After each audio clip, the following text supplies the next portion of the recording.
Samahang pinatatag ng panahon, tuloy sa paglakbay sa malawak na bukas, harapin at mag-iwan ng wakas. Pangarap ay di na imahinasyon, tumingala, oras natin ngayon.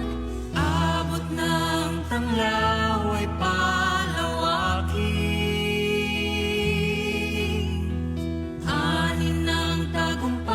sigaw natin.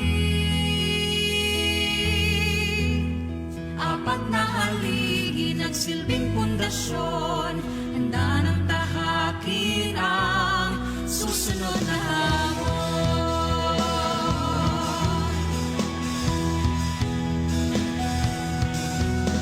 Iwan niyang magsisilbi sa bayan, husay at pangarap ang punan. Iskolan ng bayan, saan may aahon, pupunan ng eskwesyon. Pangarap ay di na imahinasyon, tumingala, oras natin ngayon. Abot ng tanglaw ay palawakin, ani ng tagumpay, sigaw natin.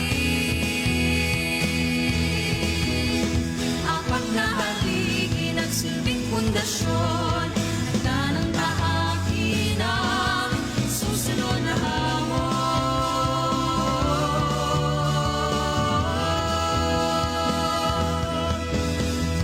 Noon ang aral, sisimulan ng bagong pahina.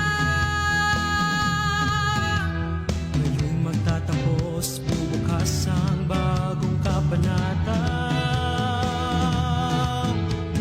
Sa bawat hakbang natin tatahakin, Lahat ng biyuenyo ibigit natin. Sinag ng tanglaw ay di kukupas, handa ng harapin ang bagong bukas. Apat na haligi ng silbing pundasyon, tahanan ng biyuenyo. Sinag ng tanglaw ay di kukupas, handa ng harapin ang bagong bukas. Apat na haligi ng silbing pundasyon, tahanan ng biyuenyo uragon. Kami ang tanglaw, biyuenyo uragon.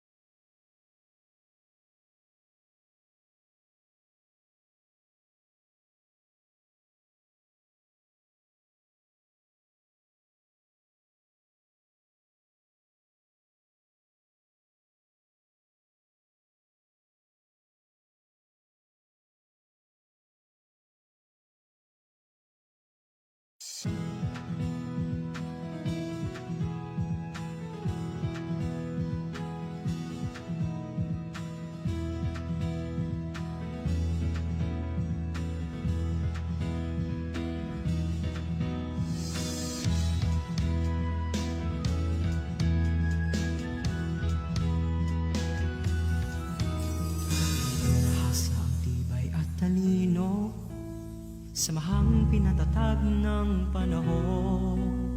Tuloy sa paglakbay sa malawak na bukas, harapin at mag-iwan ng wakas. pangarap ay di na imahinasyon, tumingala, oras natin ngayon.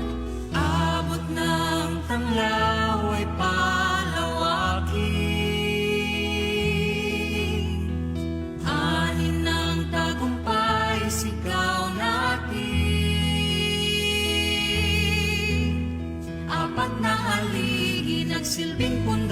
pundasyon, handa ng tahakin ang susunod na hamon.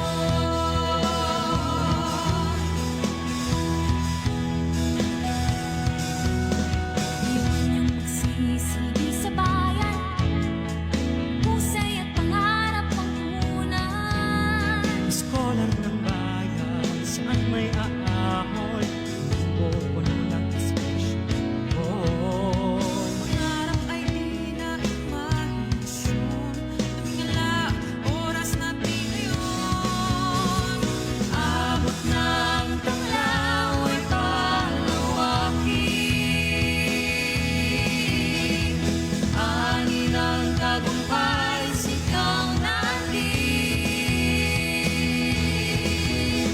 Apat na haligi nagsilbing pundasyon, handa ng tahakin ang susunod na hamon.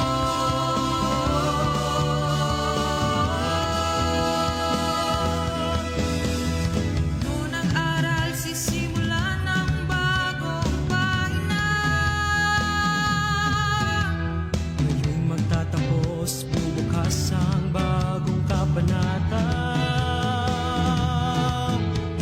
Sa bawat hakbang nating tatahakin, Lahat ng biyuan nyo'y pipit natin.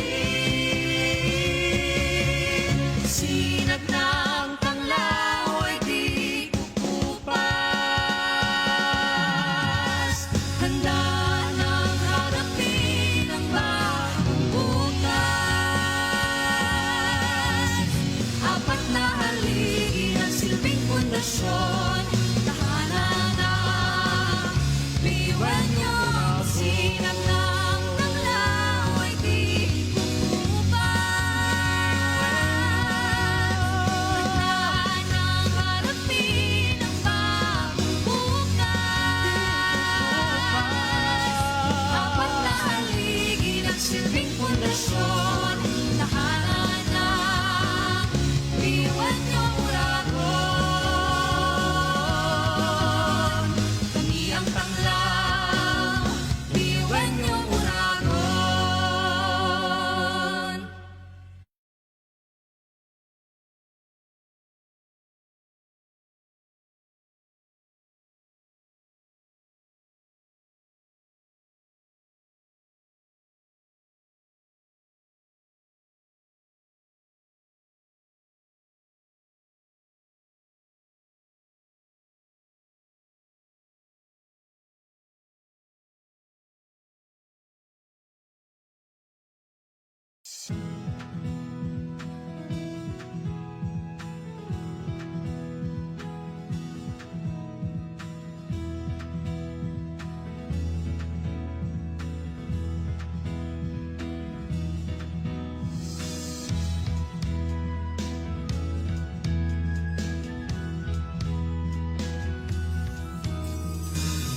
Hasa ang tibay at talino, samahang pinatatag ng panahon. Tuloy sa paglakbay sa malawak na bukas, harapin at mag-iwan ng wakas. pangarap ay di na imahinasyon, tumingala, oras natin ngayon. Abot ng tanglaw ay palawakin, ani ng tagumpay, sigaw natin. Apat na haligi nagsilbing pundasyon, handa ng tahakin ang susunod na hamon.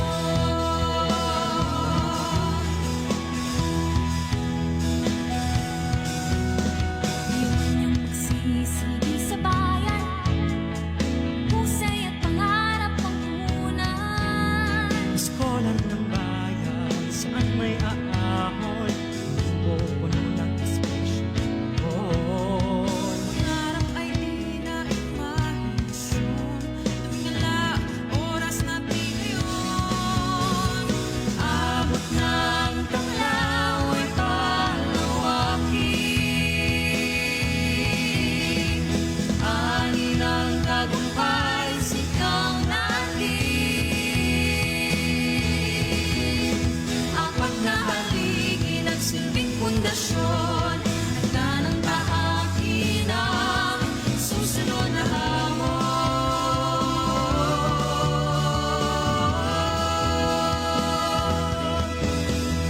Noon ang aral, sisimulan ng bagong pahina. Ngayon'y magtatapos, bubukas ang bagong kabanata. Sa bawat hakbang nating tatahakin, Tatak ng biyuan nyo'y bitbit natin. Sinag ng tanglaw ay di kukupas. Handa nang harapin ang bagong bukas. Apat na haligi ng silbing pundasyon, tahanan ng biyuan nyo. Sinag ng tanglaw ay di handa nang harapin ang bagong bukas. Apat na haligi ng silbing pundasyon, tahanan ng biyuan nyo, Uragon. Kami ang tanglaw, biyuan nyo, Uragon.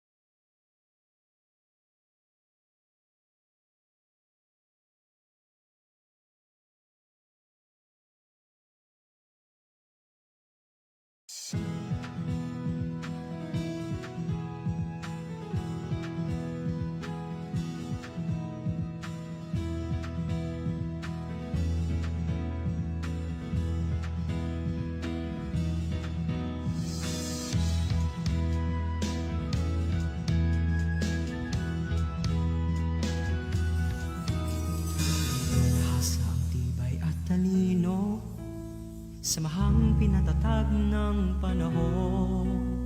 Tuloy sa paglakbay sa malawak na bukas, harapin at mag-iwan ng wakas. Pangarap ay di na imahinasyon, tumingala, oras natin ngayon. Abot ng tanglaw ay palawakin. Anin ng tagumpay, sigaw natin. Apat na haligi nagsilbing pundasyon, handa ng tahakin ang susunod na hamon.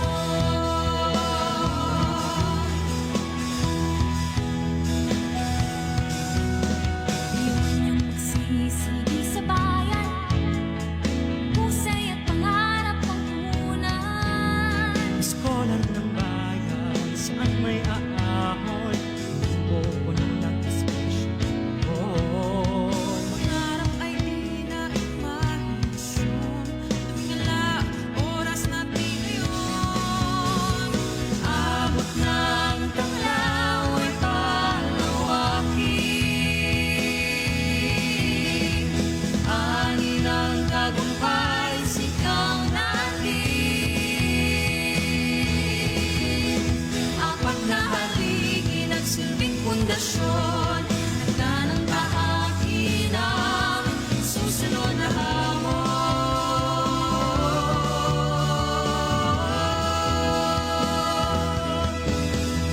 Noon ang aral, sisimulan ng bagong pahina. Ngayon'y magtatapos, bubukas ang bagong kabanata. Sa bawat hakbang natin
Hasa ang tibay at talino, samahang pinatatag ng panahon. Tuloy sa paglakbay sa malawak na bukas, harapin at mag-iwan ng wakas. Pangarap ay di na imahinasyon. Tumingala, oras natin ngayon. Abot ng tanglaw ay palawakin. Anin ng tagumpay, sigaw natin. Apat na haligi, nagsilbing pundasyon, handa ng tahakin ang susunod na hamon.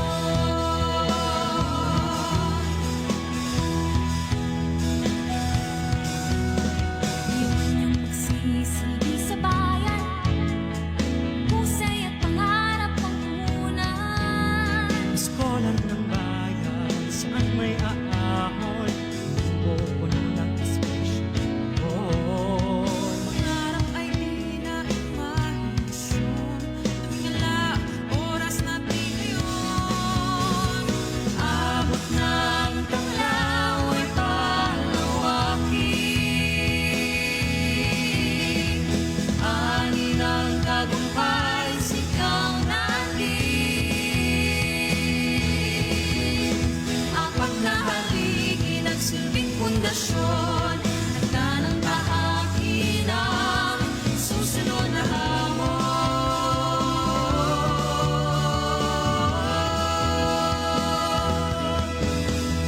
Noon ang aral, sisimulan ng bagong pahina.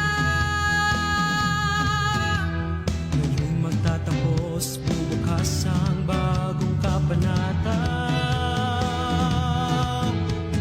Sa bawat hakbang natin tatahakin, Lahat ng biyuan nyo'y bitbit natin.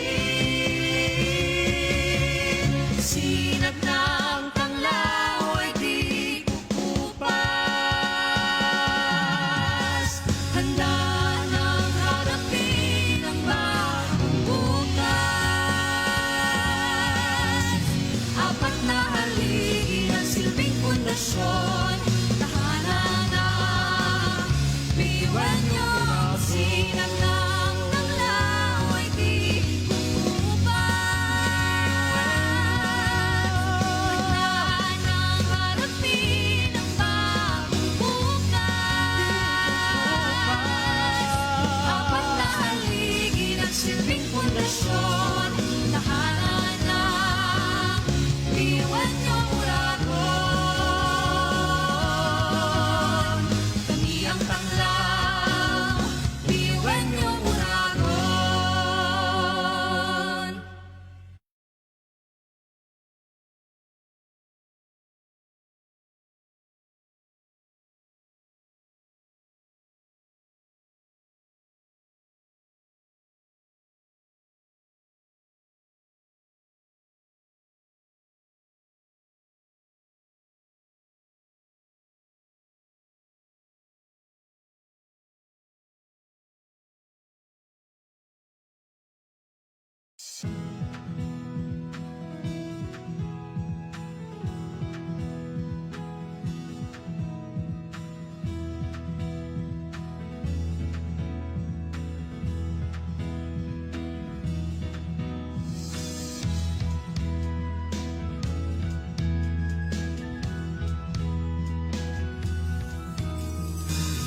Hasa ang tibay at talino, samahang pinatatag ng panahon.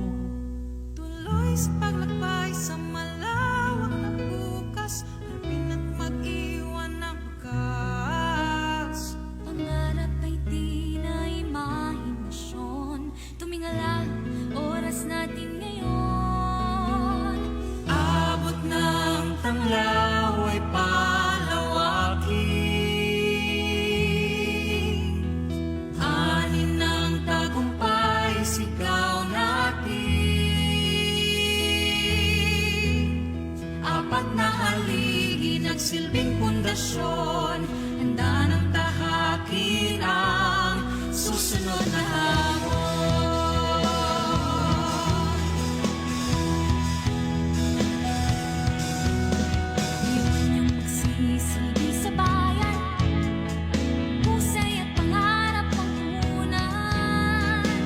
Scholar ng bayan, saan may aahon, pupuno ng inspirasyon.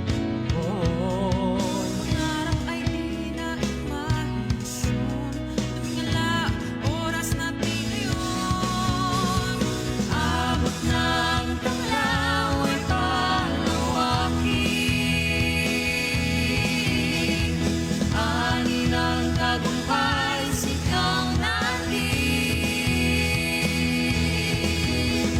Apat na haligi nagsilbing pundasyon. Handa ng tahakin ang susunod na hamon.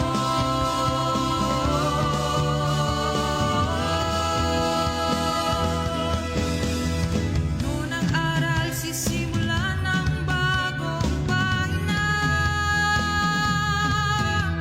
Ngayong magtatapos, bubukas ang bagong kabanata. Sa bawat hakbang nating tatahakin, Lahat ng biyuan nyo'y bibig natin. Sinag ng tanglaw ay di kukupas.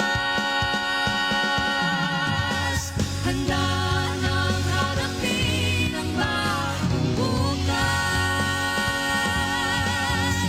Apat na haligi ang silbing pundasyon. Tahanan ang biyuan nyo. Sinag ng tanglaw ay di kukupas. Handa nang harapin ang bagong bukas. Apat na haligi ng silbing pundasyon. Tahanan ng biyuan nyo, Uragon. Kami ang tanglaw, biyuan nyo, Uragon.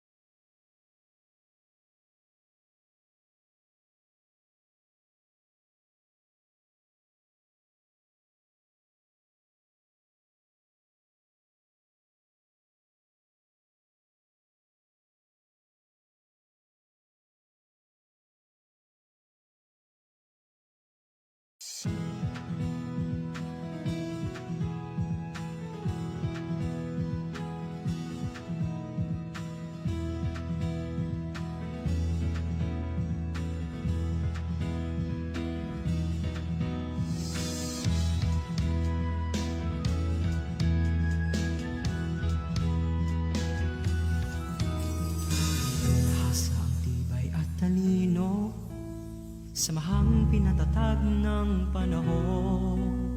Tuloy sa paglakbay sa malawak na bukas. Harapin at mag-iwan ng wakas. pangarap ay di na imahinasyon. Tumingala, oras natin ngayon. Abot ng tanglaw ay palawakin.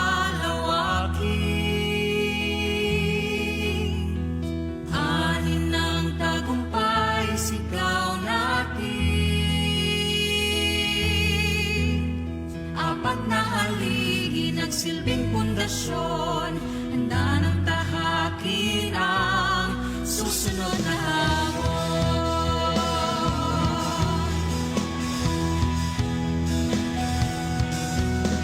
Iwan niyong magsisilbi sa bayan. Husay at pangarap ang punan. Scholar ng bayan, saan may aahon, pupuno ng inspirasyon. Pangarap ay di na imahinasyon. Tumingala, oras natin ngayon.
Hasa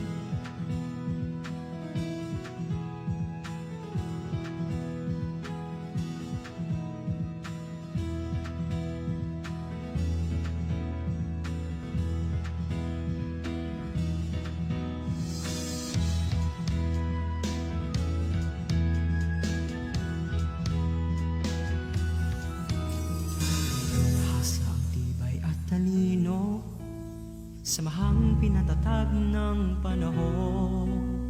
Tuloy sa paglakbay sa malawak na bukas, harapin at mag-iwan ng wakas.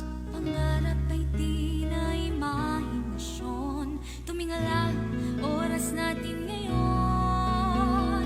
Abot ng tanglaw ay palawakin. Anin ng tagumpay, sigaw natin. Apat na haligi, nagsilbing pundasyon. Handa ng tahakin ang susunod na hamon.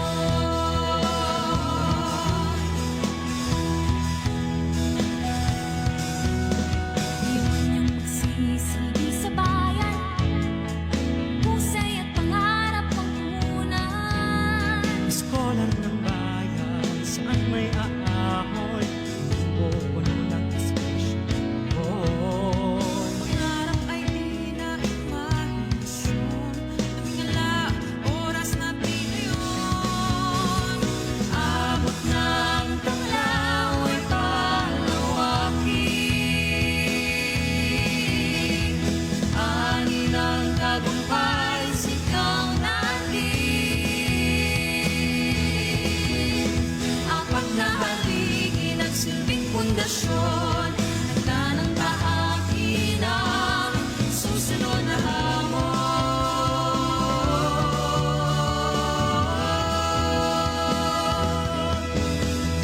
Noon ang aral, sisimulan ng bagong pahina. Ngayon'y magtatapos, bubukas ang bagong kabanata. Sa bawat hakbang natin tatahakin, Yakap ng biyuenyo'y biglit natin. Sinag ng tanglaw ay di kukupas. Handa nang harapin ang bagong bukas. Apat na haligi ng silbing pundasyon. Tahanan ng biyuenyo. Sinag ng tanglaw ay di kukupas. Handa nang harapin ang bagong bukas. Apat na haligi ng silbing pundasyon. Tahanan ng biyuenyo uragon.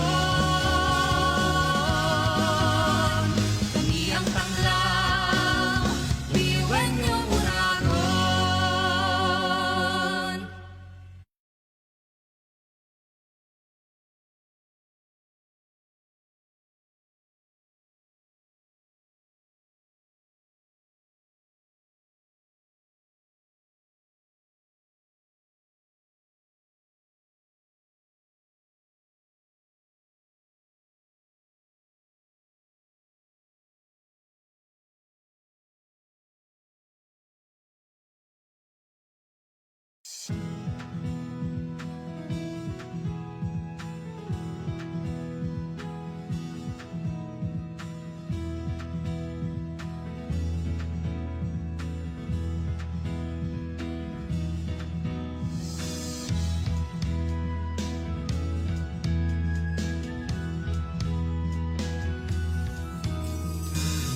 Hasa ang tibay at talino, samahang pinatatag ng panahon. Tuloy sa paglakbay sa malawak na bukas, harapin at mag-iwan ng wakas. pangarap ay di na imahinasyon. Tumingala, oras natin ngayon. Abot ng tanglaw ay palawakin. Anin ng tagumpay, sigaw natin. Apat na haligi, nagsilbing pundasyon, handa ng tahakin ang susunod na hamon.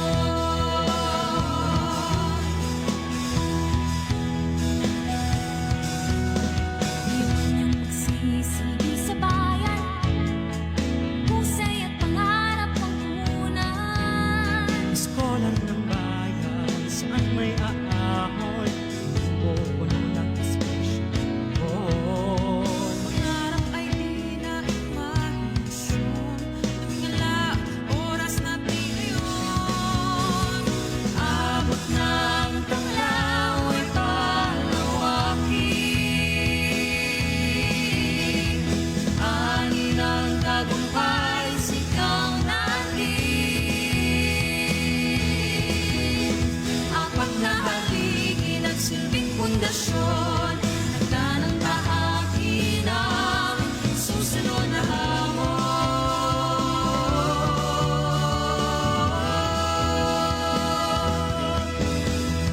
Unang aral, sisimulan ng bagong pahina. Ngayong magtatapos, bubukas ang bagong kabanata.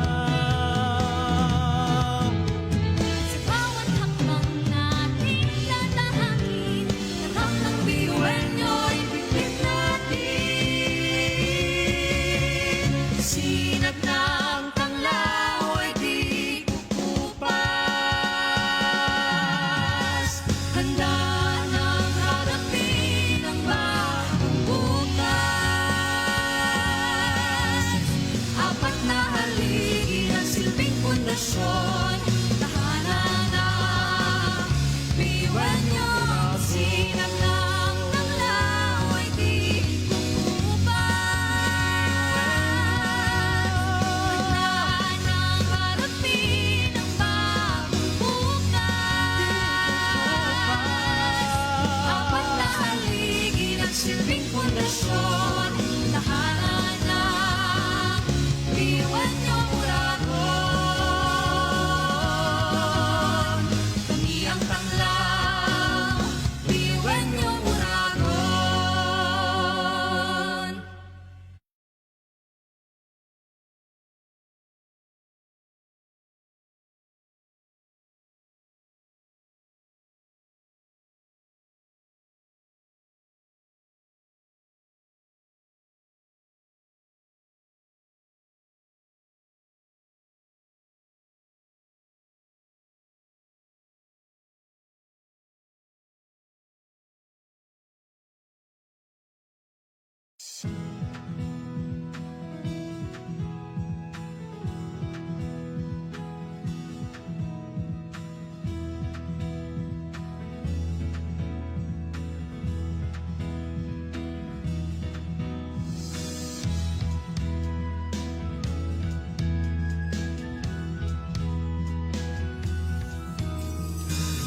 Hasang tibay at talino, samahang pinatatag ng panahon.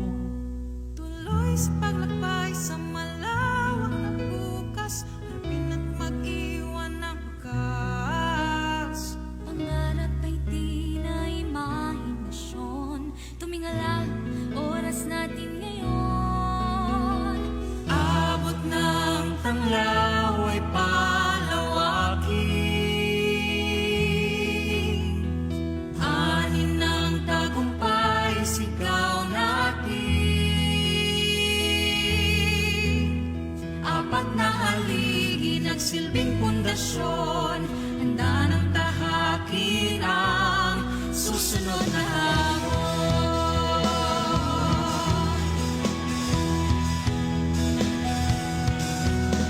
Iwan niyong magsisilbi sa bayan, husay at pangarap ang punan. Iskolan ng bayan, saan may aahon, pupuno ng espresyon. Pangarap ay di na imahinasyon,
Hasa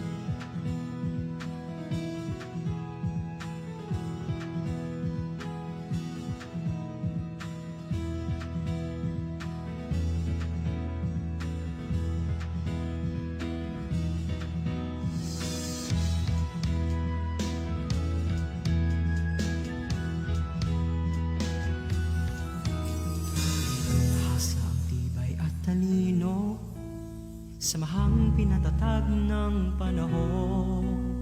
Tuloy sa paglakbay sa malawak na bukas, harapin at mag-iwan ng wakas. Pangarap ay di na imahinasyon. Tumingala, oras natin ngayon.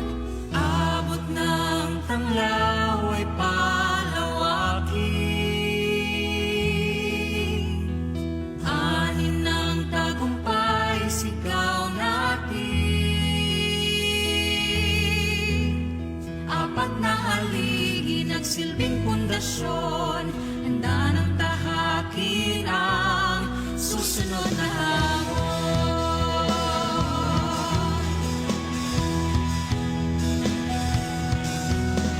Iwan niyong magsisigi sa bayan. Husay at pangarap ang punan. Iskolan ng bayan, saan may aahon, pupuno ng espresyon. Pangarap ay di na imahinasyon. Tumingala, oras natin ngayon. Abot ng tanglaw ay palawakin.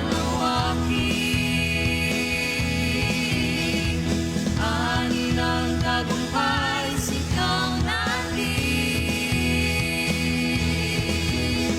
Apat na haligi, nagsilbing pundasyon. Handa ng tahakin ang susunod na hamon.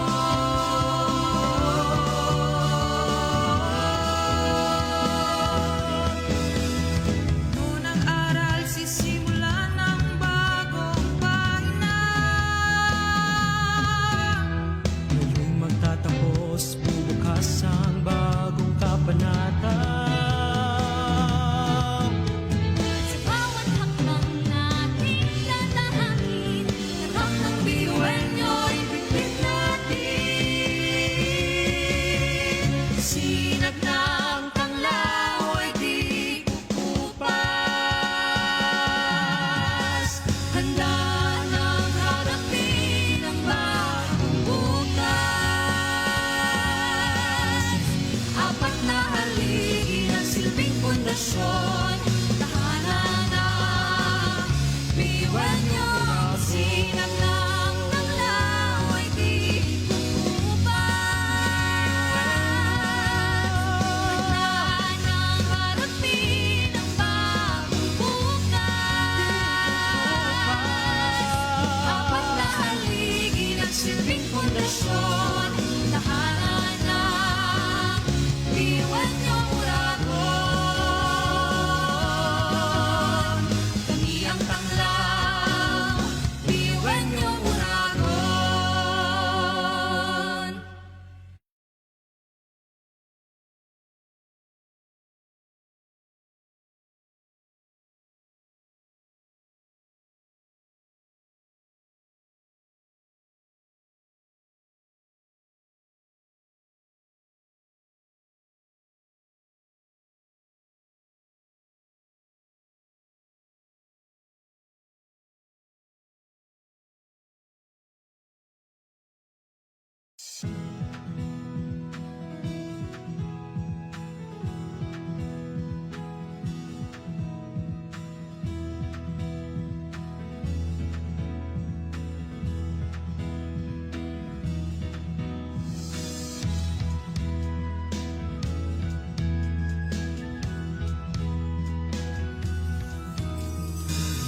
Hasa ang tibay at talino, samahang pinatatag ng panahon.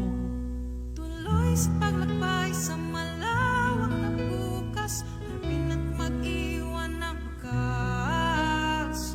Pangarap ay di na imahinasyon. Tumingala, oras natin ngayon. Abot ng tanglaw ay palawakin. Ani ng tagumpay, sigaw natin. Apat na haligi, nagsilbing pundasyon, handa ng tahakin ang susunod na hamon.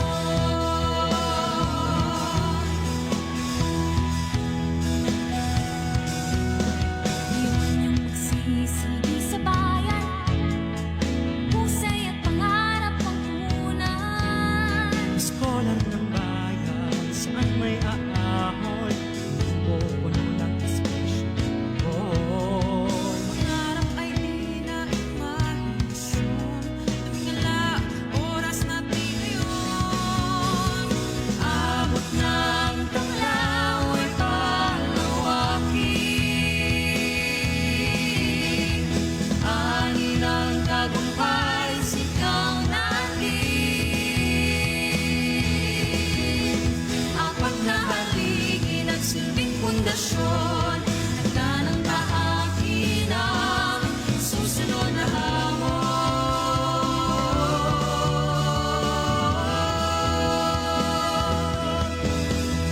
Noon ang aral, sisimulan ng bagong pahina. Ngayong magtatapos, bubukas ang bagong kabanata. Sa bawat hakbang nating tatahakin, Lahat ng biyuan nyo'y bibig natin. Sinag ng tanglaw ay di kukupas. Handa nang harapin ang bagong bukas. Apat na haligi ng silbing pundasyon, tahanan na biyuan nyo. Sinag ng tanglaw ay di kukupas. Handa nang harapin ang bagong bukas. Apat na haligi ng silbing pundasyon, tahanan na biyuan nyo, Uragon. Kami ang tanglaw, biyuan nyo, Uragon.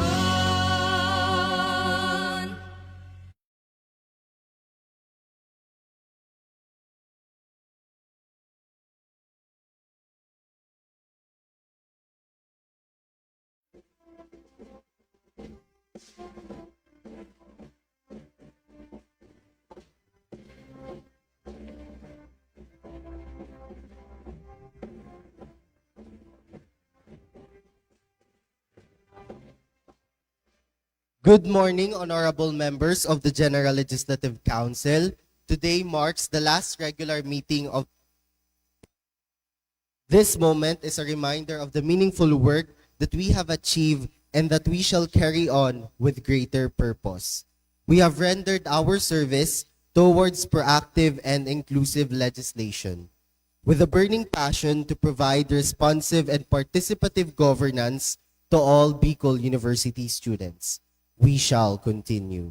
With this great responsibility, we shall keep pursuing a sense of accountability, transparency, and most importantly, integrity.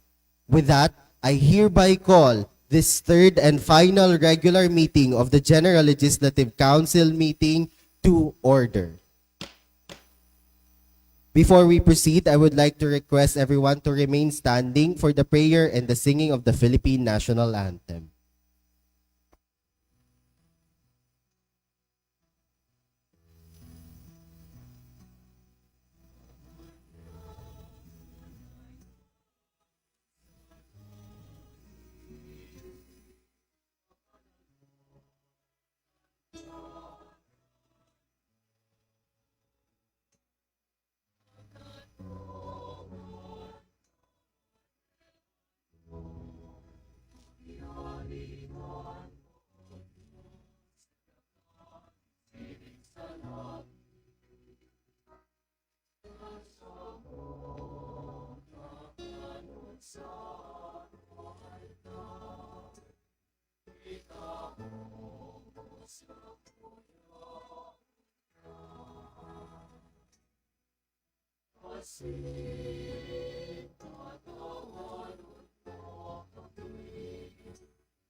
Please take your seats.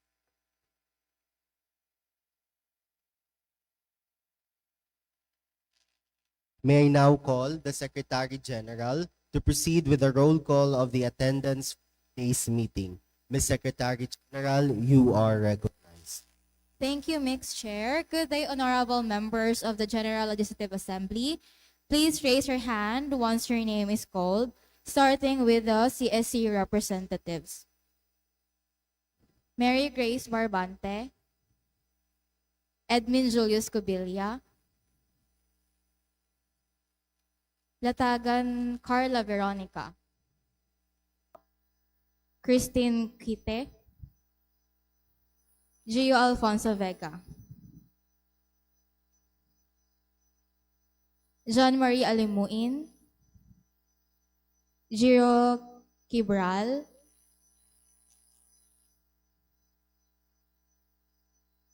Ira Fiona Federio,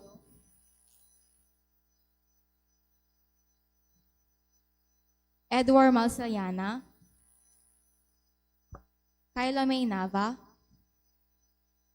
Micaela Angela Pupa, Vincent Lan Samson, Edmond Vista, Friel Javen Del Castillo, Mary Claire Trix Boras, Allery Faith Cocotona, Cheska Guy, Darlene Obusan,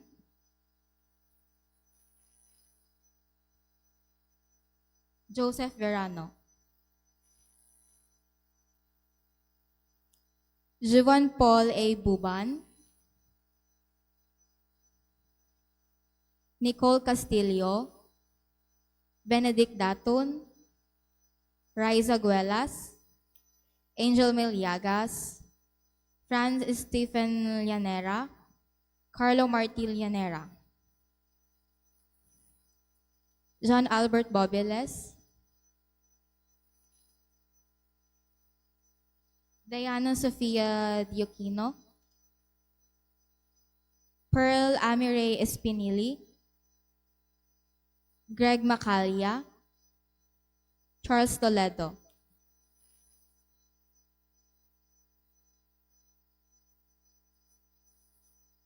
Stacy Daniel Alamares, Roshana Bufete, Axel Arnil Gascon, Elisha Faith Alcazar,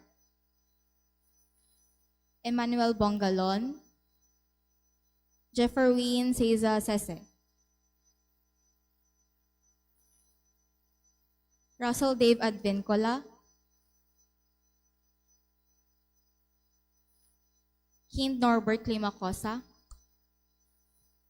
Nicole Pastor, Ivan Rosero, Jobert Tornueva, Rayan Nicole Alcusilio, Kristen Joy Ascutia, Crystal Janelle Cadis, Geoffrey Nicolas Opeña,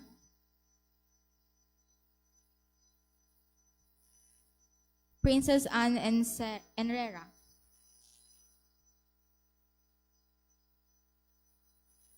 Miko Garan, Alexander Luis Alicup, Micah Buere, Clarence Colyao, Leyna De Chavez, LJ Mirafuentes, June Micael Ventura,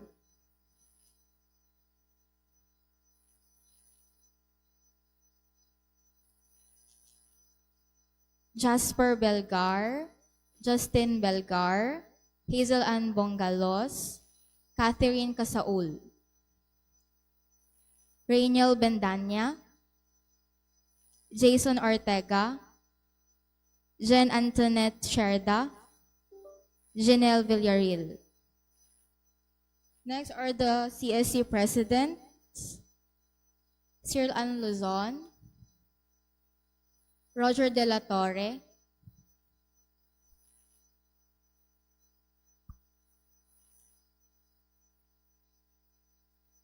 Rica Marie Labao, Marina Belista,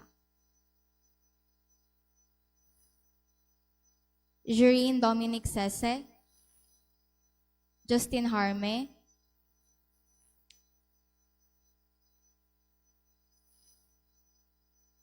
Dexter Golimlim, Mary Antoinette Perez, Rex Cantoria,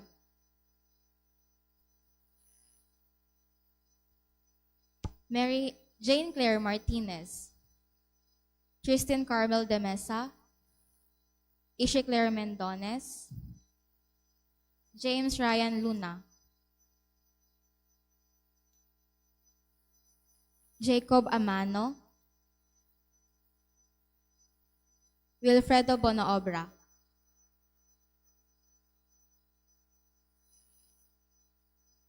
Next are the UBO chairpersons or presidents, starting with Kobe Sampanga, Eduardo Manuel Pares, Louis Fontanar, Tristan Jasper Aliquino, Ralph Lawrence Dado, ODJ Ante, Alina Caramoan, Alessandra Altavano, Carl Francis Moron, Lara May Benyas,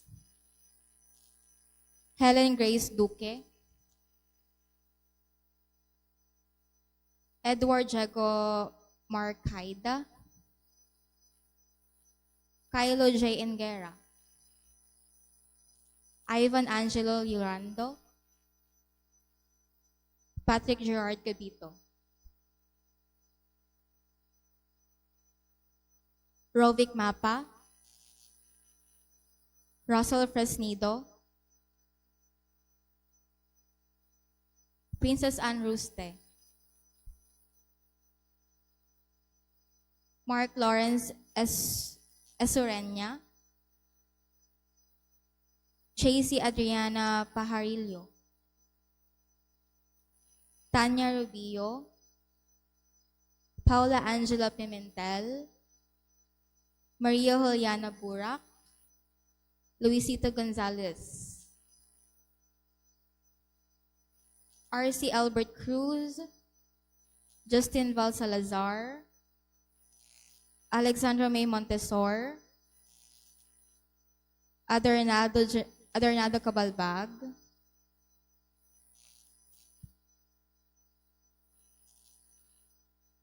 Daniela Marie Bayra, Kyle Emil Esparago, Nemuel Rehuso, Satomi Camila Bueno, Ira Shane Canyaveral, Paul Benedict Pan, Miles Oven Valladolid, Kirby Maloles, Argil Llorera, Joey Elaine Codia,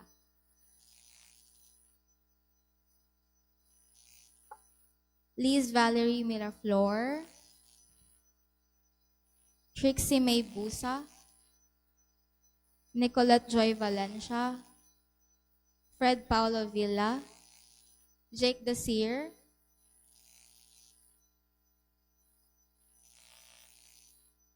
Axel Arnil Gascon, Cheska Borlagtan, Leslie Ann Pales, Stephanie Mercader, Wilhelm Ted Mandak. Next are the EIC, starting with James Edward Tambobong,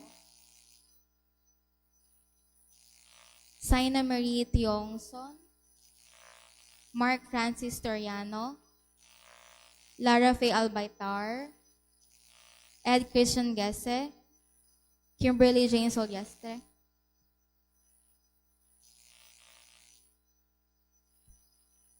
Marwin Olikino, Ronald Asis, Jason Enebrad, Giovanni Candigo, Hermione Llagas, Arjan Garilao, Wenz Marvin Nabor, Alexa Torrente, Romar Bisco,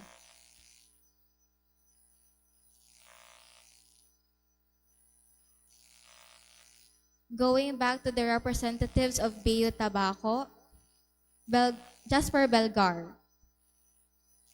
Justin Belgar, Hazel Ann Bongalos, Catherine Casaul, Wilfredo Banaobra.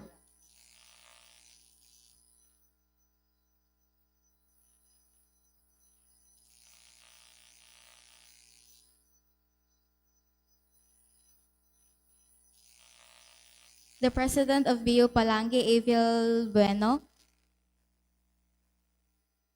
Next are the USC officers, starting with John Sander Aban, Lawrence Saison, Camia May Veralio, Denmark Hill Leopardas, Daniel De Mesa, Elzon Olandria, Jenny Lee Competente present, Justin David Reynoso, Aizel Manata, Calio Ben Bron.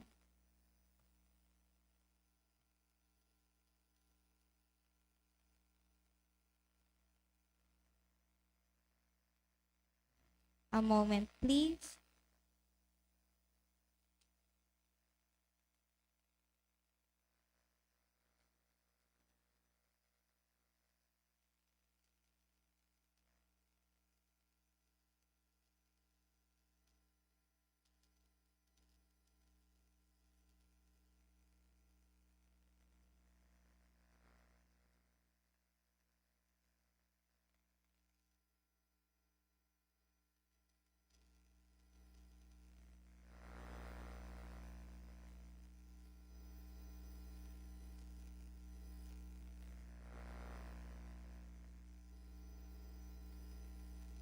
Sergeant at Arms, can I please ask to get the attendance sheet from the Secretariat Committee?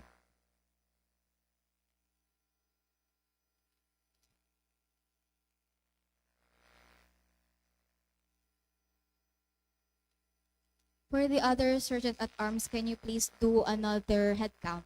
Thank you.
Out of 66 College Student Council representatives, there are 34 present. Out of 18 College Student Council presidents, there are 10. Out of 47, UBO presidents, there are 14 present. Out of 15 EICs, there are 8 present. And out of 10 USC officers, there are 5 present. In total, there are 76 members here in the assembly, and the quorum should be 79. Since it is close to the expected quorum, and given the urgency of this third session of GLC, there is a need for emergency quorum. Therefore, this assembly can carry its agenda. Thank you, Madam General. Proceeding, let us now have the adoption of the order of business. Ms. Secretary General, you are once again recognized.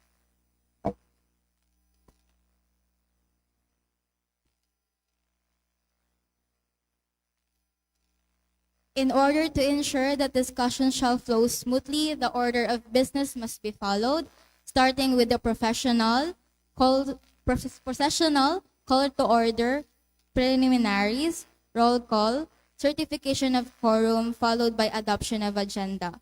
Next is the reading of the minutes of the previous meeting, followed by the presentation of the BUUSC Financial Report first semester and the accomplishment report for this first semester. This is followed by the committee reports, starting from the Students' Rights and Welfare Committee, Socio-Cultural Committee, Research, Education, and Publication Committee, and Academic Affairs Committee.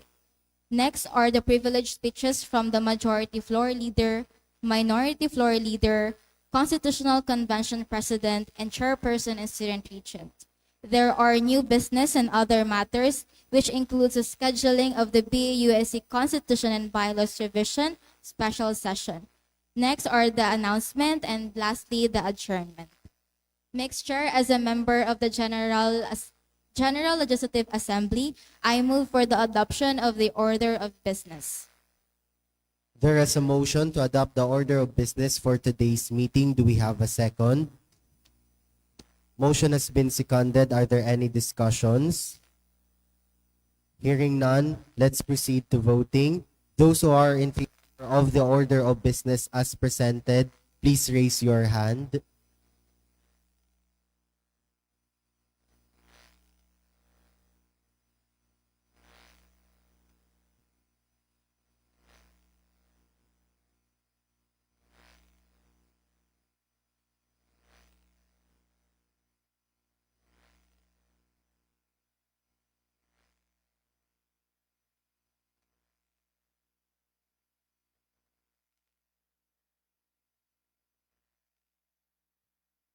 Secretary. As for the negative votes, those who are in favor, please raise your hand. Madam Secretary. There are 54 affirmative votes and 0 negative votes. With 54 affirmative votes, I now declare the order of business for this General Legislative Assembly, third session, adopted as of the minutes of Assembly. Next Chair, may I be recognized? Recognized. Since the minutes of the previous meeting was already disseminated last January 10, 2026, and to save time and consideration of our business, I move to dispense the reading of the minutes of the previous assembly. There is a motion to dispense the reading of the minutes of the previous assembly. Do I hear any second? Is there any discussion? Hearing none, let's proceed to vote. Those who are in favor of the minutes of the previous assembly, please say aye. Those in opposition, please. The motion to dispense the reading of the previous assembly is carried. With that, if there are any corrections to the minutes distributed? There being no corrections, the minutes stand approved as disseminated.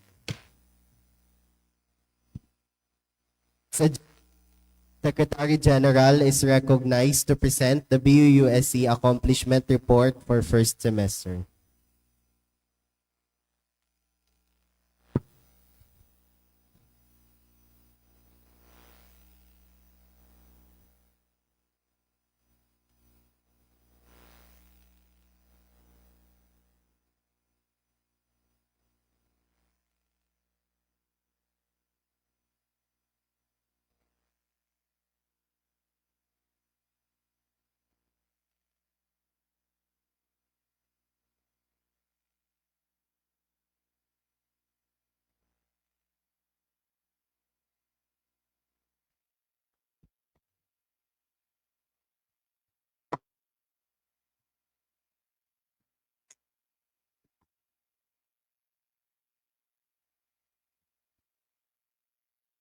Good day, honorable members of the General Legislative Assembly.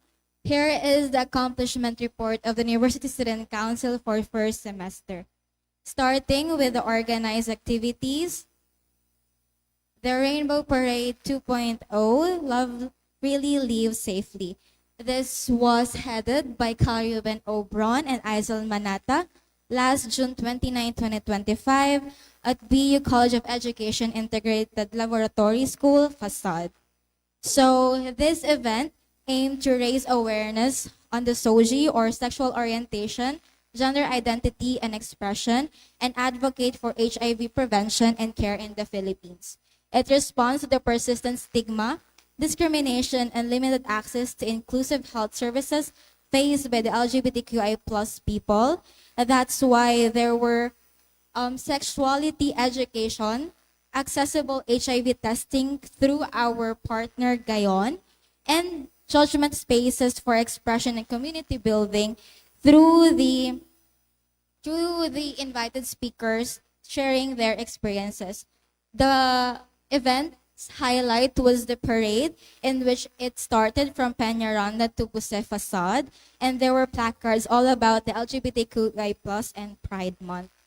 Next is the Glimmer Quest B University Student Council series, wherein there are Wave 2, and this is our University Councilor Hunt.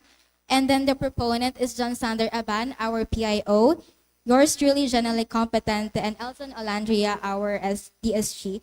It was on July 7 to 17 during the Wave 1, and during the Wave 2, it was August 6 to 20 through a hybrid format, which is Zoom Workplace and BUUSC Office.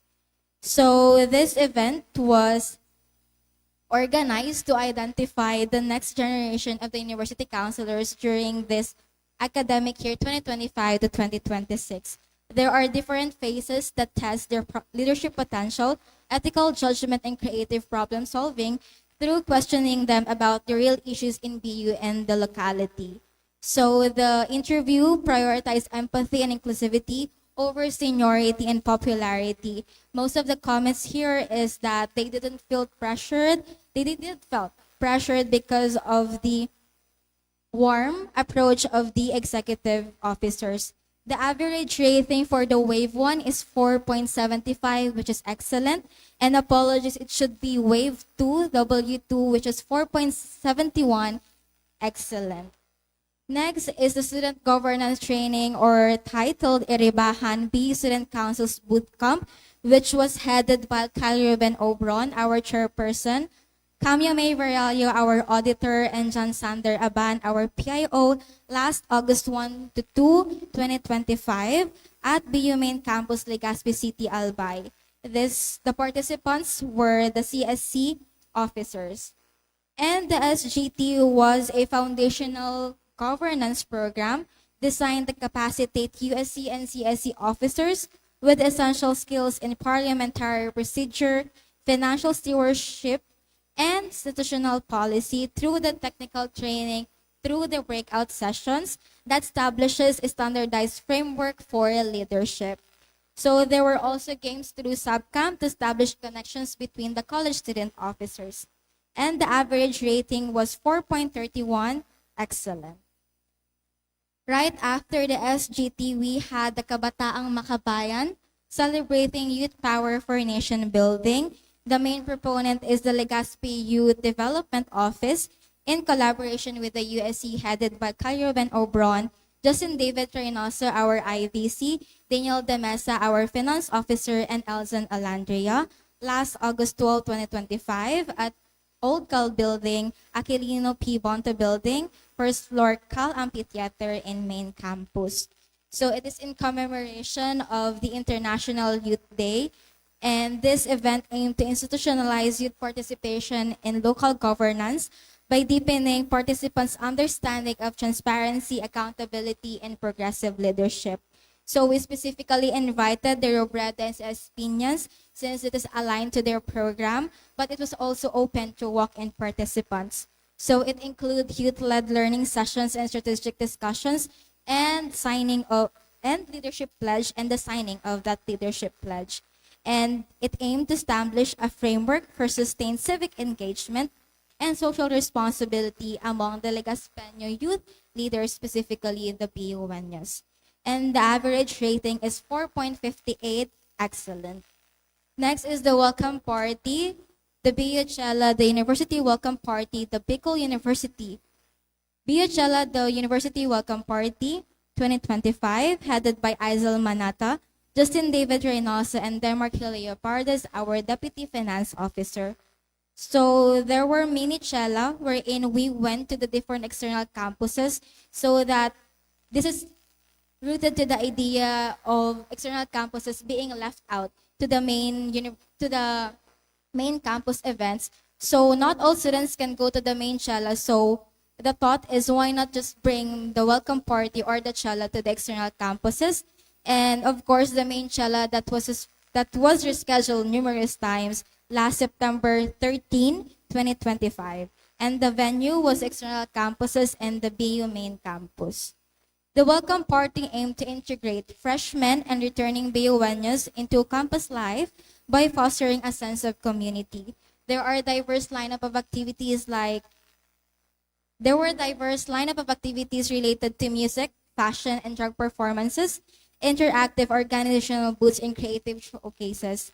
To be specific, the sub-events were the Thunderous Parade, the Mixed Chela Fashion of Wings, the Wanna Rock Like Icons, the Organization Showdown, War of the Parallels, the competition, or the Battle of the Bands, the Booth Hopping, the Drag Chela, which is a performances of different drag queens, and Amalgam of the Parallels, the concerto, participated by different bands here in BU, and the highlight is the Tutapi. And then the average rating combination of the sub-events is 4.06, which is very satisfactory. Next is the General Legislative Council Assembly, in which the proponent is Justin David Reynoso. The first session was last October 17, and the second session was last November 20. And the venue, of course, here in the FICC BU is campus. The opening session formally commenced the legislative work of the Bicol University Student Council, and it set the tone for collaborative, accountable, and principled legislative service and advancing student welfare. It was productive through the presentation and ratification of various resolutions, and the average rating of the first session is 4.27, excellent. The second GLC midterm convention served as a strategic session to assess the organizational performance and review the progress of the student-led policies. There were formal proceedings and structured deliberations, and of course, the privileged speeches from the committee heads of the GLC. And the average rating is 4.16, which is very satisfactory. Next is the From Campus to Community, a level-up session on effective community extension and the role of Extension Management Division. The proponent is our chairperson, Calruben Bron, Isel Manata, and Elzon Alandria. Last November 2025, also here at FICCBU East Campus. It was a capacity building seminar aimed at equipping student leaders with technical frameworks for needs assessment and project sustainability to align student-led initiatives with institutional policies and the UN SDG, or the Sustainable Development Goals. So there were specialized training or seminar in coordination of the EMD, or the Extension Management Division, and it was also the formal launch of the COMU series, or the flagship extension program targeting the vulnerable sectors here in Bicol.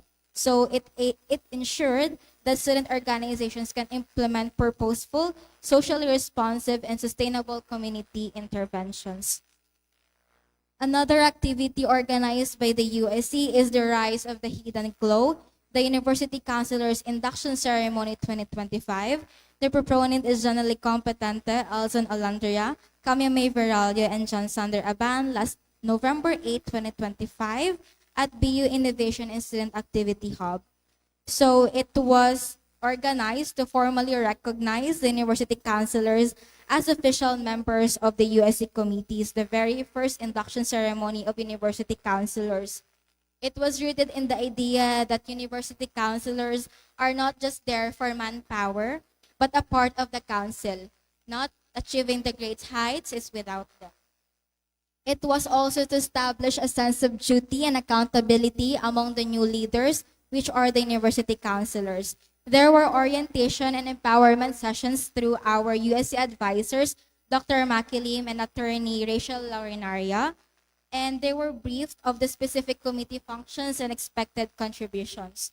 This activity fostered a unified leadership between the USC and the university councilors, and there were also a leadership pledge and, of course, the pinning ceremony.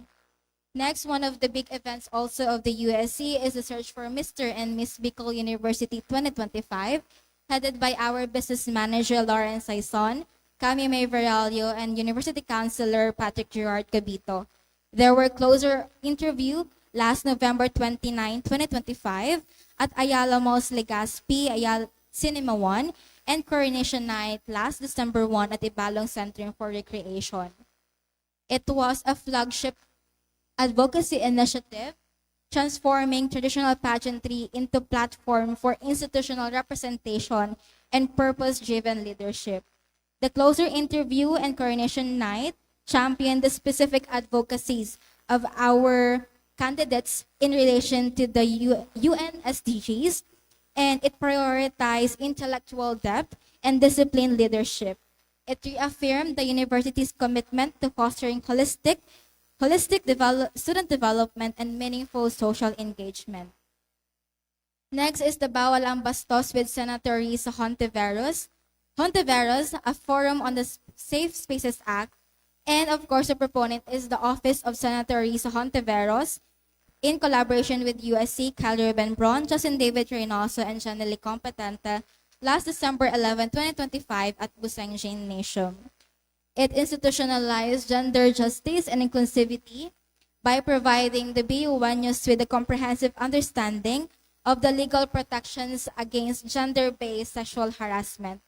There were legislative insights regarding the harassment in public, online, and educational settings with the various professionals we invited.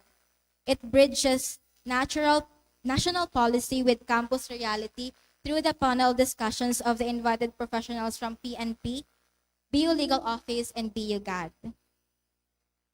Next are the initial, and the average rating is 4.23, which is excellent.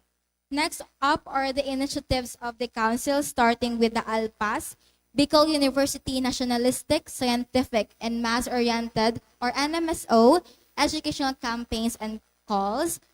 Proponent is John Sander Aban, and our creative director, Miles Owen, valued the lead. And the duration was the entire first semester of academic year 2025 to 2026 through the Facebook page, USC Facebook page. So it translated the university's nationalistic, scientific, and mass-oriented principles into grassroots action through the co-creation of accessible community-facing content. There were collaborative workshops and customizable templates about disaster resilience, agricultural productivity, bridging the gap between academic research and local traditions. It rooted in and responsive to the lived experiences of the Bicolano people as it highlights the marginalized groups. Next is the Bulletin Bicol University Student Council Public Information Program, headed by our Public Information Officer, John Sander Aban, and the university counselors under the PR committee, which is Alexandra Montesor and Jean Paul Dalagiado. The date, of course, is the entire duration of the first semester through the USC Facebook page.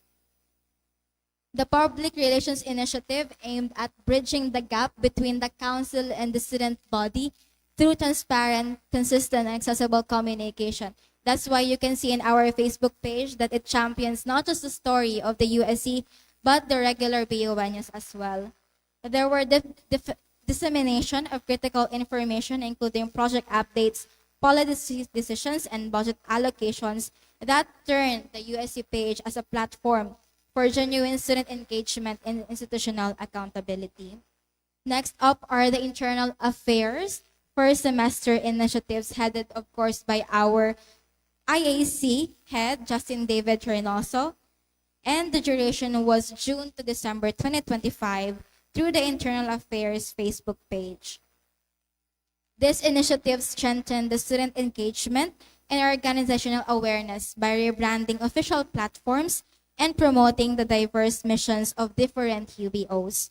It showcased specific missions of the UBOs that established structured communication systems to ensure clarity, accountability, and alignment across student leadership. It turned vision into execution in collaboration, of course, of the UBOs and the Internal Affairs Committee. Next is the Graduate Tindahan 2.0, headed by our business manager, Lawrence Saison. Last June 24 to 2025, it was Sunday at BU Food Complex.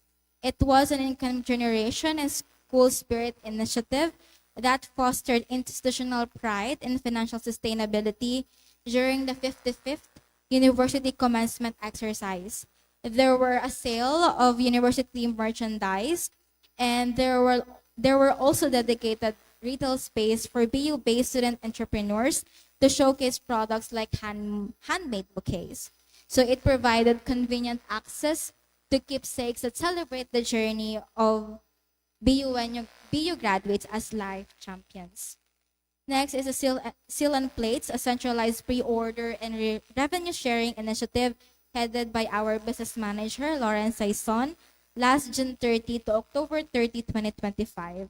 And the platform used was the BU-USC Facebook page and the respective Facebook page of the college student councils. It established a sustainable and transparent resource generation system by standardizing revenue streams and eliminating historical fiscal risk. The implementation of the prepayment first policy and the creation of the centralized transparency database for real-time tracking and the institutionalization of an equitable profit-sharing model between the USC and CSCs. It funded the major programs like BU Chela and MMBU 2025, and the initiative ensured the fiscal stability and the total accountability across the 18 colleges.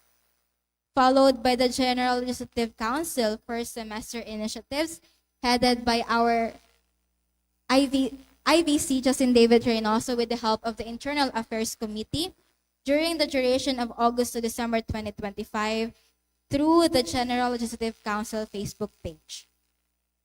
It established the proactive governance and student empowerment by transforming it into an accessible and resilient legislative body. As you can see, the Facebook page of the GLC is very much active now during this term. There were institutional reforms and advocacy campaigns in the Facebook page that prioritize the student needs and inclusion alongside with the development of new frameworks to bridge the gap between the policymaking and student voice. The GLC Facebook page is also managed by the committee heads, and they are given the authority to post about the updates in their respective committee. And this initiative established a clear foundation for student-led legislation that is responsive and stable. During the Typhoon 01, there was a food distribution headed by our business manager, Lawrence Aison, and external vice chairperson, Aizal Manata, last November 10 to 11 at the BU Osas building, BU Men's Dormitory, BU Women's Dormitory, and East Campus Dormitory. So it was an emergency relief initiative that aid the students stranded during the devastation of Typhoon 01. It involved data-driven risk assessment to identify the vulnerable students, followed by the mobilization of the USCs and of course our college student councils to distribute hot meals and establish a community pantry at the West and East campuses. It was funded through the external donations and council income, and it ensures that those in BU dormitories receive direct support in the typhoon's aftermath. And of course, the Tindahan ni Isko rebranding, headed by our business manager, Lawrence Saison, last December 29 to January 5, 2026. And there is already a new Facebook page for Tindahan ni Isko. And it rebranded the official Measure Dance line and student enterprise of the Bicol University USC. It redesigned to resolve the administrative stagnation and strengthen the BU identity.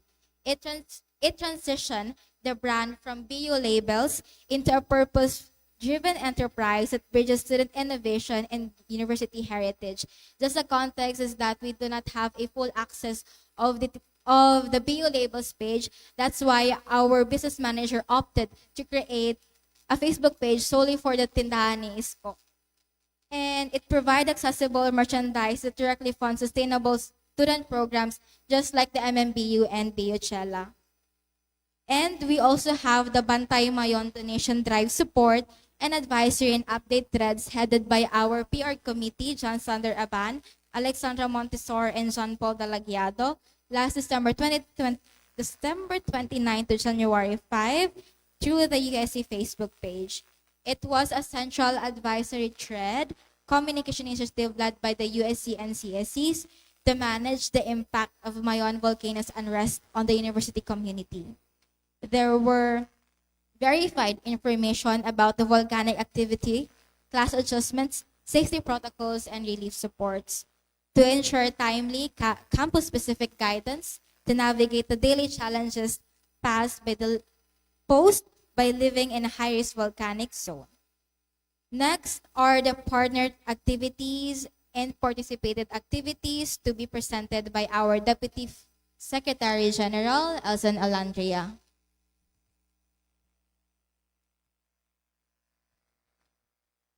As one of the highlights of Ala BUNyo is to made the Bicol University Student Council closer to the progressive groups. So for partnered activities, first, we have the Alampay Agapay Barong for BUNyos, in which we assisted financially struggled BUNyos for access to Alampay, Barong, and other necessities during the 55th commencement graduation. Next, we started the commencement of the first day of class for the first day of class 2025, with the first day fight 2025, manindigan para sa edukasyon at batayang karapatan ng kabataan at mamamayan, in which we partnered with the Kabataan Party List and all other progressives in sectors groups in which we call on about the inequality to the education. Particularly, we're one of the victims of budget cut-off despite of the pre-tertiary education. So the USC joined this silent protest in front of the Bicol University College of Education. Next, please. Another is the Intersex Awareness Caravan, promoting visibility, inclusion, and participation in the Philippines, in which, for the first time, the intersex bill is already at the Senate. And the Bicol University Student Council is proud to say that we are one of the signatories for the landmark case of the intersex, because we believe that intersex people exist. Next, please. During this Intersex Awareness Caravan, the speaker is Mix Kagandahan, in which is an advocate of intersex Philippines and all other LGBT organization. Next, please. Office of the Student Affairs and Services Enhancement Training. Since the Bicol University Student Council and the Bicol Universitarian is under the Office of the Student Affairs and Services, we presented the accomplishment report of the BUUSC to the Office of the Dean and Directors. Next, please. Next. Tayo Maridbidan, a gathering of young leaders. Since one of the major partners of the Bicol University Student Council and all its endeavors is the Tayo organization, we are one of the invited organizations together with all other youth organizations in the vicinity of Legazpi City to attend its gathering and leadership seminar. Next, please. Okay. Since the start of the first fight of the Bicol University, the BUUSC is one of the major in composition of the Bicol BUenos contra corruption. It is composed of different sectors inside the Bicol University and outside the university, in which we fought against corruption. For other partnered events or activities, we also partnered with the Albay Movement Against Corruption, Caravan Protest Noise and Prayer Brigade. And sumama sa pagkilos, Kobehan, isa buhay ang diwa ng Bonifacio pagwin ang bulok na sistema. So, next.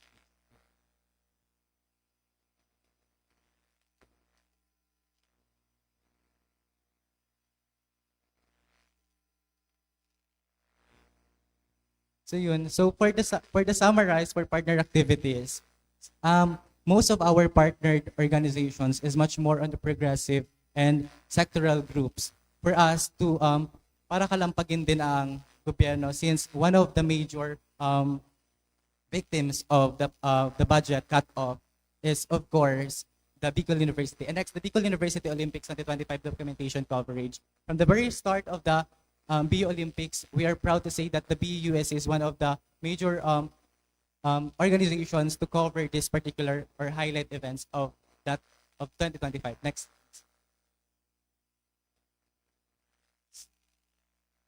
Then this is Pagliyab, Pagkalampag at Pagbantay kontra Corruption press conference. This is attended by our public information officer together with all other progressive groups, in which pumunta sila sa SunWest Corporation and the Department of Public Works and Highways to protest at front of this institution, to seek for accountability and transparency with all the issues circulating the flood control and all other and such. Next, please. And Albay Movement Against Corruption Caravan Protest, Noise Parade, and Prayer Vigil.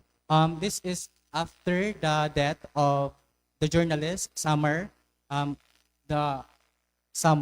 in which we're one of those one of the organizations who attended this to seek for accountability and to para mapabilis din yung justice system sa namatay na journalist.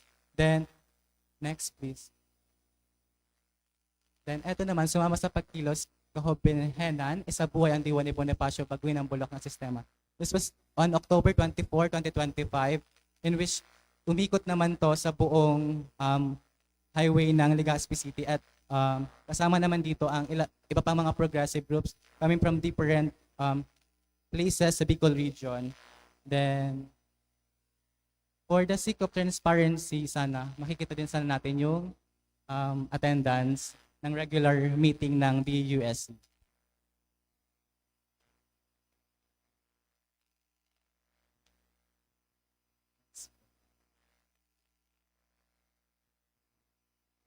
And in State of the Youth Address, since the BUSC is one of the partner and since it is a reciprocal partnership between the TAYO and the USC, so the University Student Council is also invited to the State of the Youth Address by the TAYO organization last December 30, 2025. Next, please. Bantay Mayon Donation Drive Support and Advisory Update threads. Since the Bicol region is center of corruption, eruption, and flood control, we are also one of the major media to update about the Mayon Donation Drive Support and other advisory during the eruption or during the activities of the Mayon volcano. Next, please. Next. Yeah. And one of the highlights na like major talaga naging included yung USC is during the Tayo Battle of the Bands 2025. Next, please. This for the account for the purpose of transparency, we'll be presenting the attendance of the USC regular meetings.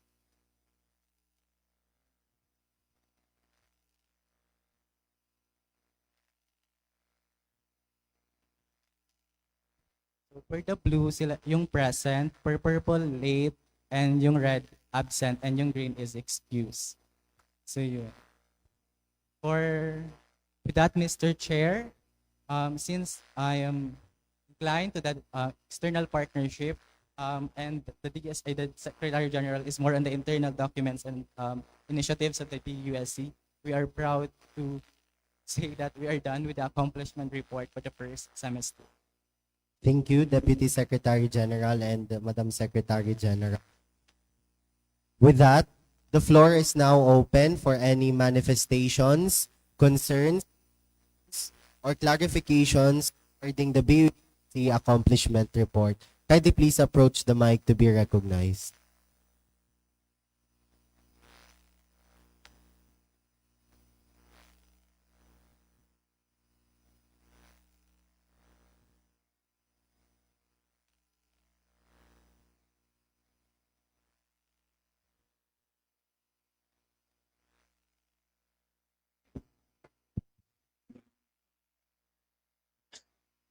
Pasensya na, walang boses. Just to preempt no questions ha, wala akong tanong. It's a very well written report. I would just like to affirm the USC.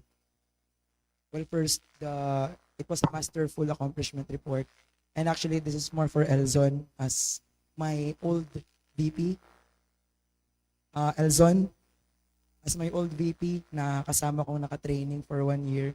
And to you too, Miss Jenny Lee Competente. I affirm the two of you, your partnership as SecGen and DepSec is so balanced, and it's something that organization should strive to become. Elzon, as someone who's currently the rebelde, charot, the internal associate coordinator of the club we used to run, I am so happy with your progress, being someone who really went down sa community. Actually, down is not the right term, who went with the communities. I am also particularly happy na nag-come into fruition ang napag-usapan natin. Allow me to speak in the vernacular, Mr. Chair. Ang pinag-usapan natin 8 months back, if you remember, Mr. Elzon said that he would focus on external linkages. Well, as someone who used to be a Secretary General, it seems sad if walang nag-affirm ng work ninyo. So I just wanted to appreciate from secretary to secretary. It's one of the best reports I've seen so far. Kudos po sa USC. Thank you for that. Any other or clarifications, discussions regarding the accomplishment report of the Bicol University Student Council, please approach the mic.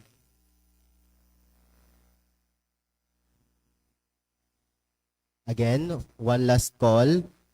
Is there any other discussion regarding the BUUST accomplishment report for first semester?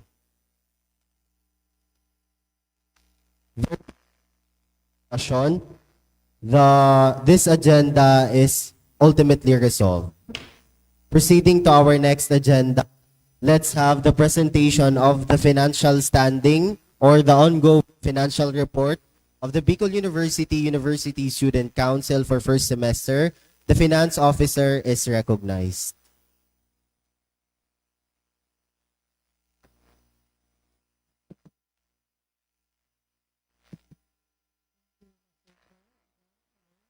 Morning. I am Dana Vanessa, the BUU Assistant Finance Officer. So, I will be presenting the part of audited financial report for the first semester, or the financial report as of December 31, 2025. So, again, this is just partly audited since we are yet to collect the LRs from the executive officers pa po. So, first is the beginning balance, which is amounting to 70,886.76 and 0.76 cents. So, the cash in bank from the previous term is amounting to 2,510 pesos. And then the cash on hand, which we have collected from the receivables from the other colleges po, is 68,376.76 pesos. And next is the cash inflow, which is from the USC fee collected by me and my Deputy Finance Officer, Mr. Denmark Leopardas. This is only the collection for the first tranche. So, as stated on our financial policy code, we are going to collect the 70% until the last working day of November, which is November 28, 2025. So here are the collected fees from each colleges. So from the College of Science, we have collected 54,050 pesos. From the College of Nursing, 29,001 peso. From the Jesse M. Robredo Institute of Governance and Development, we have collected 12,029 pesos. From the College of Education, 48,017 pesos. From the Institute of Physical Education, Sports and Recreation, 29,652 pesos. From the Institute of Design and Architecture, 28,168 pesos. From the College of Engineering, 75,503 pesos. From the College of Social Sciences and Philosophy, 52,372 pesos. From the College of Business Management, Business Economics and Management, 59,556 pesos.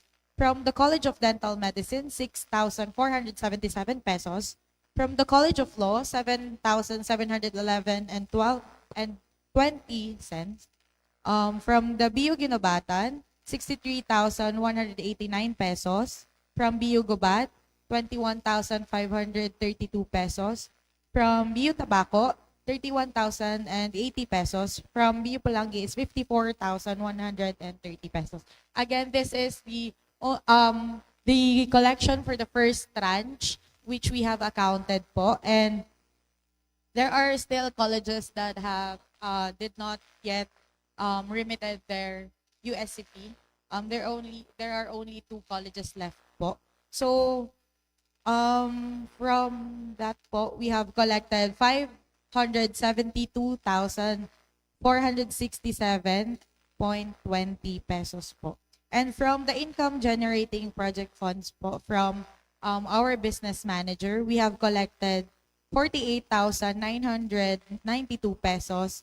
From the batch 1 po of seals and plates is 43,735 pesos and Sa seals and plates naman po for batch 2 and 3 is 5,257 pesos. So the total cash available is 692,235.96 pesos. And of course, we have a projects po and expenses that are all charged to our internal fund. So, first po is the Rainbow Parade 2.0. We have an expense of 8,452.75 pesos. Sa Iribahan 2025, which is the SGT or Student Governance Training, is 14,078.60 pesos. And we have accessed the Student Development Fund for this. And sa Kabataang Makabayan is 3,610 pesos. Biuchela, the University Welcome Party, is 89,493 pesos. Sa GLC first session is 7,622 pesos. For the second session is 3,000 pesos. Rise of the Hidden Glow is 27,419 pesos. For Mr. and Miss Bicol University 2025 is 362,700 pesos. For Bawal ang Bastos Forum is 25,064 pesos, 50 pesos. And for our OSR's travel to Quezon City for the Board of Regents special meeting, we have given him the allowance of 4,810 pesos. And then travel to Cebu City for PAPSAS, for Mid-Year Interactive Youth Forum. This is the participants of the USC are Chair Bron and EVC Manata. So we have an expense for that for 11,317 pesos. And for PACSA, our delegates are Secretary General Competente and DFO Leopardas. So this is for their registration fee, which is 17,000 pesos. For another USC initiative, which is the loan assistance and donation for Bagyong Opong, we have a total of 9,203 pesos and 95 cents for that initiative. And for the seals and plates na payable to supplier from the previous term, it is amounting to 15,000 pesos. And next po is for our initiatives and help po for the colleges. So for the bar ops assistants, we have donated 2,000 pesos. For BU Lawod, since sila po yung pinaka na tamaan ng bagyo, for Bagyong Opong is 1,000 pesos. And for AB Pulsai for a sponsorship, another 1,000 pesos. For assistance to a Biuenyo for typhoon, as far as I know, from Ginobatan po si student, and we have donated 1,000 pesos. And for our official acknowledgement receipt printing po is 9,450 pesos. And of course, for our monthly expenses po for our office, this is from June 2025 to December 2025. So for June po, we have 1,177. For July, 7,079 pesos. For August, 13,305 pesos and 50 cents. For September, 18,275.25. For October, 5,502.75. For November, 8,018.50 pesos. And for December, 900 pesos. So we have the total po of expense po na 667,478.80 pesos, which lead us po to our ending balance 24,757.16. Again, these are This is only the financial standing for as of December 31, 2025, and this is partly audited by our auditor, Ms. Camia Veralio. And that is for my presentation, Mr. Chair. Thank you so much, our finance officer. With that, the floor is now open for any concerns, discussions, and clarifications regarding the BUUSC financial report for first semester. Those who have any questions or manifestations, please approach the mic.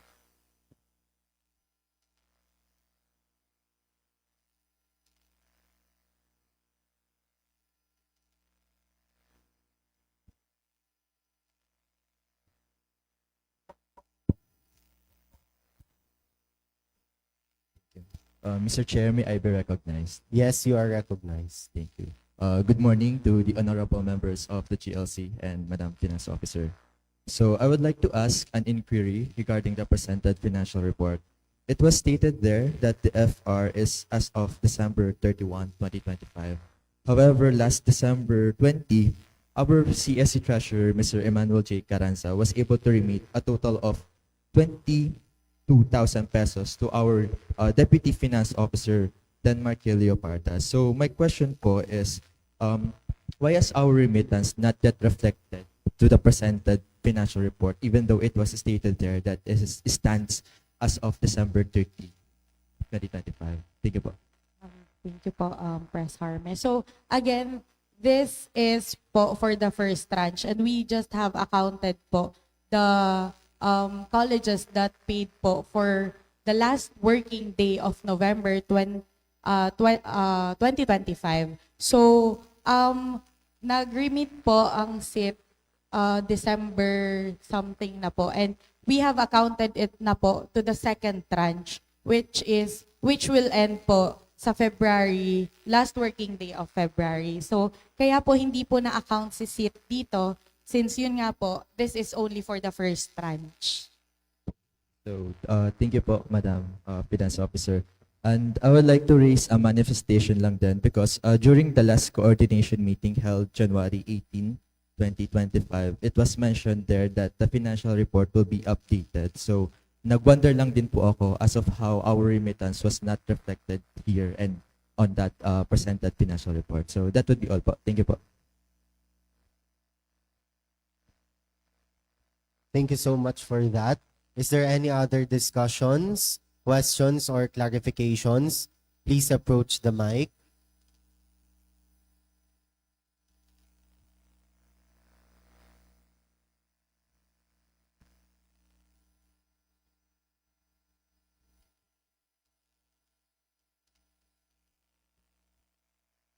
Mr. Chair, may I be recognized? Yes, you are recognized. I would like, point of inquiry, Mr. Chair, I would like to clarify or ask about the allocation for the travels, specifically sa PACSA. Is that for reimbursement po ba? Kasi I heard po na during sa pag-asikaso, allow me to speak in vernacular lang. During sa pag-asikaso ng travel order namin, I heard na merong fund allocation for PACSA travel. So I would like to ask if is that for reimbursement po ba?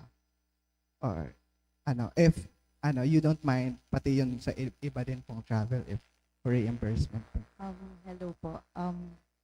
For the travels po, this yung sa Board of Regents po, this is not subject for reimbursement since this is a travel po of the student region. And next po is yung sa PACSA naman, we are po for reimbursement since mayroon nga po talagang budget allocated for that, and sadly po hindi po nakapag-cash advance ang ating SG and DFO for that. So ang aim po namin is ma-reimburse na po ito sa council na mismo and not to the individual. So yun po. And po, may I repeat? So for reimbursement po talaga sila, or hindi po for para sa na lang po, delegate po siya binigay for their expenses. Yun po. This is given to the delegates po for their expenses po, and it will be reimbursed po once po na maayos nila yung papers. This will be reimbursed to the council na po. Okay, thank you po. This 17,000 po is for the registration fee alone po kasi and for their expenses, personal expenses, they have covered it na po. Yes po. Ano lang po kasi, and for the Mr. and Miss Bicol University po pa, lahat po siya ay, No po. Actually, we have nakakuha po kami sa tickets, but since meron pa pong colleges na hindi po nag-remit ng ticket nila sales, we do not have the exact numbers po of the ticket sales. Pero sa 362,000 po na ginastos namin sa MMBU, na mixed po siya of ticket sales and then our internal fund. thank you so much po. Medyo na-windang lang po kasi kami sa laki ng so parang sabi ko baka we're using yung pera ng kaba ng estudyante para sa Mr. and Miss Bicol University alone. Kasi alam naman po natin na it cannot cater the needs of the student, most of the student by having Mr. and Miss Bicol University. So that will be all man lang po. Thank you so much. Thank you for that. Again, is there any further discussions? Mr. Chair, may I be recognized? Yes, you are recognized. Wala naman ako comments away. In the vernacular po, sorry. This is just an inquiry for the UBOs. Last year, that was last year. It was quite before your batch got elected in the USA. I inquired sa OSAS regarding UBOs. This is a student development fund, and they said, quote unquote, and I say na hindi kasama or hindi kasya. That was for last year. So given that it's second semester, and I do know na given that CSCs are the elected officials of the student body, then it is merely obvious that the US and CSC officers would be prioritized in terms of the student development fund.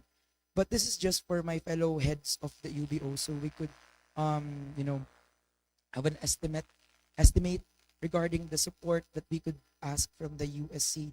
Is there a particular figure or an expected amount of cash or something, or financial or non-financial incentives that the USC could provide for the UBOs this second semester? This question is in consideration of the multiple ventures that UBOs do. For example, we, the College Y Club, are under a memorandum of understanding or memorandum of agreement with BU. It's been valid since I think 2014, from the time that our president, Engineer Esplana, had a memorandum with BU. However, we do not get any of this support stipulated in the memorandum, and we feel that BU is not meeting the end of their end and responsibilities in the agreement. Now, there are other UBOs that also have very active officers and members. For example, the Debate Society. I do not know about the pre-law, but I think the pre-law also have very active members, not to mention Madja. So, considering that there are these social civic organizations that that would massively appreciate the support of the USC, this is actually somehow in concern to the end balance of the USC. What is it that we could ask or we could inquire regarding your financial capacity this second semester, so we could level expectations from UBO to State Student Council? That's just the only query and the end of it. Thank you.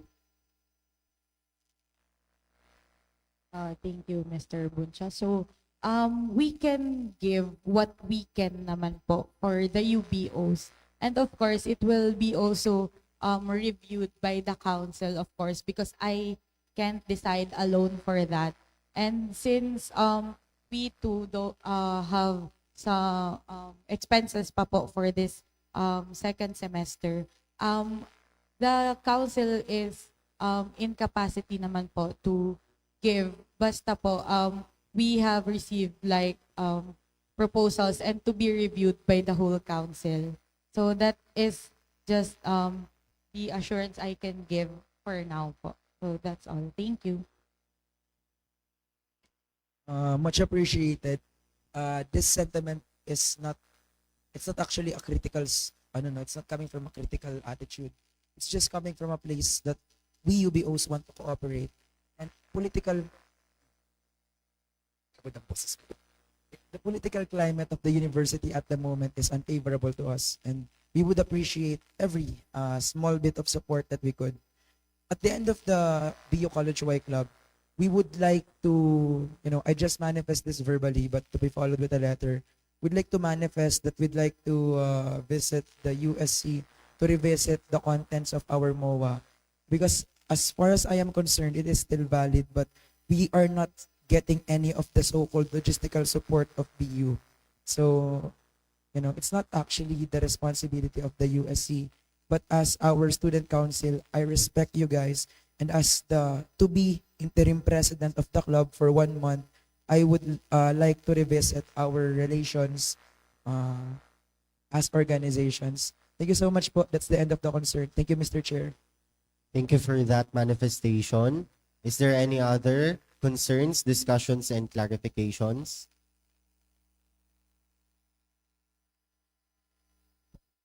Mr. Chair, may I be recognized? Yes, you are recognized. Thank you so much for the manifestation of the first speaker. Well, we do commend the very specific clarification with regards to the funding of UBOs.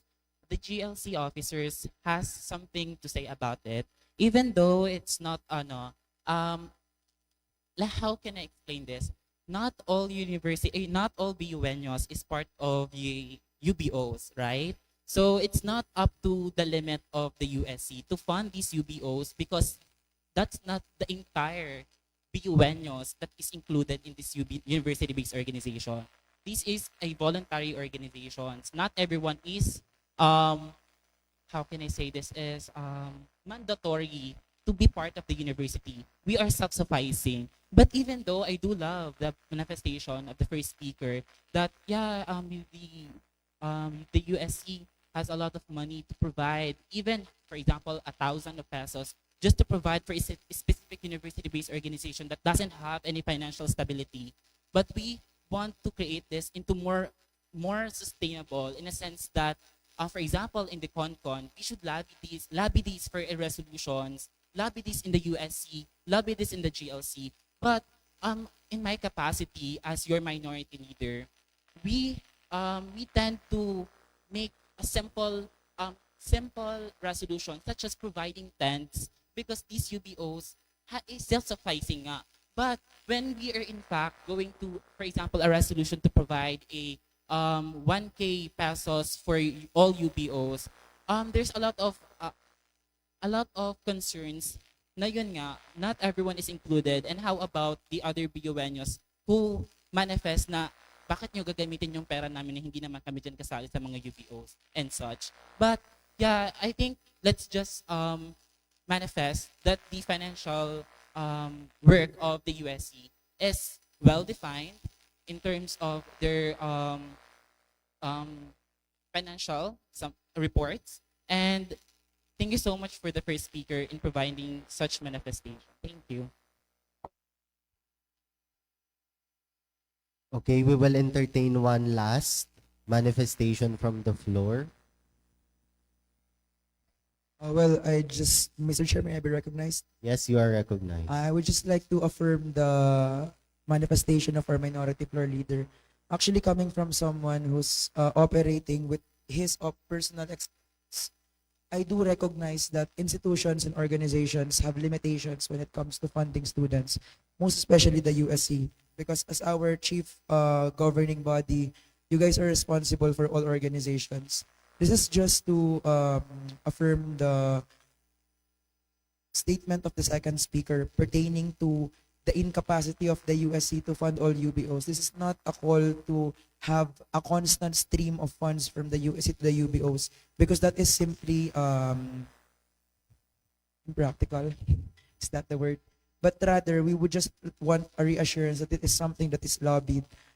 For the GLA or GLC officers, yes, I do recognize the reminder, but what I am going at here is not coming from a place of entitlement, but rather coming from a place of worry that we are the odds are currently stacked against the UBOs now. We don't have the CISAC. What we have is the USDS, and it's quite hard to, just coming from experience, it's quite hard when, it's most especially when the internal circumstances of the UBO does not call for direct support from our tooth redacted. But anyway, regarding that, this is something that we would like to explore further, most especially the UBOs who has memorandums with the university, because those are legally binding, not for the USC, but for the OP mismo. That's just all. Thank you. Last sentiment. Thank you for that. Madam Finance Officer, any closing statement? None? Okay. Is there any final discussion? One last, please. Mr. Chair, may I be recognized? Yes, you are recognized. Upon computing po the financial report with my colleagues from the College of Arts and Letters, may na-notice lang po kaming discrepancy or margin of error of 100 pesos in the total. Yun lang naman po. 100 pesos. Thank you for That that. would be all. The finance officer is duly noting that manifestation is still, the presentation is subject to further audit. That being said, there being no further discussion, the agenda on the presentation of the USC financial report is ultimately resolved.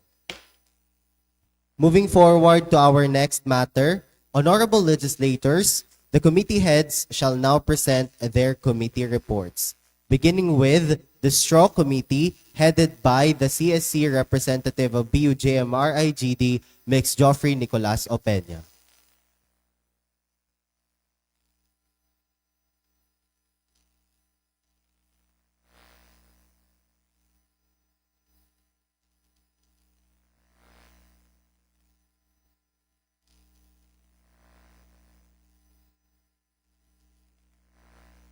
Hello, am I audible there? Okay. Hello everyone. Good morning. Ayan. So good day, honorable colleagues of the General Legislative Assembly. I stand before you not only to give an update, but to express our deepest gratitude to the people behind the progress of this committee. The work of the Students' Rights and Welfare Committee has never been the effort of a few. It has always been the result of a collective will. Every member who spoke up, every hand that helped, every voice that refused to be silenced has shaped the progress we are sharing today. We're sincerely grateful for the trust, the time, and the dedication of each committee member of our Student Rights and Welfare. Your collective effort continues to strengthen our shared vision of a safer, more inclusive, and more humane Bicol University.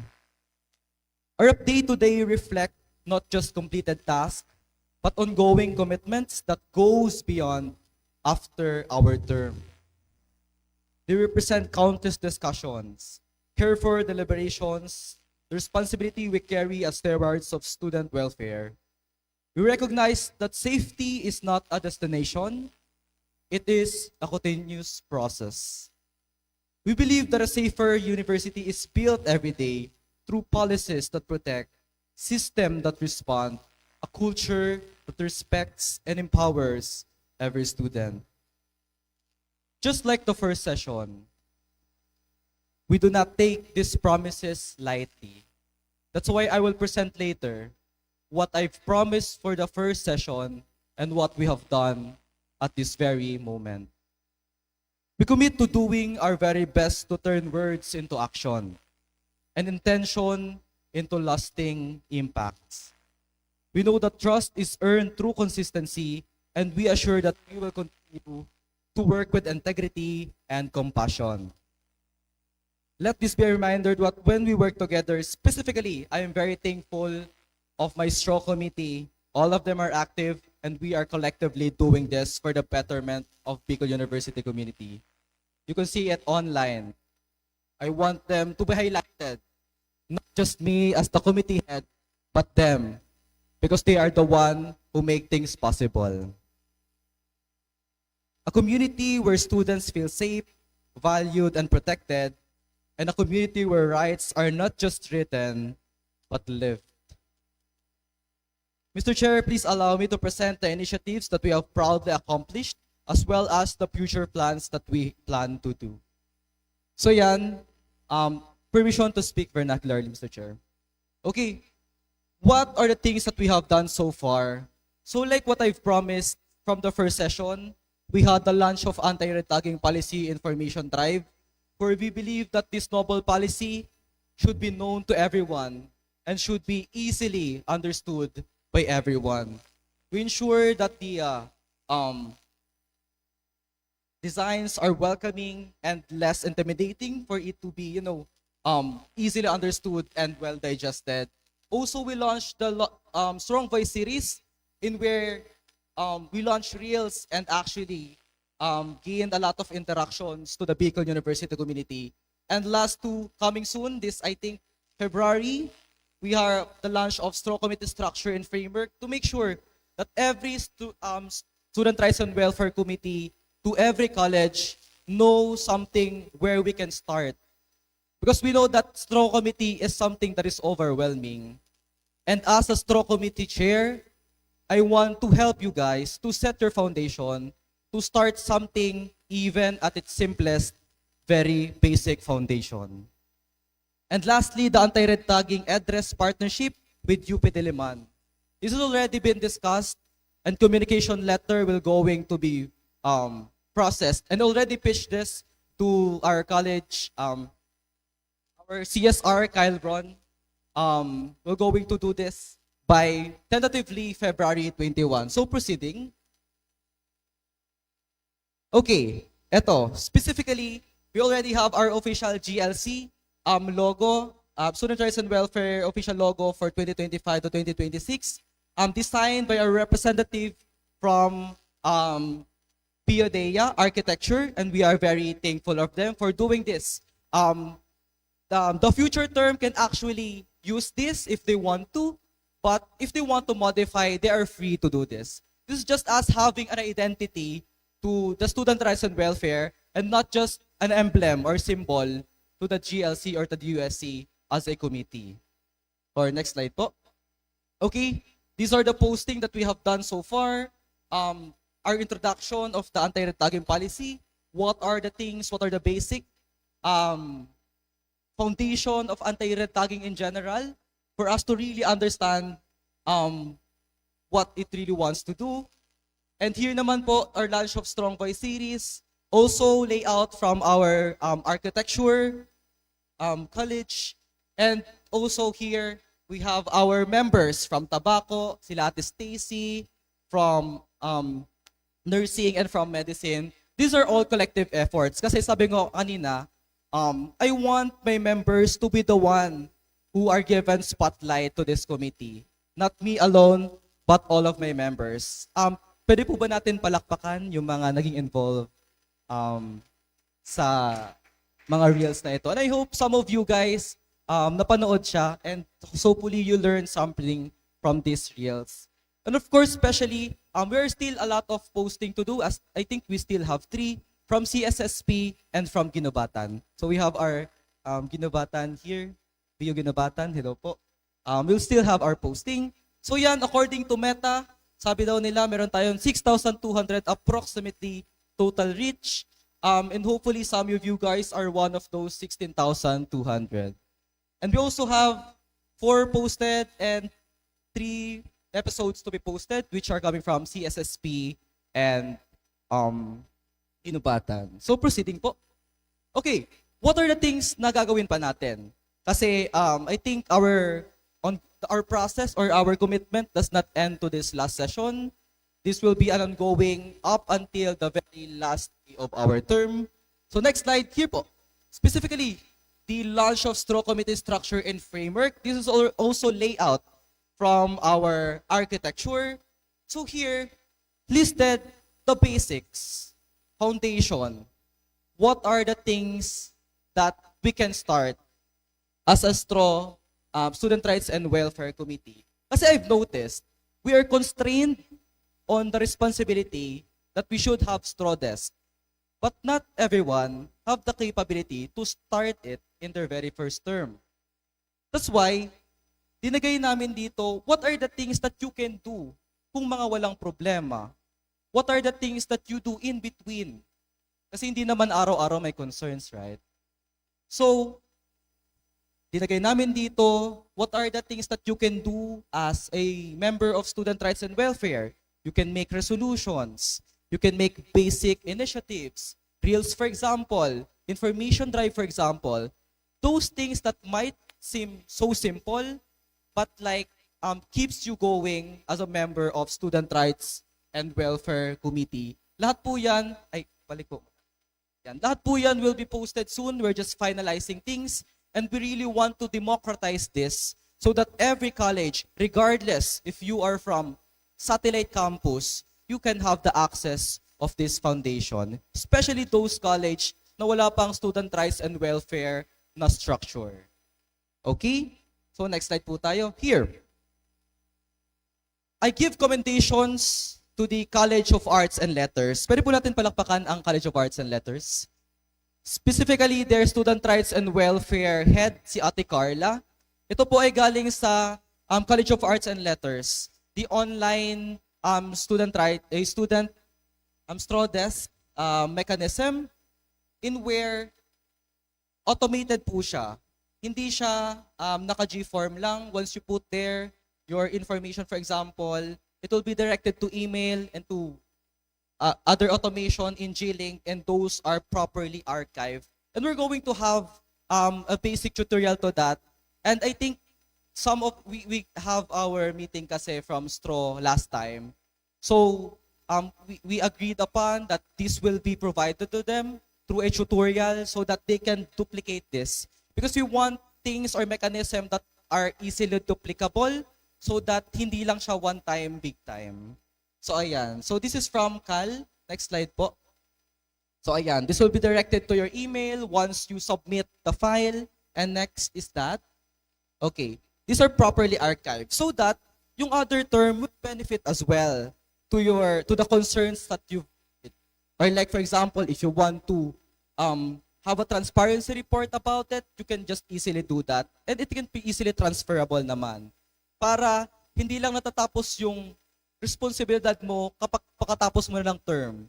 Kasi usually what happens is that, okay, you've done very great to this term, then right after, tala mo yung mga ginawa mo. So we really want to establish things that stays.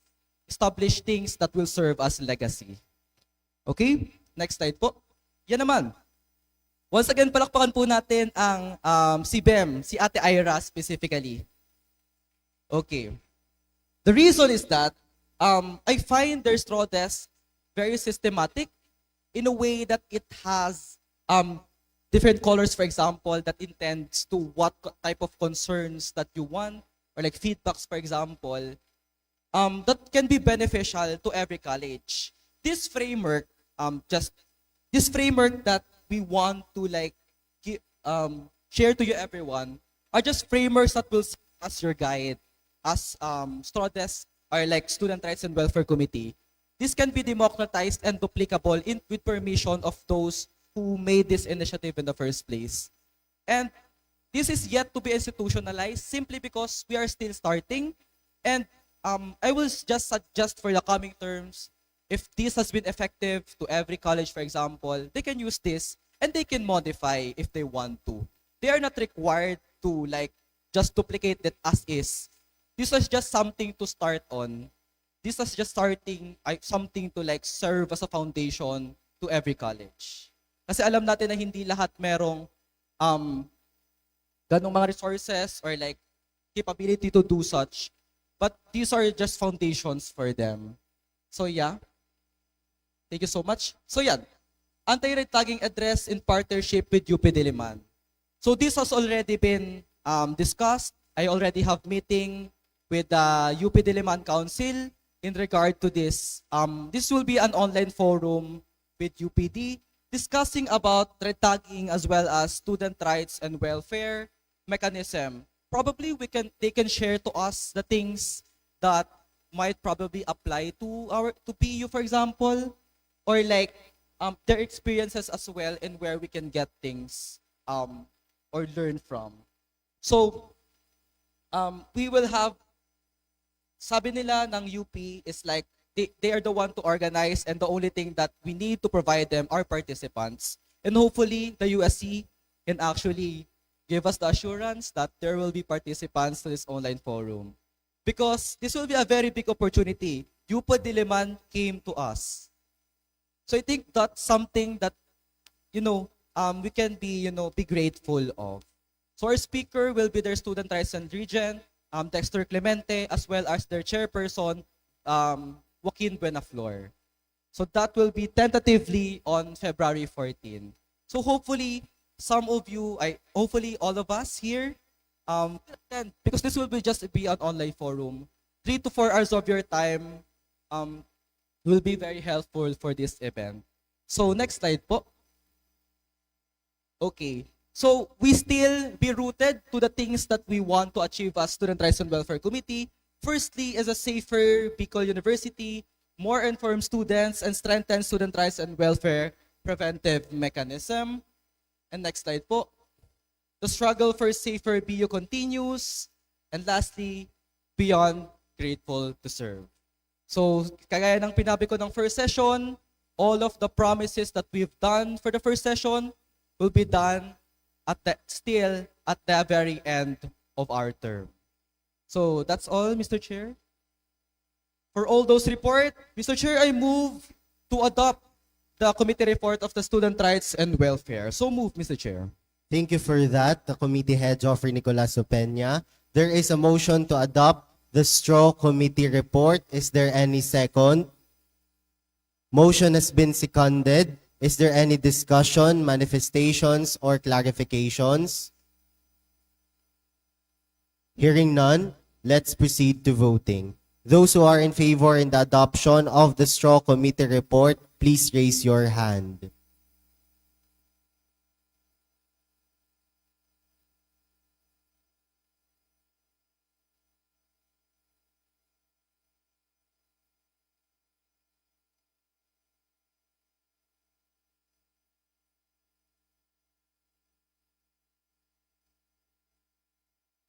Thank you. Please lower your hands.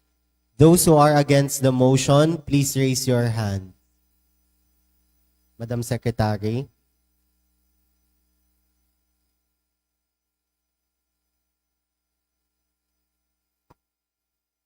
There are 60 affirmative votes and 0 negative votes. With 60 affirmative votes, the committee report of the Students' Rights and Welfare Committee is adopted as presented. Any closing manifestations from the committee chair? Okay. So, no other very lengthy na message, but I would just like to thank my committee members who've been part of this whole journey. So, patapos na yung term natin, and hopefully, you're proud of the things that you've done. And I just want to say that whatever the success of this term, lahat po yun dahil sa inyo. And you made those guys possible. I'm very thankful of you guys. And sana the future straw committee will also have the same passion of like doing things for the betterment of Bicol University. For all of those, I'm very thankful. And thank you so much. Yun lang po. Thank you. Thank you so much. Proceeding to our next committee, we have the presentation of the Socio-Cultural Committee headed by the CBEM CSC representative, John Marie Alimuin.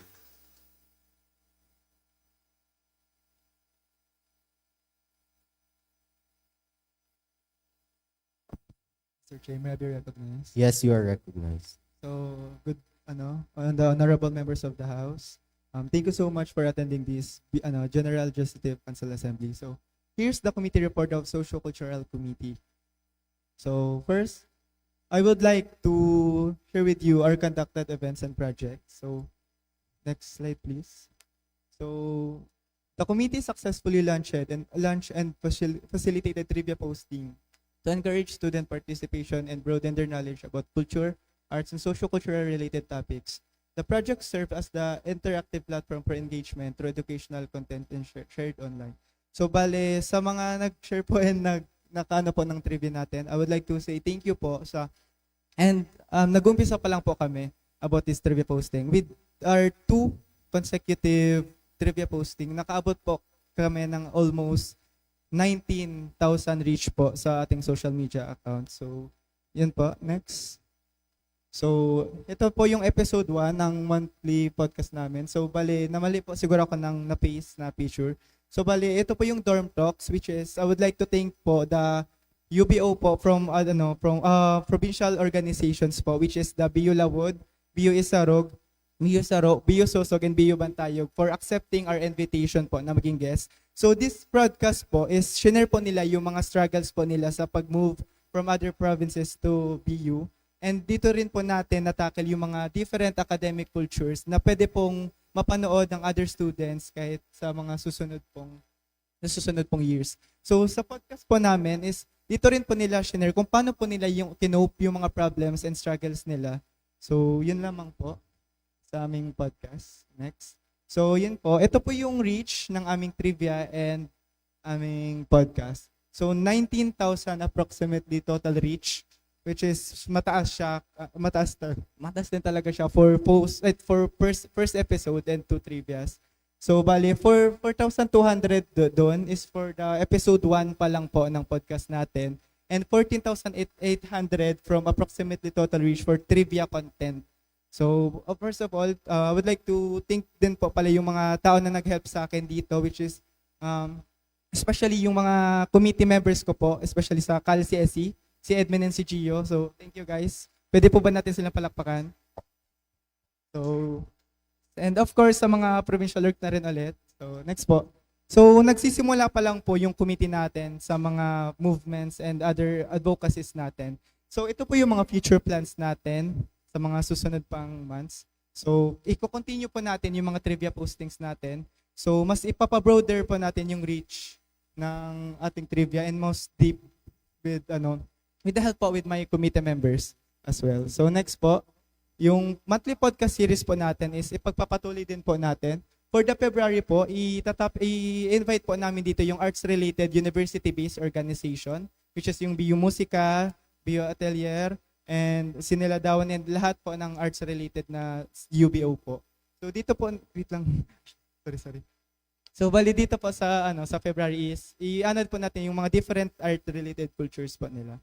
So for the month of March is the Women's Month. So i-invite po natin dito ang BU Sage and other officers po ng Sage sa different colleges. So for the April po is, since National Literature Month po siya, so invite rin po namin dito yung mga EICs or member po ng publication per college and as well as the UNIBE po. So next. So ito po yung partnership event namin with Bokal CSC and BU Pantayog, which is Sinisenta, pista ng pelikulang Bicolnon. So dito po is film showing po siya na magaganap po here sa BU. So bali, I would like to take this opportunity po para invite na po kayong lahat na suportahan po kami sa initiative na to. So thank you so much po pala for CalCSE and BU Batay for inviting our committee po na maging partner po for this event. So this project aims to promote Bicolano film and culture by showcasing local cinema and strengthening partnership with other organizations. So that's would be all po for our committee. So by direction of the Social Cultural Committee, I move a motion to adopt the committee reports of Social Culture Committee. So move, Mr. Chair. Thank you for that. There is a motion to adopt the Social Cultural Committee report. Is there any second? Motion has been seconded. Is there any discussion, manifestation, clarification?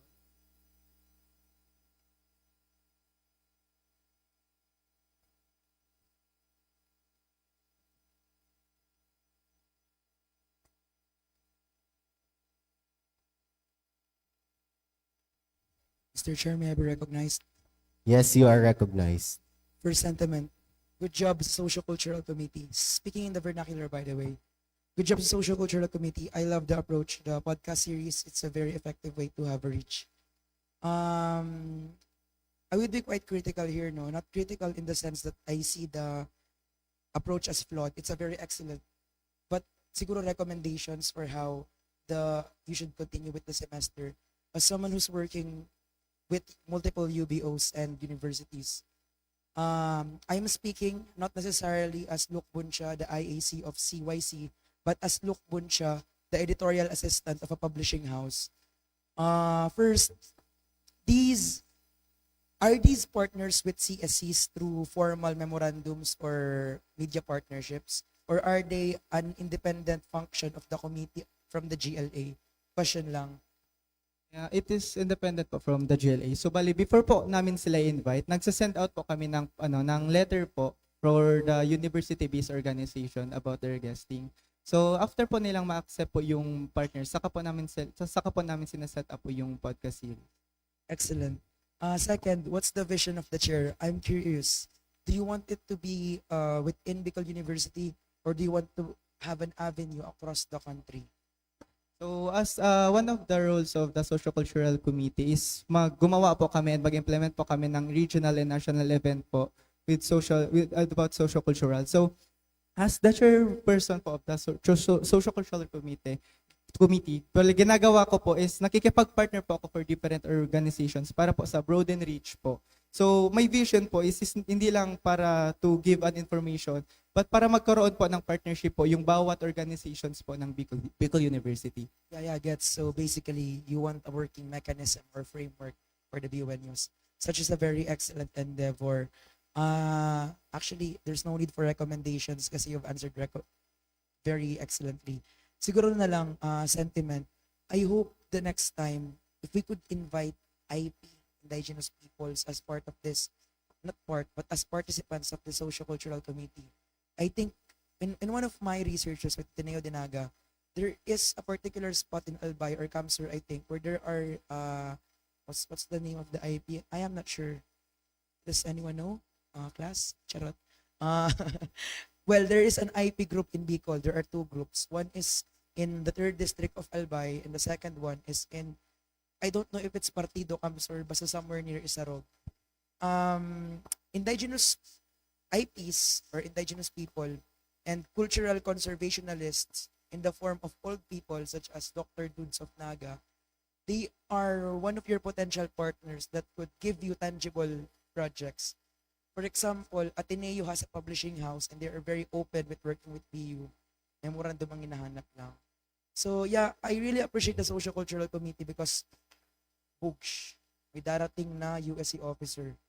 I appreciate the Socio-Cultural Committee because it's not performative. And that sets you apart from most. Yeah, I think we already talked earlier about something for April. Let's formalize that further. Thank you. Let's formalize na lang it later after na. Yeah, after this. Yeah.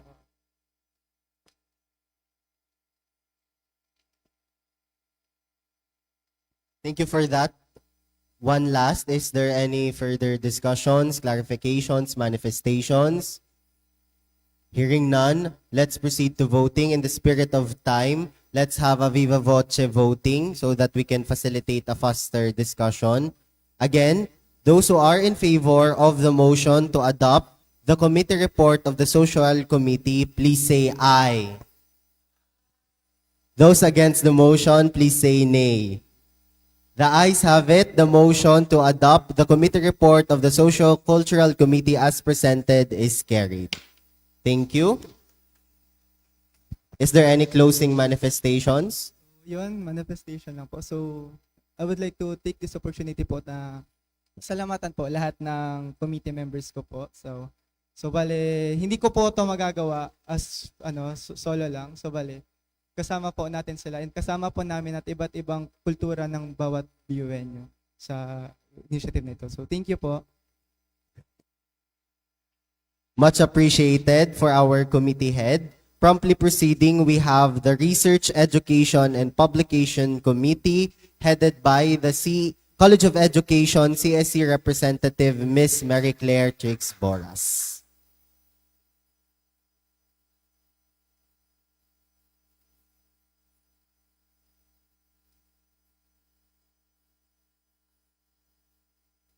Hello. Permission to speak in vernacular.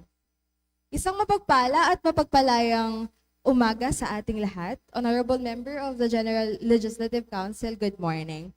I am honored to present the committee report of the Research, Education, and Publication Committee, or REPC, for this reporting period. Next slide. So the REPC is primarily tasked to look into the overall condition of the students' curriculum and academic concerns, making sure that these are not only reviewed, but also properly documented and represented. Kasama rin po sa mandato namin ang pakikipag-ugnayan sa mga university at college-based publication dahil naniniwala kami na ang malakas na student publication ay tanda ng malakas na student voice. We ensure na yung initiatives namin this academic year is anchored to this mandate. And thankfully, the committee's capacity was further strengthened with the addition of 2 new members, allowing us to better respond to our growing responsibility. As mentioned last session, 2 lang po kami originally sa REPC committee. And talagang may difficulty in terms of manpower. And thankfully, nadagdagan po kami ng 2 pa, so 4 na po kami. Allow me to mention the people behind the REPC. Mr. Jason Ortega from BUPC, Miss Jen Antoinette Chiera from BUPC, and Miss Christine Quite from BU College of Arts and Letters. So because of them, lahat ng ma-report namin today ay nasimulan at magpapatuloy na at tatapusin. Ayan. Now moving on to our committee meetings and deliberation, the REPC conducted a total of 3 official meetings during the reporting period. The first meeting focused on the orientation of the Committee on the Special Quick Response Committee. This was facilitated po by the BU-IDEA CSC. And through this meeting, we gained a clearer understanding of the purpose, structure, and operational framework of the SQRC. Kumbaga, ito yung orientation namin. We got informed kung ano yung dapat gawin and ways forward sa SQRC. Second meeting was on December 19. The second meeting centered naman on the planning and plotting the timeline for SQRC-related activities. We discussed target schedules, expected deliverables, and coordination mechanism to ensure that implementation would be organized and efficient. Next slide. So here are the documentation. Our third meeting was dedicated naman for the student publication survey. We discussed the survey methodology, the data gathering procedures, and designated roles among the committee members kung paano namin i-implement yung survey. So all meetings po were formally convened, documented, and recorded. Next slide. So for the accomplished activities, the committee successfully conducted an orientation for the college student councils on the Special Quick Response Committee. So kung maaalala nyo po, we disseminated a notice of meeting for this orientation, and gladly, meron naman po nag-participate. However, since hindi po natin na-reach yung quorum, we opt na hindi ituloy yung election for SQRC. That is why, ang ways forward natin for this is asynchronous na lang, and hoping that once we already sent the G-form po for that election, the CSCs will participate, and those who's willing to be elected in a specific position, please do respond doon sa G-form. So this activity aims to strengthen awareness, clarify the role of CSCs in the response process, and emphasize the importance of structured and prepared disaster response. Through this orientation, we were able to reinforce coordination between the CSCs and centralized quality response mechanism. So I would also like to take this opportunity to thank the former REPC chairperson, Ms. Rosel Advincola, for presenting the IRR during that orientation, and the SEC framework naman presented by Ms. the BU-IDEA CSC Ate Carmel. So next accomplished activity is the commencement po of of the data gathering for the sa likod ng pahina, a survey assessing the current status, challenges, and needs of the student publication in Bicol University. So this initiative seeks to document or based on real data, the condition, the struggle, the needs of student publication across the university.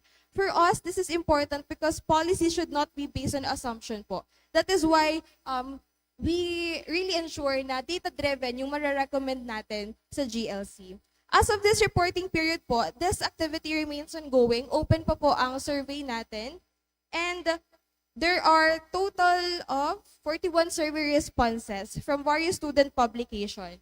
And the survey questionnaire are consist of 6 sections. We ask them about their profile, kung how long have they been part of the publication, the organizational and operational status, ilan ba yung active members nila and staffers, and how often do they release contents. Of course, meron din na funding and resources, training support and administration, challenges encountered, and we also added a open-ended questions para mas mag-cater or mas marinig natin yung need nila and their side. And in addition sa mga collected data through survey questionnaire, we conducted a focus group discussion then facilitated by the committee. And so far, we have 7 editors-in-chief na nag-participate dito. This allowed us to go beyond numbers and hear real stories kung ano ba talaga yung nangyayari sa likod ng pahina ng bawat student publication. So next slide. So a partial data gathered as of February 5, 2026. Based on our initial observation po, the most commonly identified concerns include financial constraints, lack of training and capacity building opportunities, administrative and bureaucratic delays, and the lack of adequate resources. So these are not just operational issues po. They directly affect the sustainability and independence of student publication here in Bicol University. So as a committee and even a fellow student, nakakabahala po yung datos na na-collect namin. Isipin natin na hindi pa po ito yung kabuuang populasyon ng mga journalists dito sa Bicol University. So student publications should not have go through all this po just to exist. Sila ay naglilingkod bilang tagapagayag ng katotohanan, bilang boses ng mga estudyante, at ang ganitong bigat po, kailangan po nila ng katulong para mas marinig pa po sila. Amidst all that, student publication in Bicol University remain committed and resilient. They continue to operate under significant financial, logistical, and institutional constraints. Next slide. So initial data pa lang po ito. Rest assured na kapag na-reach na po natin yung expected respondents natin, meron po tayong ilalabas na data analysis and discussion for this survey. So, going back, they even dominated the recent 23rd Regional Tertiary School Press Conference. Magagaling po ang student publication ng Bicol University. Kaya naman, this survey may this serve as a wake-up call sa ating CSE. Natulungan po natin ang student publication natin. Boses, mata po sila ng mga estudyante. Katuwang at watchdog ng mga organization na nandito sa Bicol University. So, moving forward po, the committee's next step include completing the data gathering phase, consolidating and analyzing the final data, and to formulate evidence-based recommendation for submission to the appropriate bodies. In relation to the SQRC, we will be coordinating with the BUDRRM para dito, and we will disseminate the G forms for the election and hoping po na may mag-respond sa atin. And the research education publication po remains committed to effective student representation. 4 lang po kami, pero matatag ang layunin namin na ipagpatuloy ang nasimulan po namin. We do this because we believe that students deserve to be heard, supported, and be part of the planning sa mga nararanasan nila. So maraming salamat po at magandang umaga. Now, Mr. Chair, I moved for the adoption of the REPC committee report as presented. Thank you. There is a motion to adopt the RAPC committee report as presented. Is there any second? Motion has been seconded. Is there any discussion? Hearing none, let's proceed to voting. Those who are in favor of the adoption of the RAPC committee report, please say aye. Those against the motion, please say nay. The ayes have it. The Research, Education, and Publication Committee committee report is adopted as presented. Any closing manifestations? Yes, again, I would like to thank the members of the REPC. Kayo talaga yung lakas nito, and naging possible lahat ng mga activities because of our help and unified action. So thank you so much. Thank you. Proceeding to our last committee report, the Academic Affairs Committee headed by Mr. Joseph Verano Jr., the CACSC representative.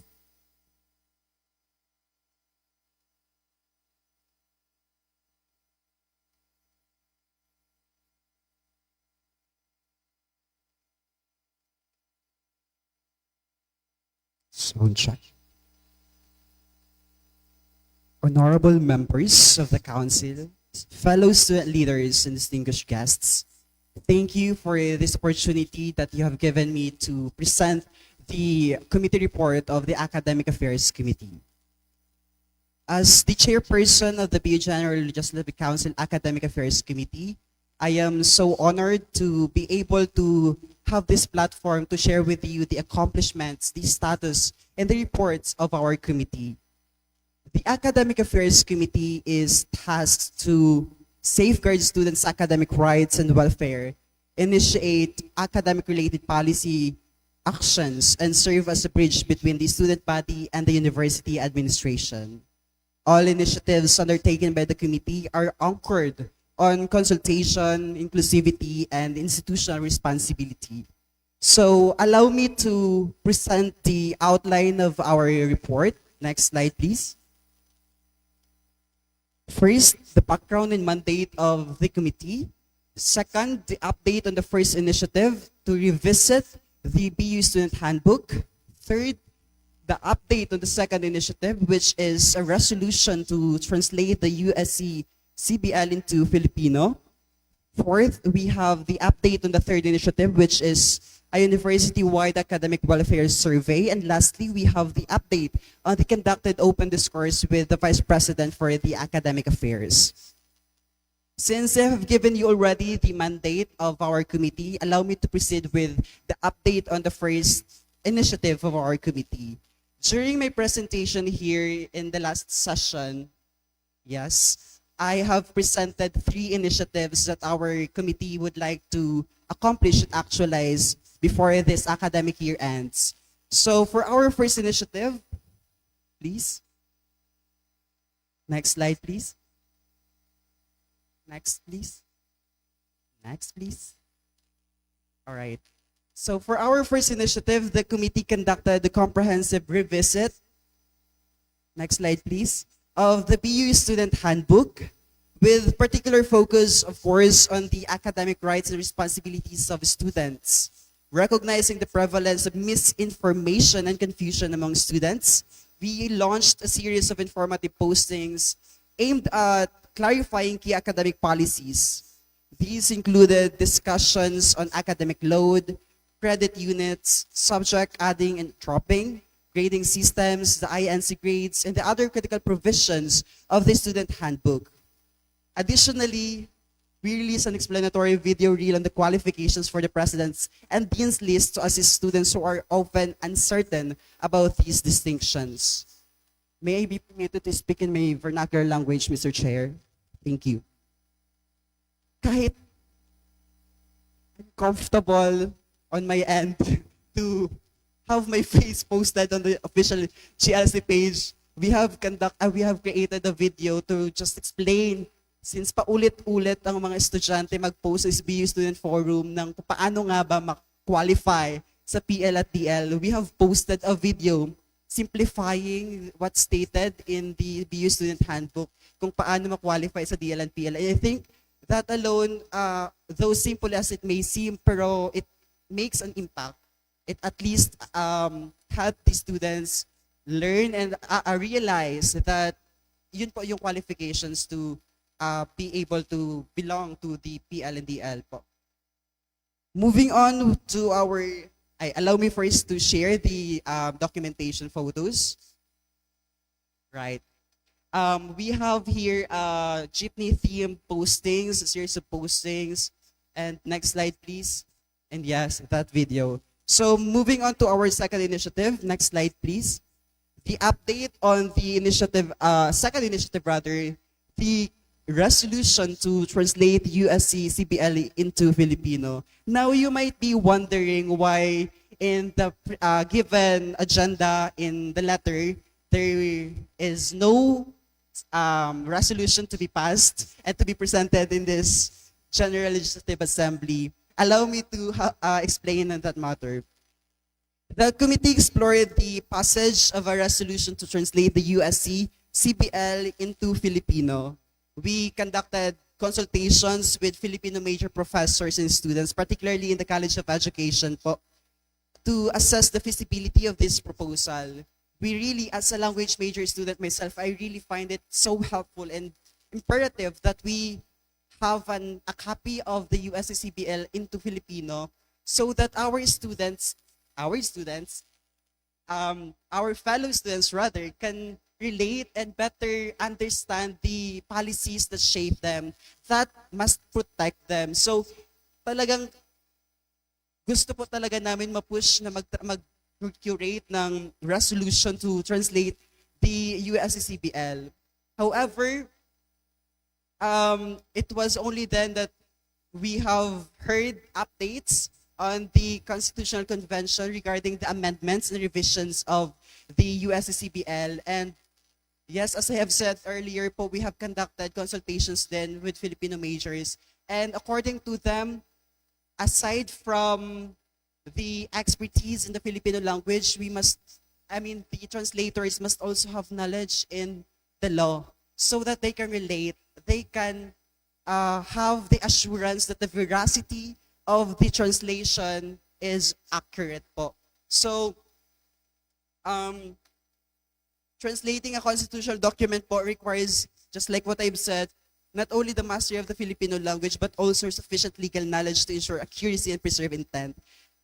However, given the limited time and resources available to our committee this academic year, super congested po talaga ang timeline na nabigay sa amin. We have 5 dapat na initiatives to present and accomplish in this academic year, pero masyado na siya congested and we cannot actualize everything po.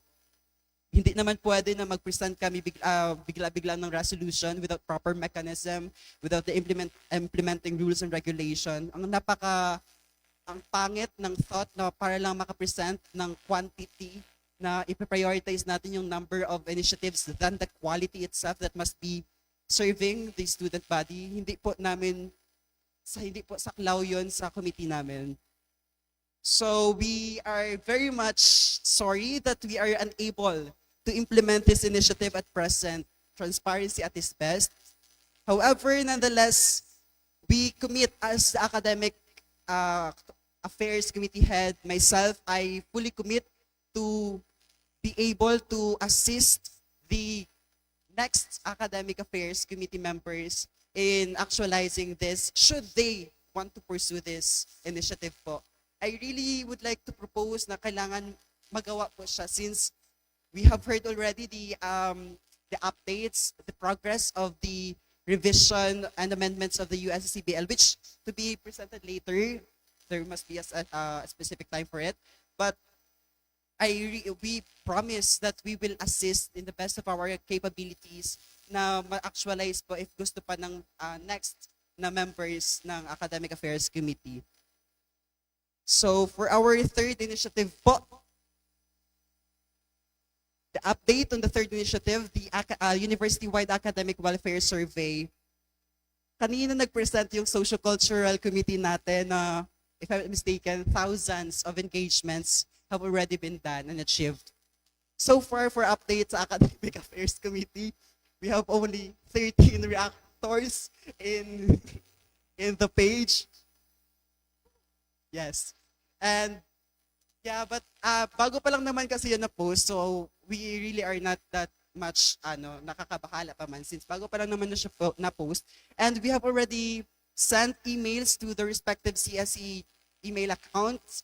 And so far, nag-respond pa lang po sa atin ay ang BU Tabaco and the College of Education Council. So I call upon all the officers, representative, that please check your email po para at least makascade po natin yung ating survey to systematically assess the students' academic status and the welfare and their concerns to cater them para talagang ma-ensure natin na hindi lang puro salita yung ginagawa ng mga committees but we take actions. Though, ang nakandak pa lang po namin is yung survey. I think it is a stepping stone for the next Academic Affairs Committee members na may foundation na at least sila, may alam na silang information kung ano ang pwede nilang gawin to help the students. Hindi naman siya magiging invalid agad, di ba? Yes. Since kakagather pa lang naman ng detail, ng information, and it can help them know what to do po. For our fourth initiative, actually, this was not presented during the last session of the General Legislative Council Assembly, that we will be having a consultative and open discourse with the Vice President for the Academic Affairs, Ma'am Julieta Boras herself. But we deem it necessary for us to have a dialogue with her so that we can really amplify the voices of the students para may sense na yung mga data na nagagather natin. Though hindi man siya hindi pa siya talagang statistics supported yung na-present namin kay Ma'am VPAA, since kakakanda pa lang po namin ng survey, we have gathered perceived concerns from the College Student Council representatives, from the Dental Medicine, from the College of Education, from SENG, from Pulangi, SIT, CAL. Yes, we have representatives all over campuses and colleges po. So, I would like to report that last January 30, Friday, we have conducted a meeting together with, of course, our internal vice chairperson and with our CSR and the straw committee head. They have joined me to lobby the concerns of the students. And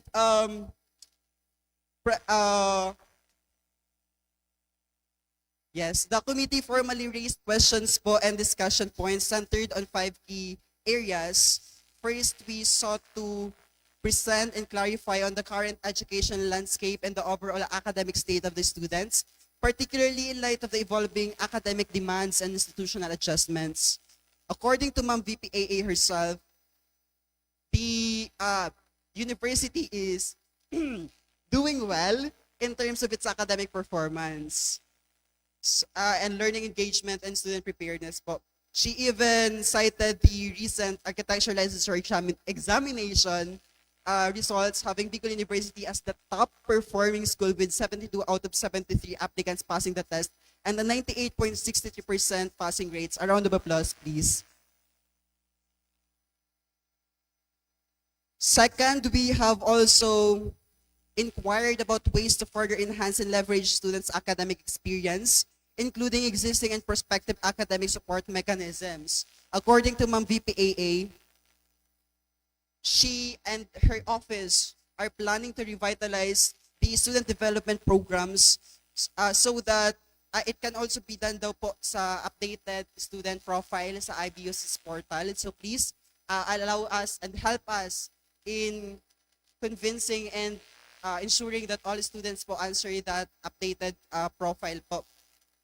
Madam VPA also added that her office intends to strengthen the learning management system of the university, and the learning continuity plan is ongoing na po. Ito po yung na-mention ni Sir Baby Boy last session na since very prevalent na po yung mga disruptions ng classes kailangan daw talaga na may learning continuity plan. So, ongoing na raw po dito yung studies. And since we are asking for the ways that can leverage the experiences of the students, sabi din po ni Ma'am VPAA na with the data gathered from the student profile, the update on the student profile, pwede raw po magbigay ng incentives ang university para sa mga mas nangangailangan talaga. If napapansin nyo po, if na-update nyo na yung profile nyo sa students, I mean portal, mayroon na po doon na tiga-assess kung ano yung mga available resources ng students. So with that, na-assess talaga natin kung sino yung mas nangangailangan, and the university intends to have something do about it po. Gusto po nila magbigay ng cash incentives if kaya ng university, and tiga-consider na raw po yung night classes sa Bicol University para, since meron nga tayong mga working students na mga students, yes. So, mas maganda po na may ganitong consideration na yung administration sa talagang kalagayan ng mga estudyante. Third, we asked about the available statistics po and institutional data on students' academic status and how much data informs academic planning and policy direction po. Fourth, the discussion po covered the administration's plans and future directions for academic affairs, including both immediate priorities and long-term strategies aimed at improving academic outcomes. Lastly, I formally presented the perceived and consolidated academic concerns gathered from CSE representatives across their respective colleges po. These concerns were grounded on the lived experiences of the students and reflected recurring academic issues raised at the college level. So with my members in the Academic Affairs Committee, they have observed the evident themes that have emerged from the lived experiences of their constituents. So I do not see it as parang hindi man reliable na mga data, since they, as the representative, they represent the voices of their students. They have observed firsthand the experiences of their constituents. So alam ko talagang na may basis yung mga labi po nilang concerns. The presentation of these concerns po aim to ensure that the students' realities are considered in institutional academic planning and decision-making. This engagement reaffirmed the importance of sustained dialogue between Student Affairs Committee as a legitimate channel for evidence-based and consultative academic advocacy. Among the concerns that have been presented to the Office of the Vice President are the following po. First, very timely, the concerns on the confidentiality of the faculty evaluation results. According to my VPAA, I have the permission to disclose this. Wala po talagang access ang mga faculty sa names, personal information, and even the black ng mga students sa pag-evaluate ng faculty. Wala po silang nalalaman dapat kung sino-sino yung nag-assess sa performance nila. Ang alam ko, parang may certain percentage lang po noon na sinasabi, nag-reflect sa portal din nila na kung ano yung performance, overall na po yon. However, if you are aware of it,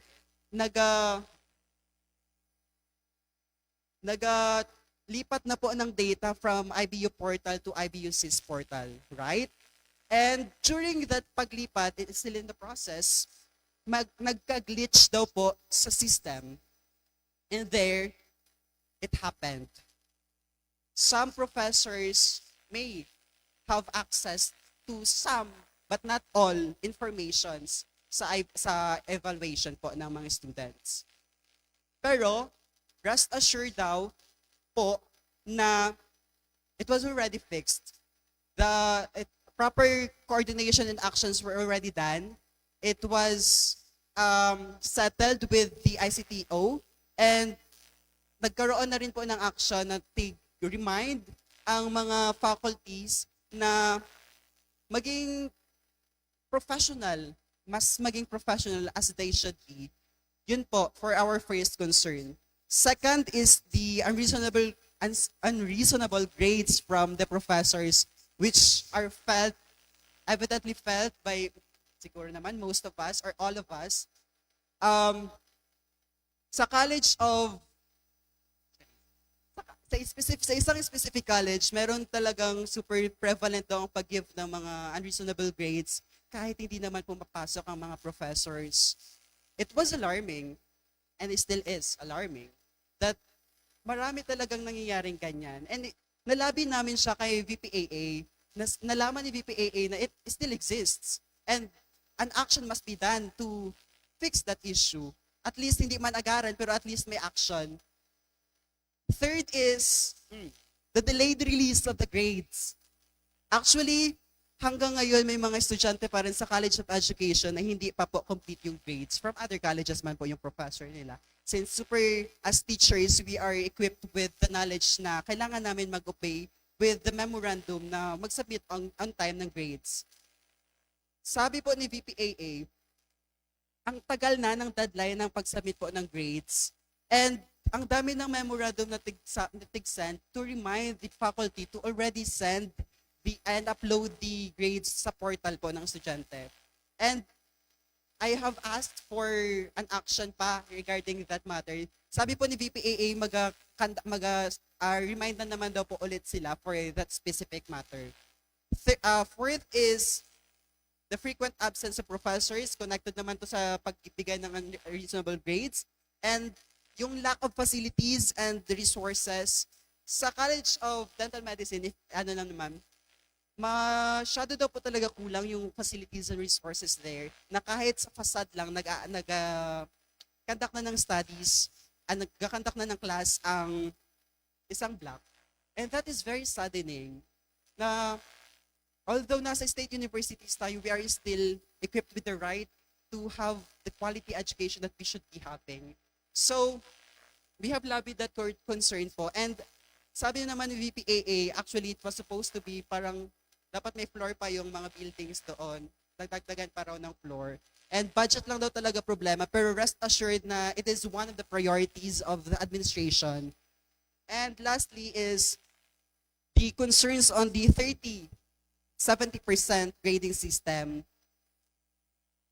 If you are not aware of it, some colleges apply this grading system po. 30% for the midterm, 70% for the finals.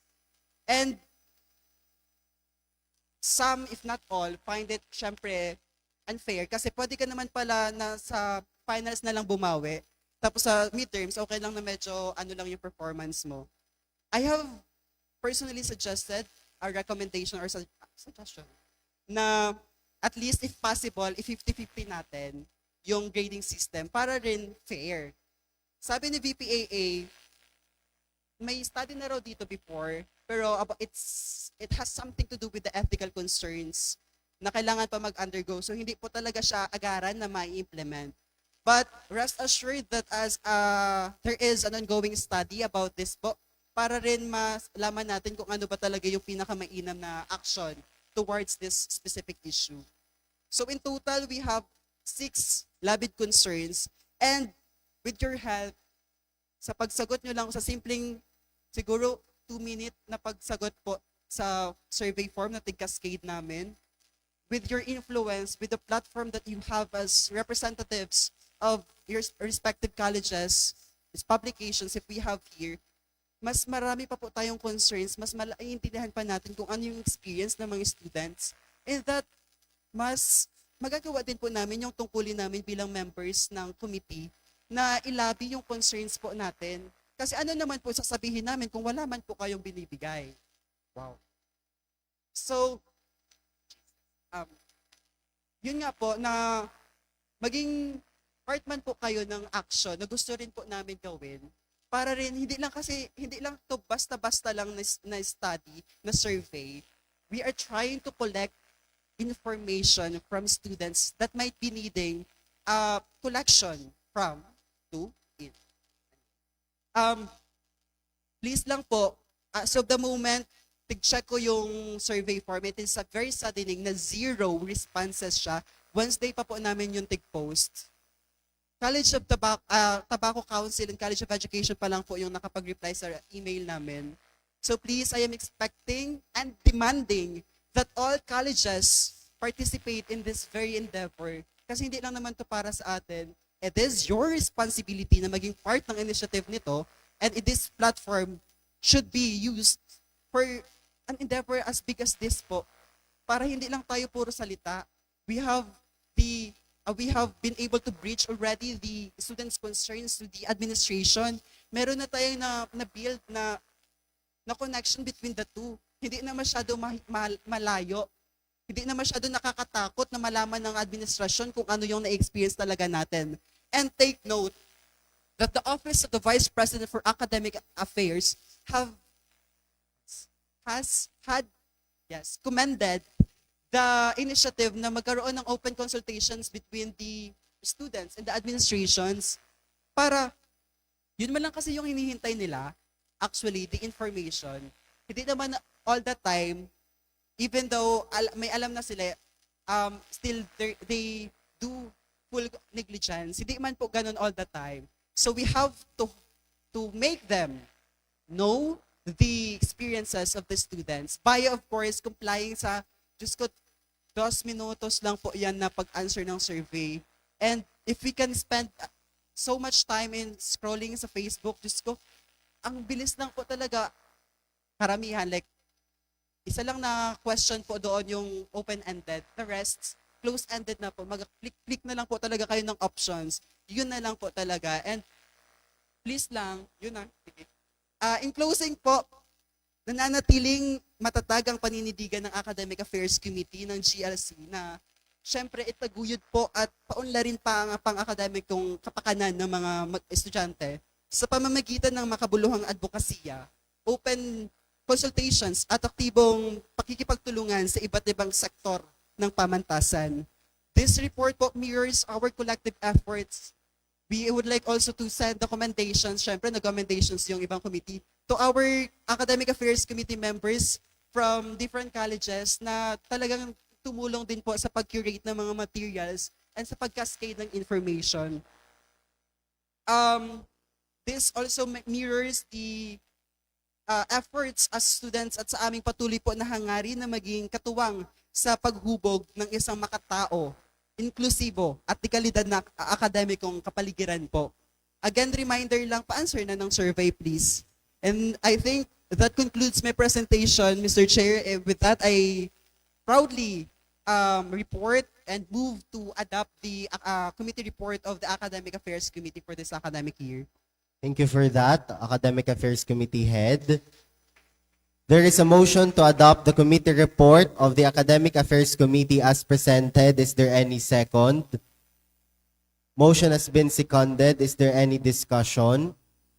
Hearing none, let's proceed to voting. Those who are in favor of adopting the Academic Affairs Committee as presented, please say aye. Those against the motion, please say nay. The ayes have it. The Academic Affairs Committee is adopted as presented. Congratulations.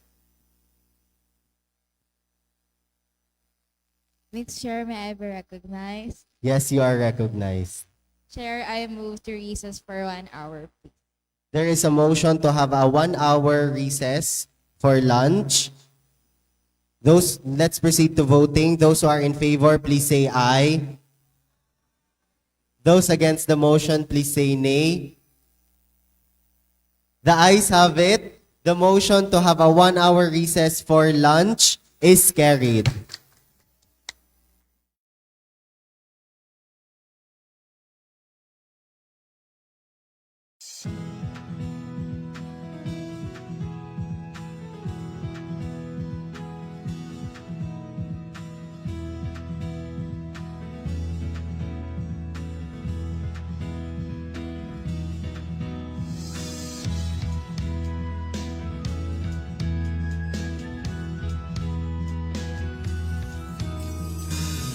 Hasang tibay at talino, samahang pinatatag ng panahon.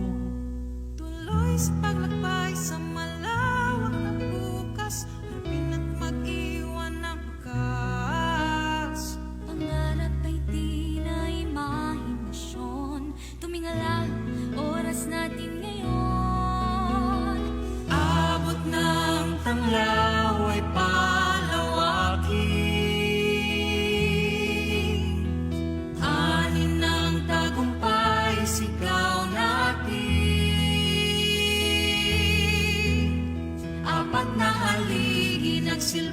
pundasyon, handa ng tahakin ang susunod na hamon.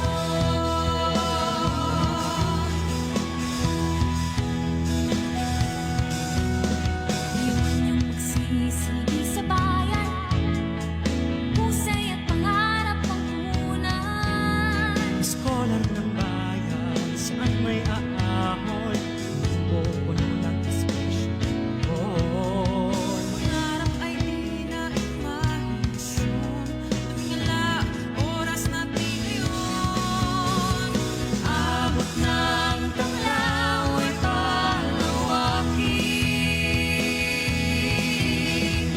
ani ng tagumpay sigaw natin.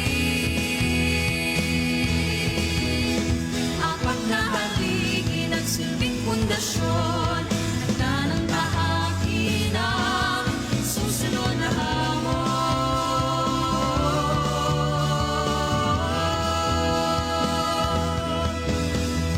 Noon ang aral sisimulan ng bagong pahina. Ngayong magtatapos, bubukas ang bagong kabanata.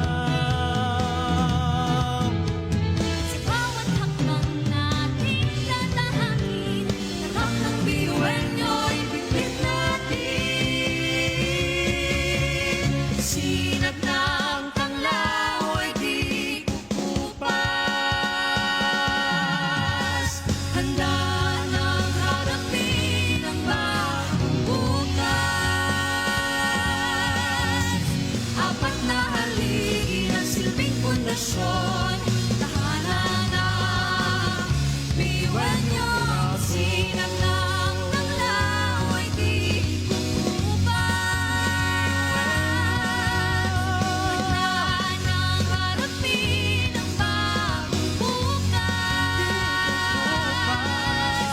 Apat na haligi ng silbing pundasyon, tahanan ng biyuan niyong uragon. Kami ang tanglaw, biyuan niyong uragon.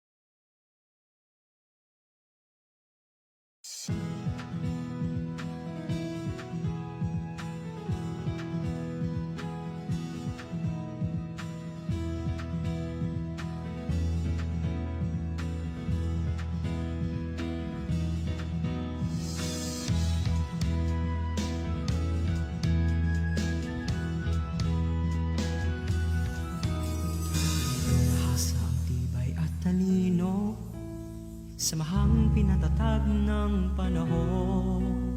Tuloy sa paglakbay sa malawak na bukas, harapin at mag-iwan ng wakas. Pangarap ay di na imahinasyon, tumingala oras natin ngayon.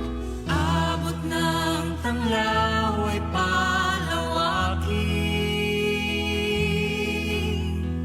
ani ng tagumpay sigaw natin.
Samahang pinatatag ng panahon.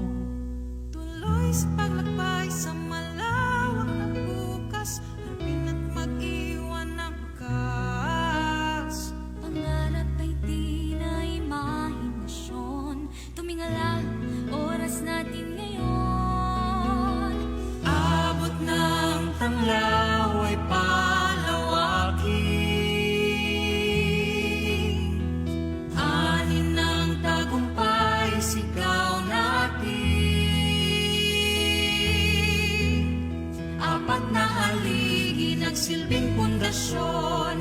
Handa ng tahakin ang susunod na hamon.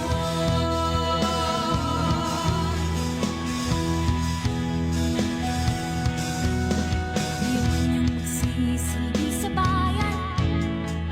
Husay at pangarap ang punan. Eskolan ng bayan, saan may aahon, pupunan ng inspirasyon.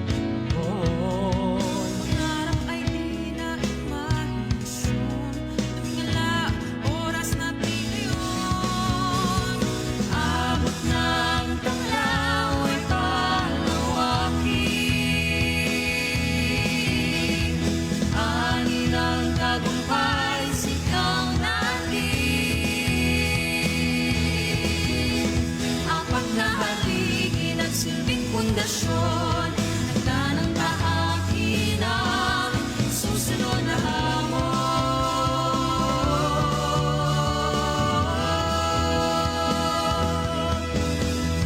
Noon ang aral, sisimulan ng bagong pahina. Ngayong magtatapos, bubukas ang bagong kabanata. Sa bawat hakbang natin tatahakin. Tatak ng biyuenyo, ibigin natin. Sinag ng tanglaw ay di kukupas. Handa ng harapin ang bagong bukas.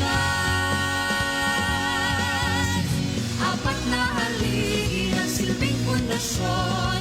Tahanan ng biyuenyo, sinag ng tanglaw ay di kukupas. Handa ng harapin ang bagong bukas. Apat na haligi, nagsilbing pundasyon. Tahanan ng biyuenyo, Uragon.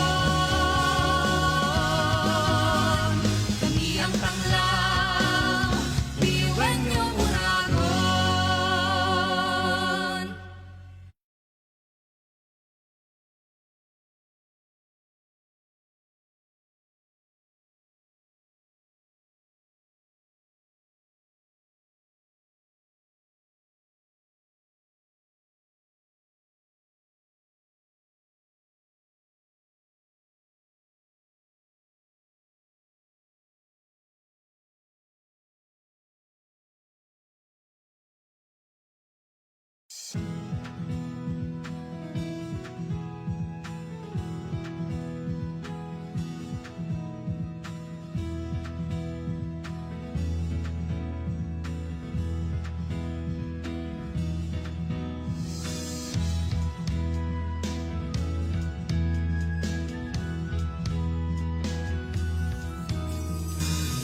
Hasa ang tibay at talino, samahang pinatatag ng panahon. Tuloy sa paglakbay sa malawak na bukas, harapin at mag-iwan ng wakas. Pangarap ay di na imahinasyon. Tumingala, oras natin ngayon. Abot ng tanglaw ay palawakin.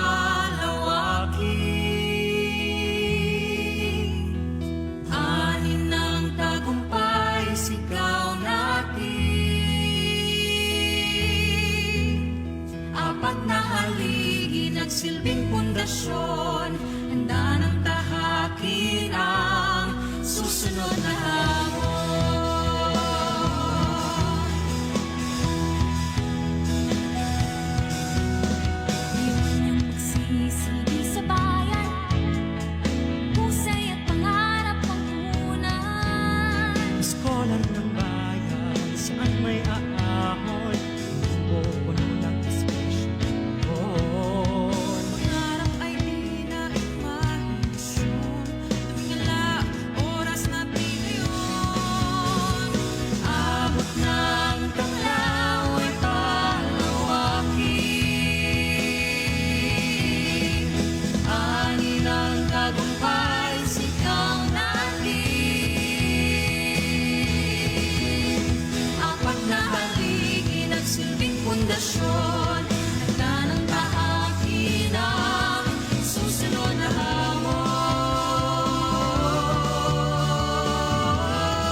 Samahang pinatatag ng panahon.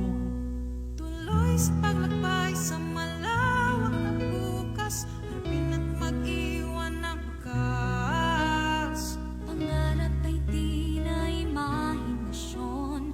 Tumingala, oras natin ngayon. Abot ng tanglaw ay palawakin. Anin ng tagumpay, sigaw natin. Apat na haligi, nagsilbing pundasyon. Handa ng tahakin ang susunod na hamon.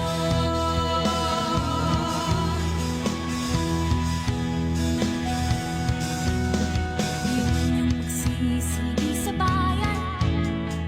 Husay at pangarap ang punan. Eskola ng bayan, saan may aahon, o puno ng inspirasyon. Pangarap ay di na imahinasyon. Tumingala, oras natin ngayon. Abot ng tanglaw ay palawakin. Ani ng tagumpay, sigaw natin. Apat na haligi, nagsilbing pundasyon. Handa ng tahakin ang susunod na hamon.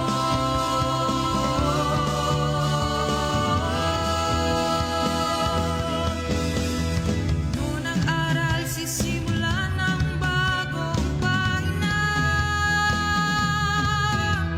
Ngayong magtatapos, bubukas ang bagong kabanata.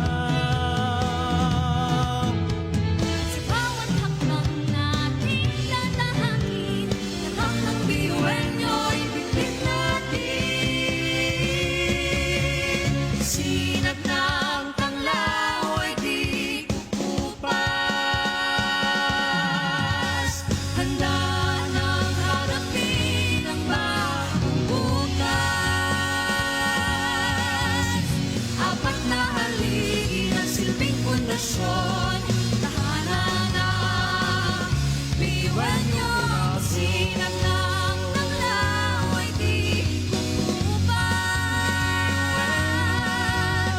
Handa nang harapin ang bagong bukas. Apat na haligi, nagsilbing pundasyon. Tahanan ng biyuan nyo, Uragon. Kami ang tanglaw, biyuan nyo, Uragon.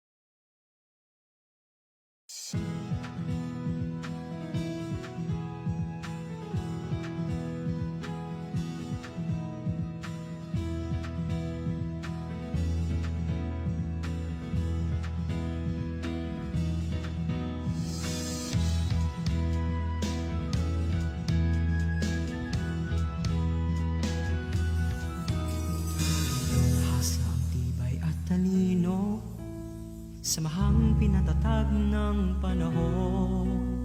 Tuloy sa paglakbay sa malawak na bukas, harapin at mag-iwan ng wakas.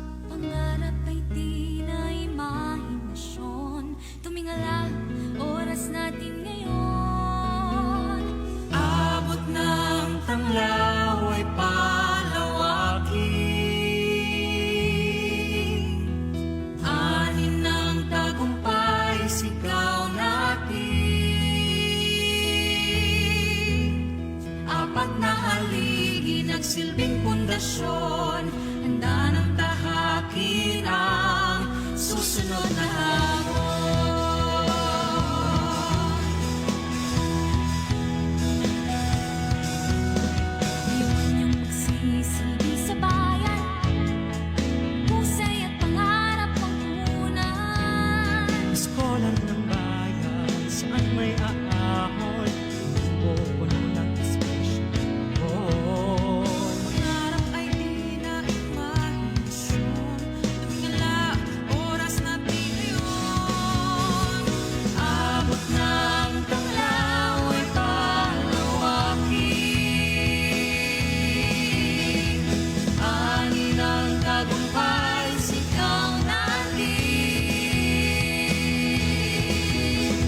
pundasyon. Handa ng tahakin ang susunod na hamon.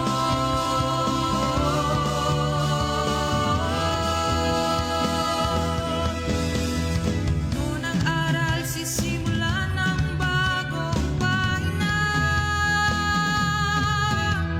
Ngayong magtatapos, bubukas ang bagong kabanata. Sa bawat hakbang nating tatahakin, Tatak ng biyuenyo'y bibig natin. Sinag ng tanglaw ay di kukupas. Handa nang harapin ang bagong bukas.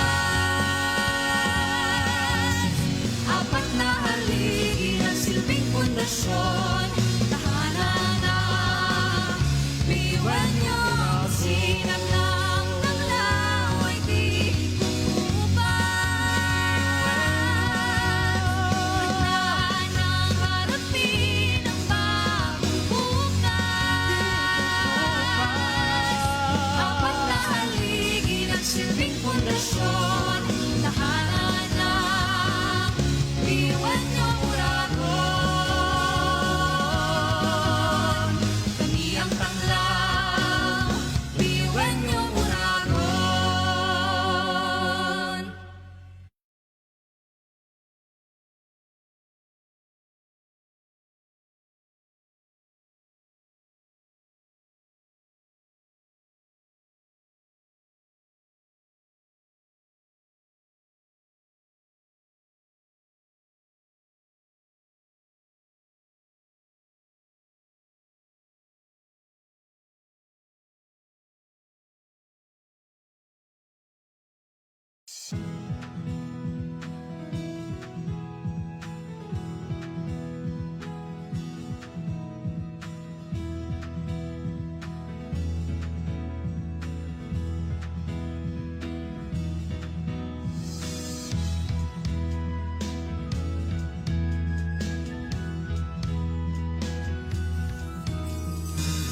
Hasa ang tibay at talino, samahang pinatatag ng panahon. Tuloy sa paglakbay sa malawak na bukas. Harapin at mag-iwan ng wakas. pangarap ay di na imahinasyon. Tumingala, oras natin ngayon. Abot ng tanglaw ay palawakin. Anin ng tagumpay, sigaw natin. Apat na haligi nagsilbing pundasyon. Handa ng tahakin ang susunod na hamon.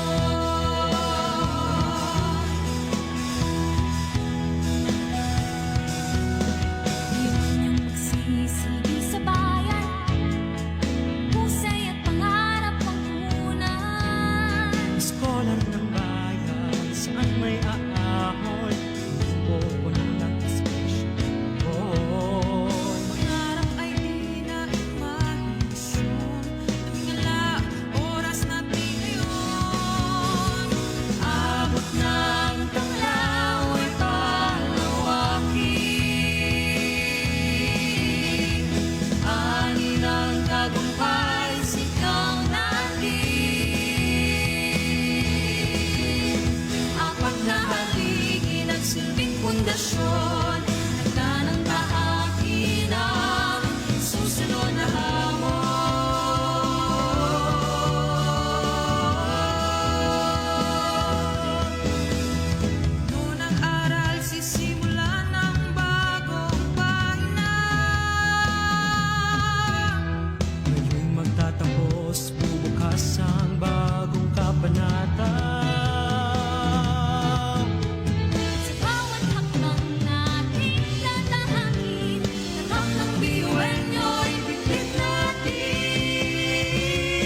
samahang pinatatag ng panahon. Tuloy sa paglakbay sa malawak na bukas, harapin at mag-iwan ng wakas. Pangarap ay di na imahinasyon. Tumingala, oras natin ngayon. Abot ng tanglaw ay palawakin. Anin ng tagumpay, sigaw natin. Apat na haligi, nagsilbing pundasyon. Handa ng tahakin ang susunod na hamon.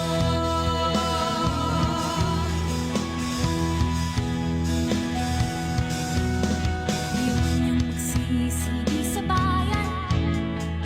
Husay at pangarap ang punan. Iskolar ng bayan, saan may aahon, o puno ng inspirasyon.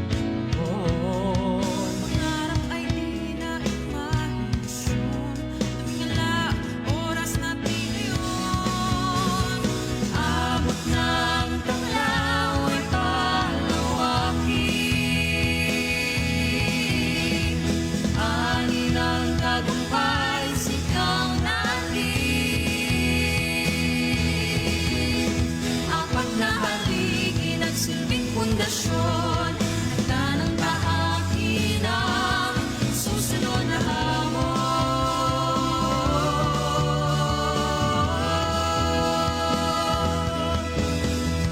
Noon ang aral, sisimulan ng bagong pahina.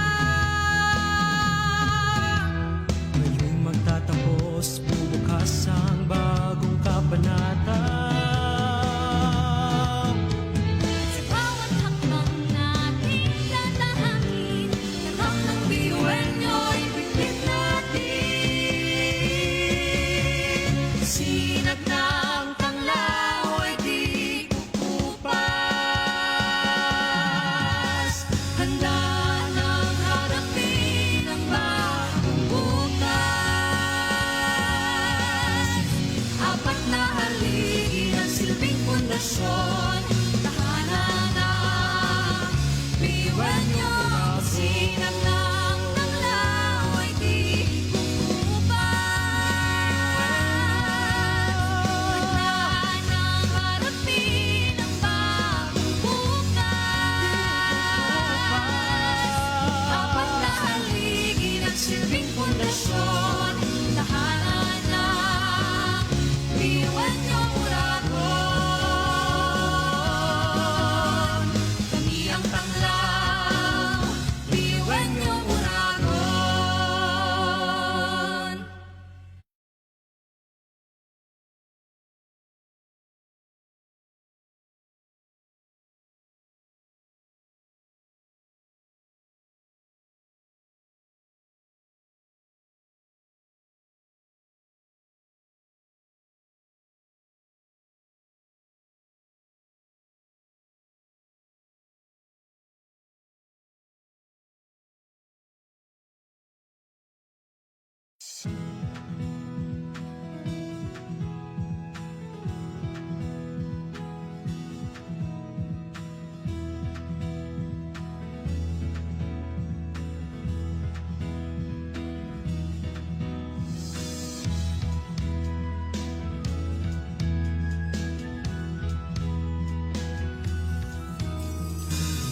Hasa ang tibay at talino, samahang pinatatag ng panahon. Tuloy sa paglakbay sa malawak na bukas, harapin at mag-iwan ng wakas. Pangarap ay di na imahinasyon. Tumingala, oras natin ngayon. Abot ng tanglaw ay palawakin.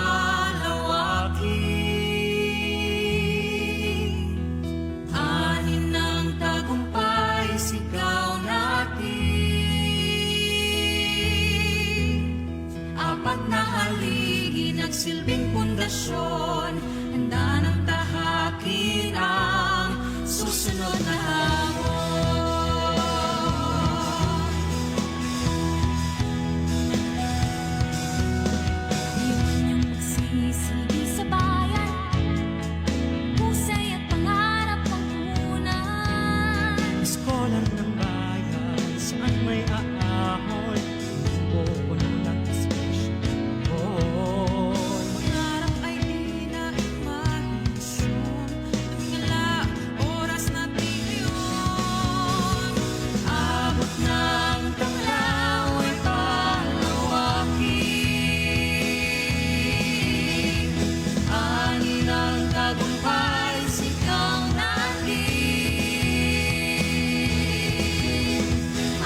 pundasyon. Tahanan na iwan niyo ang sinag ng tanglaw ay di uubad. Handa nang harapin ang bagong bukas. Apat na haligi nagsilbing pundasyon.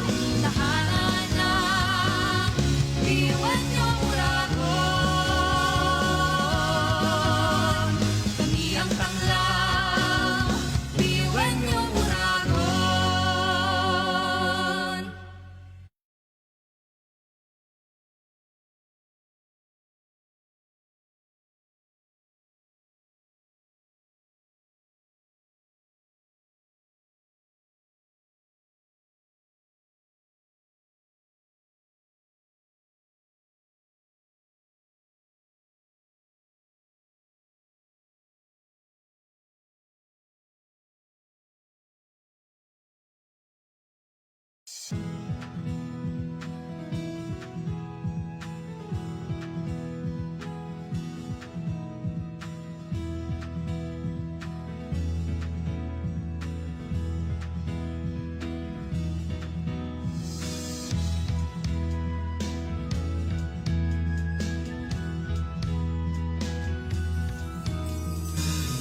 Hasa ang tibay at talino, samahang pinatatag ng panahon.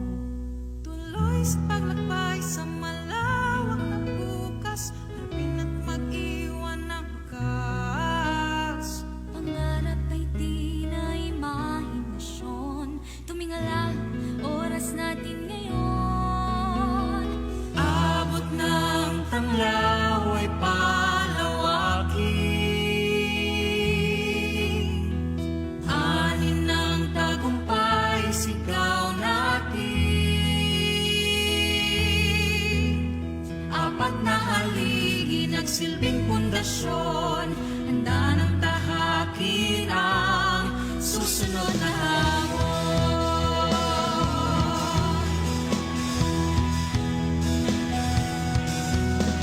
Iwan niyang magsisilbi sa bayan. Husay at pangarap ang punan. Iskolan ng bayan, saan may aahon, o puno ng inspirasyon. Pangarap ay di na imahinasyon.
Samahang pinatatag ng panahon. Tuloy sa paglakbay sa malawak na bukas, harapin at mag-iwan ng wakas. Pangarap ay di na imahinasyon. Tumingala, oras natin ngayon. Abot ng tanglaw ay palawakin. Anin ng tagumpay, sigaw natin. Apat na haligi, nagsilbing pundasyon. Handa ng tahakin ang susunod na hamon.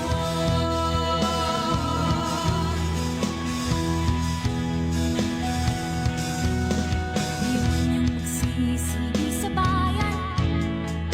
Husay at pangarap ang punan. Iskolan ng bayan, saan may aahon, pupuno ng inspirasyon. Pangarap ay di na imahinasyon. Tumingala, oras natin ngayon. Abot ng tanglaw ay palawakin. Ani ng tagumpay, sigaw natin. Apat na haligi, nagsilbing pundasyon. Handa ng tahakin ang susunod na hamon.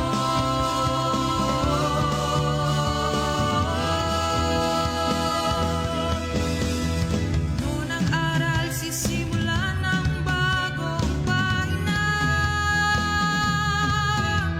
Ngayong magtatapos, bubukas ang bagong kabanata. Sa bawat hakbang natin tatahakin. Lahat ng biyuan nyo'y biglit natin. Sinag ng tanglaw ay di kukupas. Handa nang harapin ang bagong bukas. Apat na haligi, nagsilbing pundasyon. Tahanan ang biyuan nyo. Sinag ng tanglaw ay di kukupas.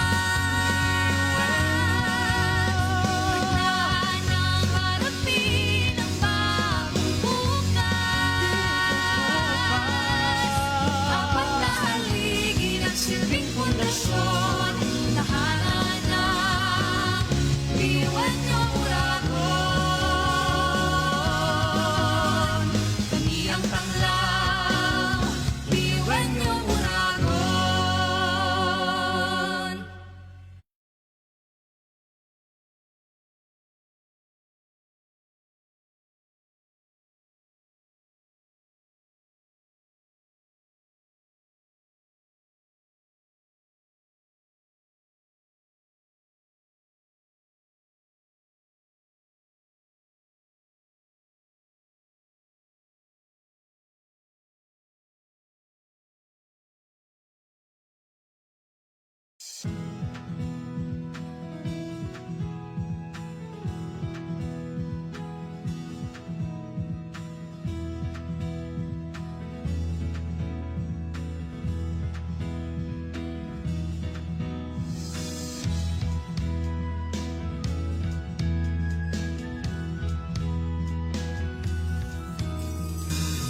Hasa ang tibay at talino, samahang pinatatag ng panahon. Tuloy sa paglakbay sa malawak na bukas, harapin at mag-iwan ng wakas. Pangarap ay di na imahinasyon. Tumingala, oras natin ngayon. Abot ng tanglaw ay palawakin.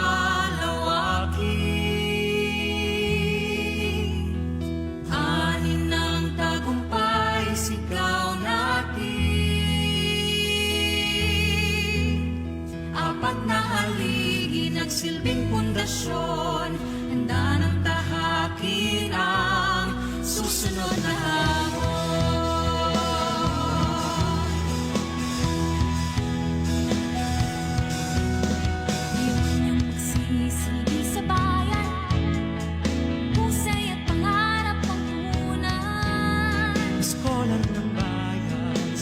may aahon, pupuno ng inspirasyon.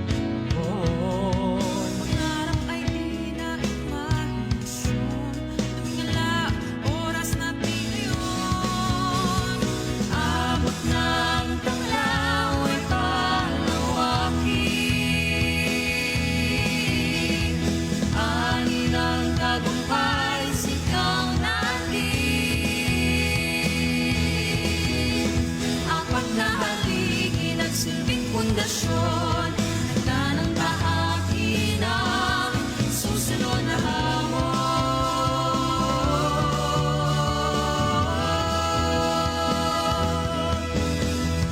Noon ang aral, sisimulan ng bagong pahina. Ngayon'y magtatapos, bubukas ang bagong kabanata. Sa bawat hakbang nating tatahakin, lahat ng biyuan nyo'y pipit natin. Sinag ng tanglaw ay di kukupas. Handa nang harapin ang bagong bukas. Apat na haligi ng silbing pundasyon. Tahanan ng biyuan nyo. Sinag ng tanglaw ay di kukupas. Handa nang harapin ang bagong bukas. Apat na haligi ng silbing pundasyon. Tahanan ng biyuan nyo, Uragon. Kami ang tanglaw, biyuan nyo, Uragon.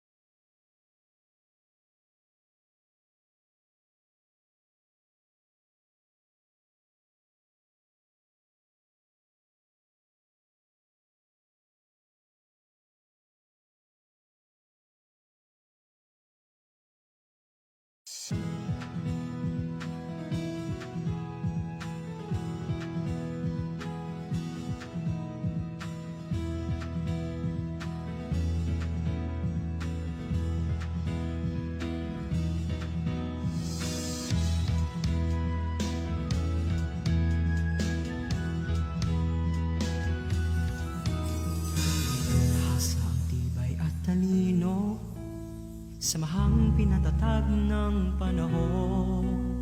Tuloy sa paglakbay sa malawak na bukas. Harapin at mag-iwan ng wakas. Pangarap ay di na imahinasyon. Tumingala, oras natin ngayon.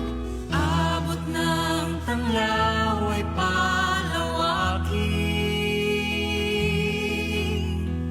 Anin ng tagumpay, sigaw natin.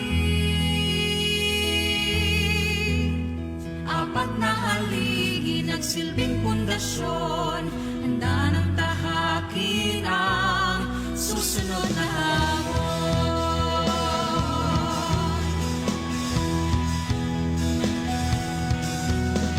Iwan niyong magsisilbi sa bayan. Husay at pangarap ang punan. Iskolar ng bayan, saan may aahon, pupuno ng inspirasyon. Pangarap ay di na imahinasyon. Tumingala, oras natin ngayon. Abot ng tanglaw ay palawakin. Ani ng tagumpay, sigaw natin. Apat na haligi, nagsilbing pundasyon. Handa ng tahakin ang susunod na hamon.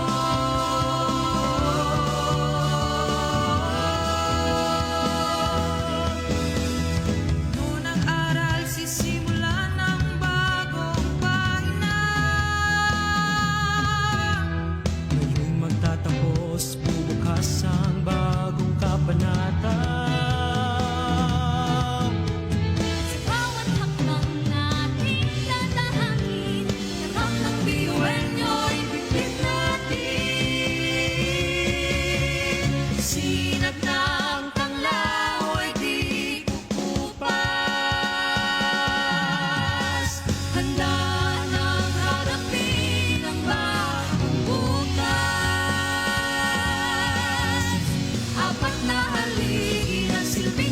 pundasyon, tahanan na biniwan niyo. Sinag lang ng laway di umuupan. Handa nang harapin ang bagong bukas. Apat na haligi nagsilbing pundasyon, tahanan na biniwan niyong uragon. Kami ang tanglaw, biniwan niyong uragon.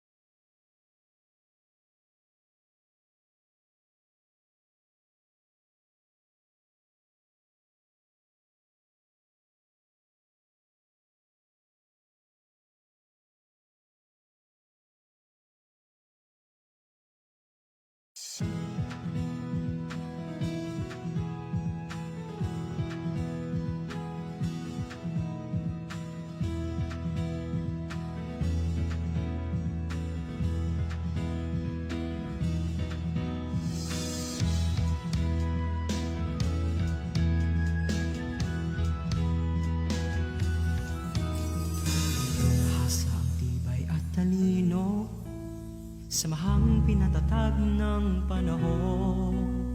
Tuloy sa paglakbay sa malawak na bukas, harapin at mag-iwan ng wakas. Pangarap ay di na imahinasyon, tumingala oras natin ngayon.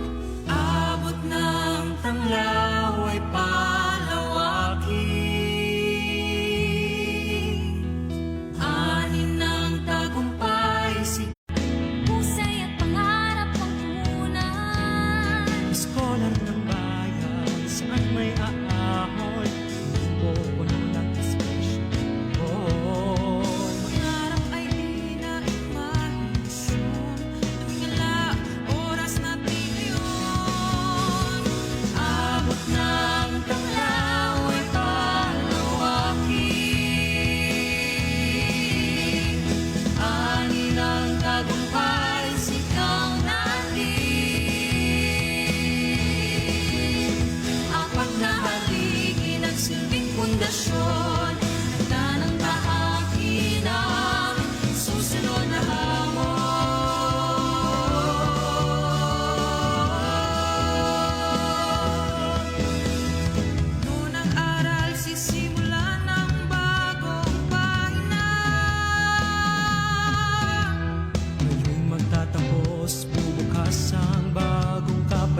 samahang pinatatag ng panahon. Tuloy sa paglakbay sa malawak na bukas, harapin at mag-iwan ng wakas. Pangarap ay di na imahinasyon, tumingala, oras natin ngayon. Abot ng tanglaw ay palawakin,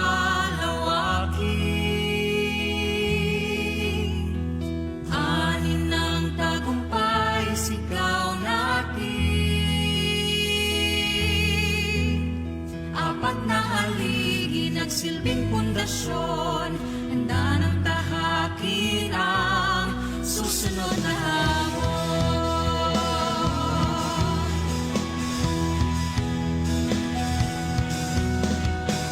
Magsisilbi sa bayan, husay at pangarap ang punan. Iskolar ng bayan, saan may aahon, pupuno ng inspirasyon.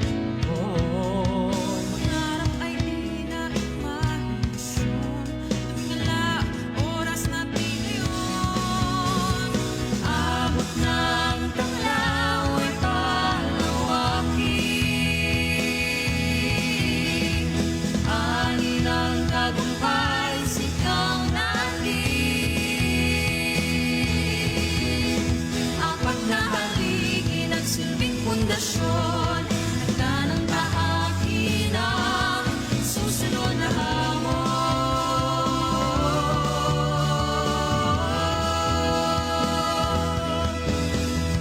Noon ang aral, sisimulan ng bagong pahina. Ngayong magtatapos, bubukas ang bagong kabanata. Sa bawat hakbang natin tatahakin, lahat ng biyuan nyo'y biglit natin. Sinag ng tanglaw ay di kukupas, handa nang harapin ang bagong bukas. Apat na haligi ng silbing pundasyon, tahanan ng biyuan nyo. Sinag ng tanglaw ay di kukupas, handa nang harapin ang bagong bukas. Apat na haligi ng silbing pundasyon, tahanan ng biyuan nyo, Uragon.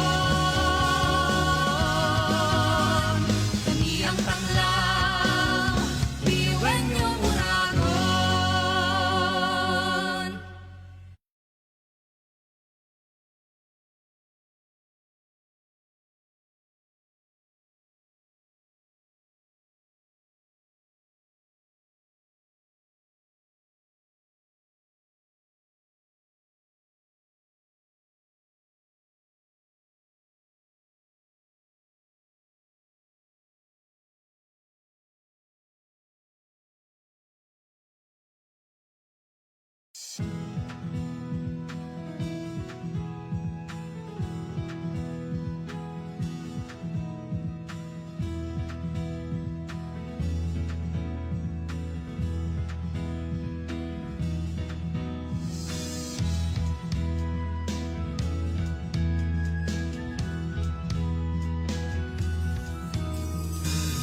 Hasa ang tibay at talino, samahang pinatatag ng panahon.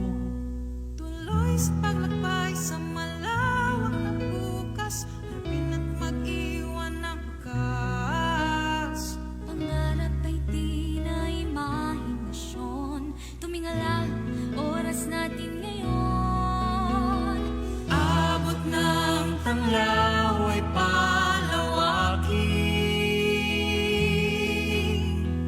anin ng tagumpay sigaw natin. Apat na haligi nagsilbing pundasyon, handa ng tahakin ang susunod na hamon.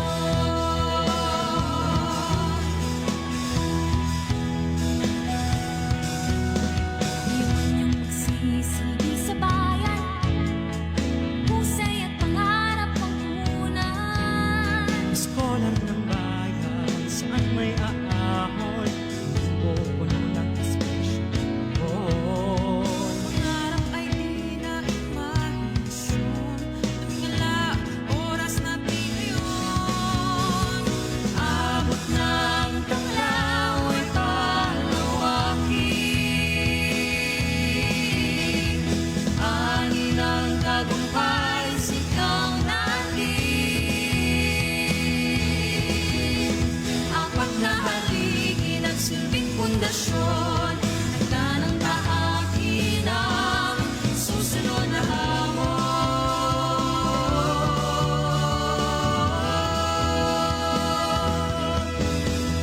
Noon ang aral sisimulan ng bagong pahina. Ngayong magtatapos, bubukas ang bagong kabanata. Sa bawat hakbang nating tatahakin, Lahat ng biyuan nyo'y bitbit natin. Sinag ng tanglaw ay di kukupas. Handa nang harapin ang bagong bukas. Apat na haligi ng silbing pundasyon. Tahanan ng biyuan nyo. Sinag ng tanglaw ay di kukupas. Handa nang harapin ang bagong bukas. Apat na haligi ng silbing pundasyon. Tahanan ng biyuan nyo, Uragon. Kami ang tanglaw, biyuan nyo, Uragon.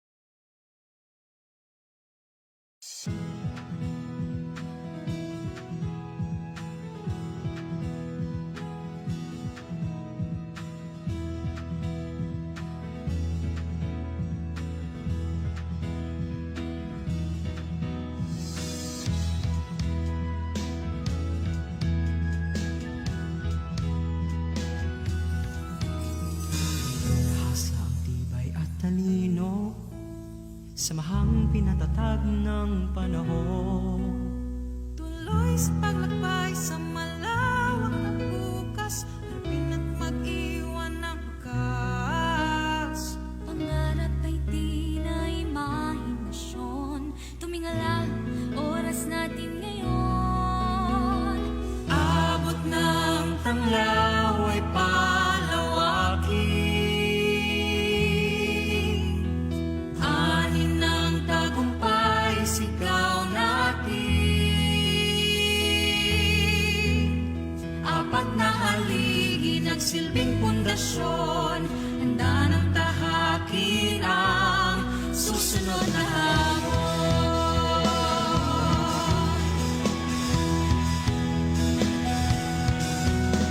Iwan niyong magsisilbi sa bayan, husay at pangarap ang punan. Eskolan ng bayan, saan may aahon, o puno ng inspirasyon. Pangarap ay di na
university-based organizations, and all present here today. Let me deliver the speech of my friend, Honorable Majority Floor Leader Kin Herbert Limacosa. I may not be physically here today, but I am with you in service and in spirit. I ask you to lend me your ears, avoid boredom, and listen to my plea.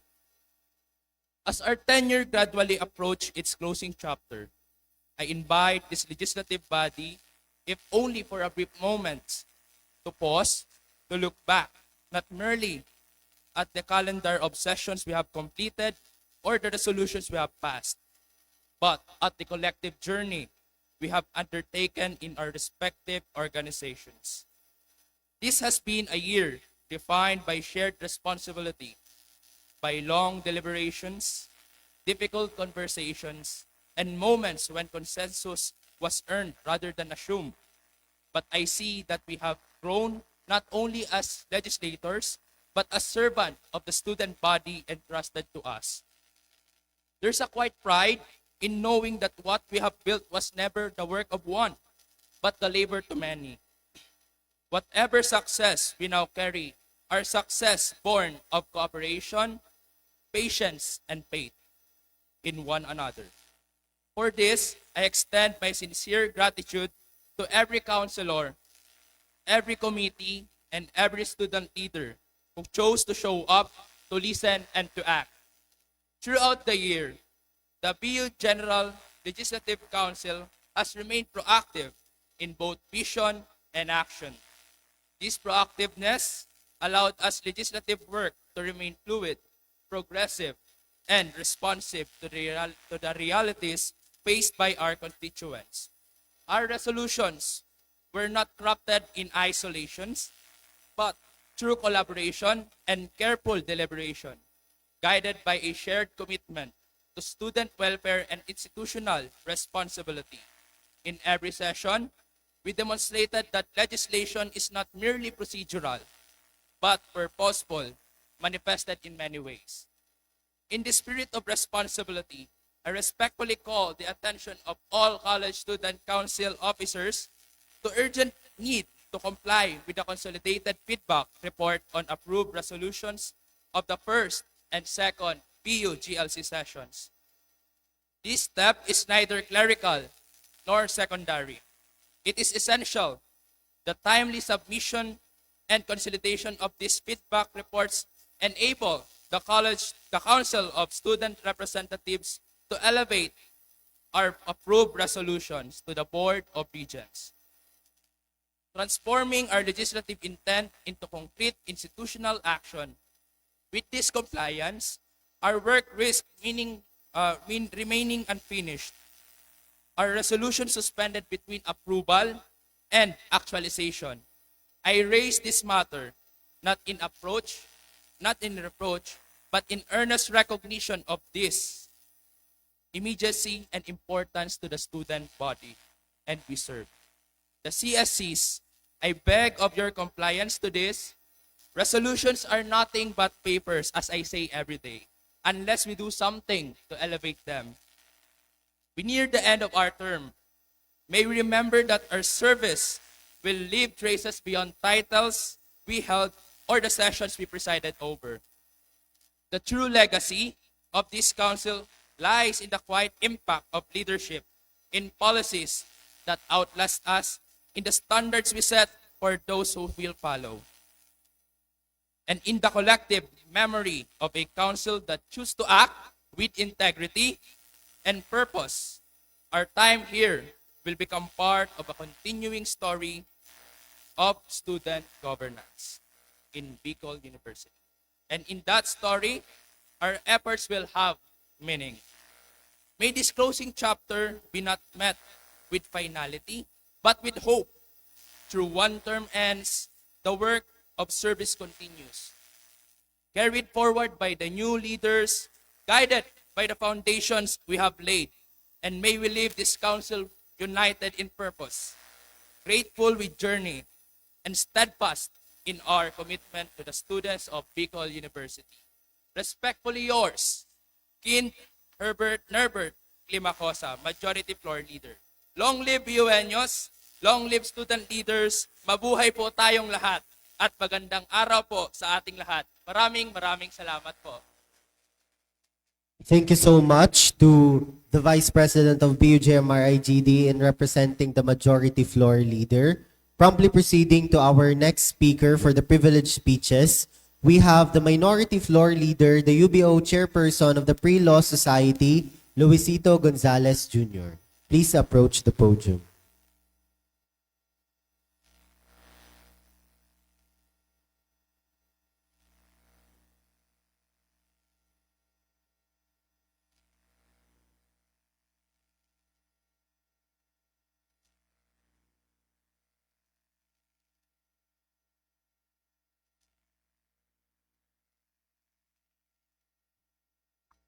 Hello, am I audible?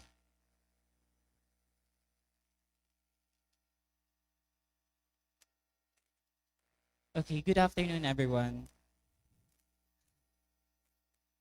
I am Luisito Gonzalez, the chairperson of the UP Society and your minority leader for this academic year, this General Legislative Office Council.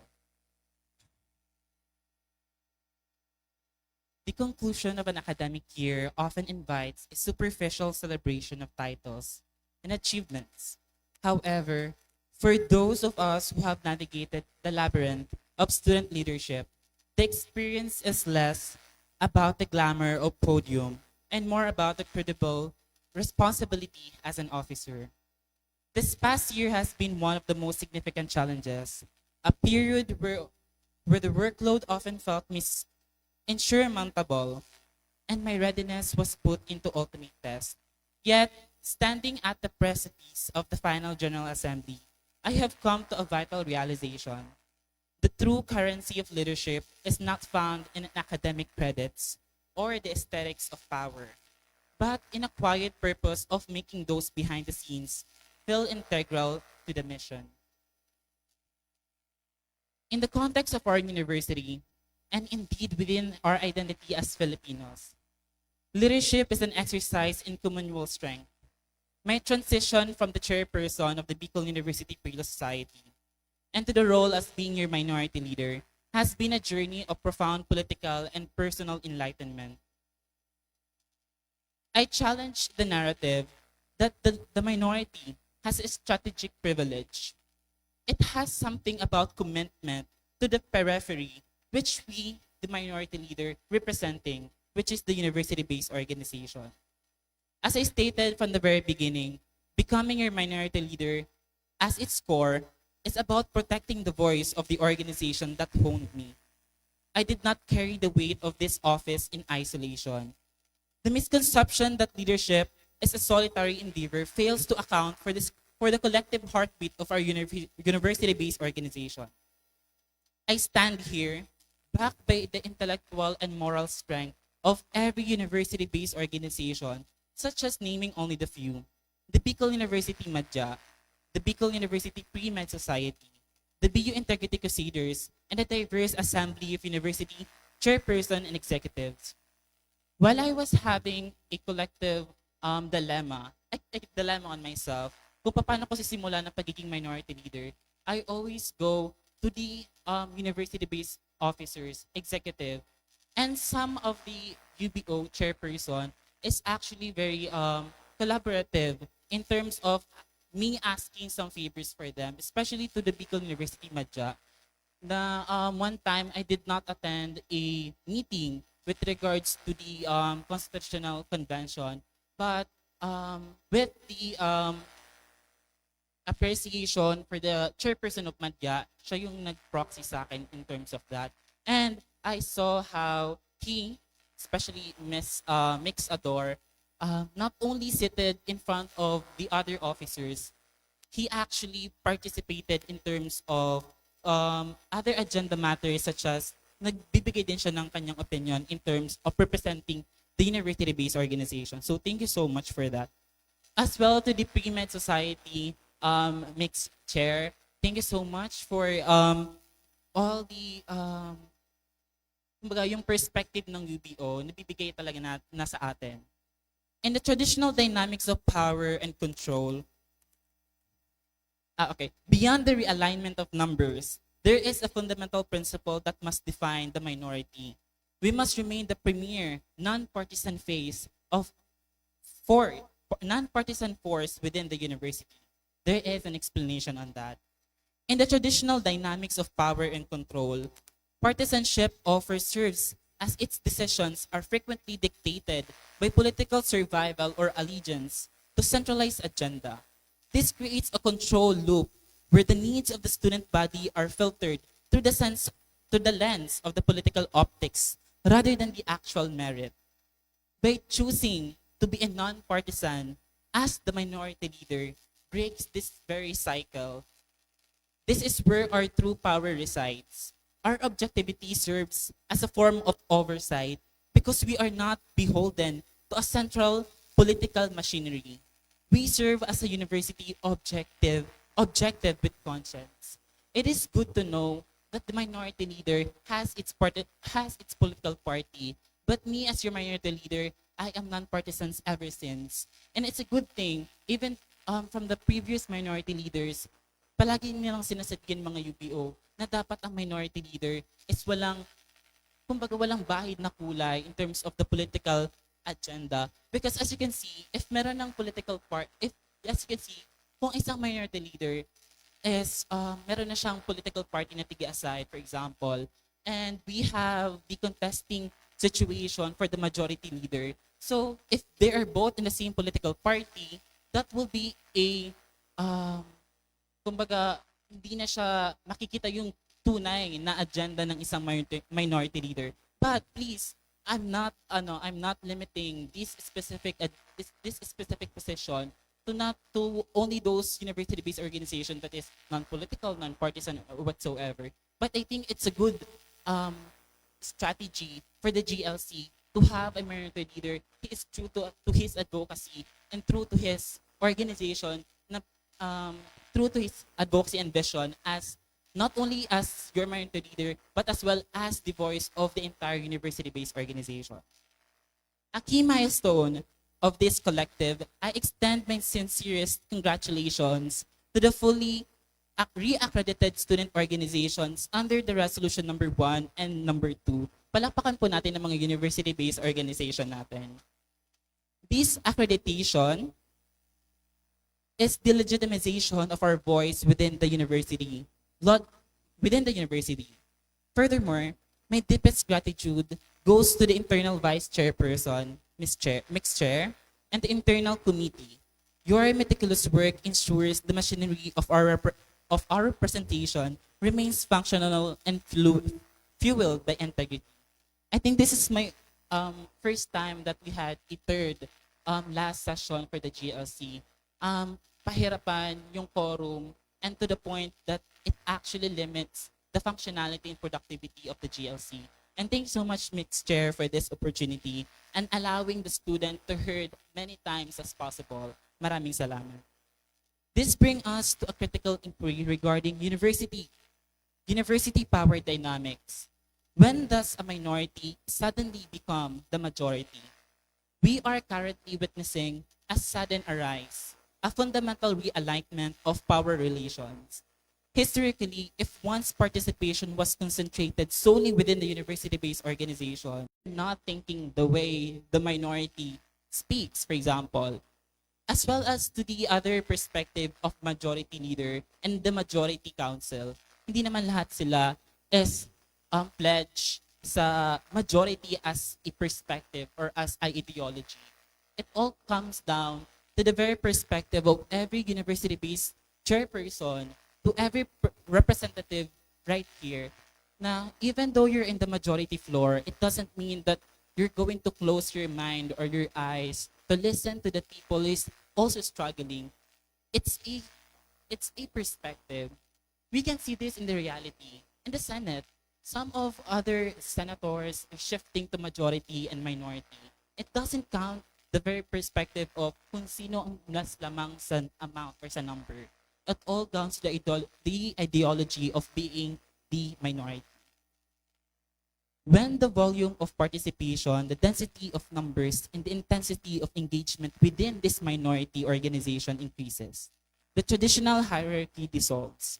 The autonomy of our individual organization was never intended to be a mechanism for isolation. Our power lies in the realization that we are the foundational support upon which the majority stands.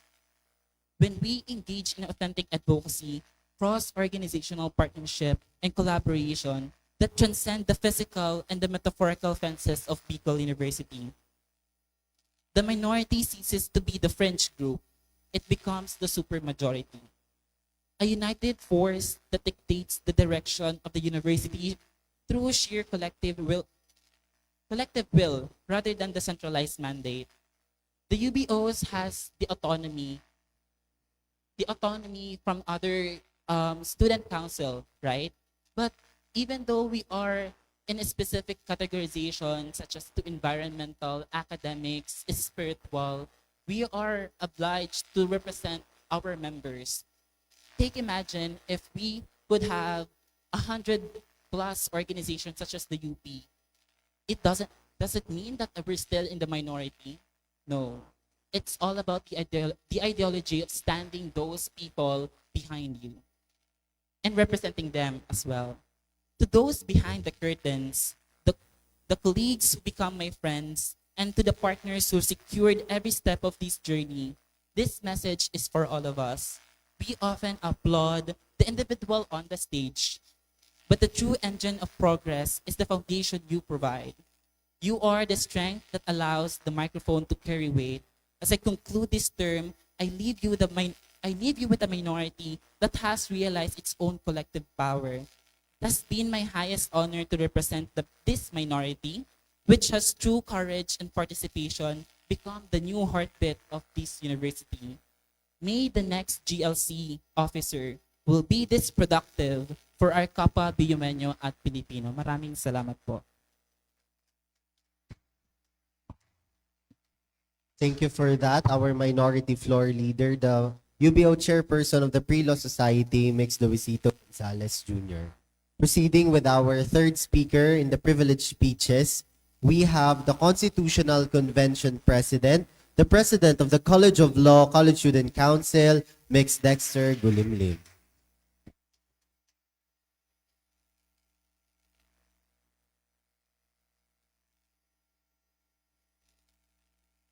Good afternoon, Mr. Chair. To my fellow students, good afternoon. I'm here today to give you an update on something that will shape the future of our student leadership, the revision of our constitution and bylaws. Many of you may remember why we called for a constitutional convention in the first place. It was because our current CBL no longer keeps up with the needs of the students. It no longer reflects the realities of our university today or the kind of leadership we want moving forward. Simply put, it's outdated and we can do better. What we are working toward is a new CBL that will guide future leaders, protect student welfare, and truly reflect what it means to be a BUNO. Let me walk you through where we are now. Last January 25, 2026, our USC Chairperson Kyle initiated an informal discussion among CONCON officers and GLC officers, together with internal Vice Chairperson Justin David and the former CONCON President Cedric. That conversation helped us clarify the direction of the revisions. More importantly, we identified several provisions in the current CBL that clearly need to be revised or amended. Then, on January 31, we held a broader consultative meeting. This includes GLC officers, standing committee members, the USC Executive Council, student publications like UNIBE and CASIPI, past CONCON leadership, and the current CONCON officers. During that meeting, we presented initial proposals for revisions, and we also listened. Many participants offered their own suggested amendments, which shows that students are ready to engage and be heard. We also presented the proposed calendar of activities, which will be submitted for the adoption by the Committee of the Whole on February 8th. This date is crucial. I strongly encourage all committee members to be present because this is where the real work begins. This is the most critical stage of a process that has been years, if not a decade, in the making. But let me be very clear, this is not just the responsibility of the Constitutional Convention. This is a collective effort. It involves the University Student Council, Executive Council, college student councils, university and college-based organizations, publications, and all of us in the General Legislative Council.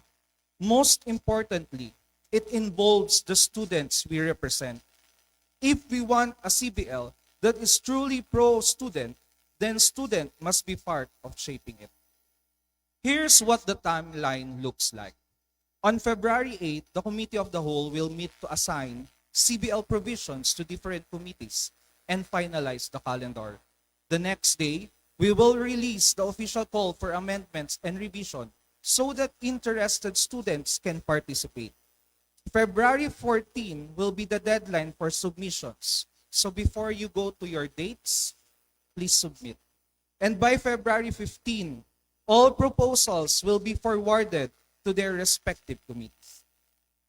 Each committee will then have 2 weeks to review the proposals and submit their reports. This will be consolidated and discussed in another coordination meeting of the Committee of the Whole, where we will decide which revisions move forward. As I mentioned in my previous report, the outputs of the past Constitutional Convention will not be ignored.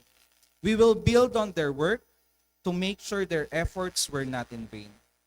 Our target for plenary sessions, where we will focus entirely on approving or disapproving the revised CBL, is March 14 onwards. This gives us enough time to inform the student body before the plebiscite, which will be held alongside the 2026 USC and CSC elections. But approval alone is not enough. We need to explain these changes clearly and honestly to every college and unit. We need strong information drives so students understand not just what changed, but why it changed.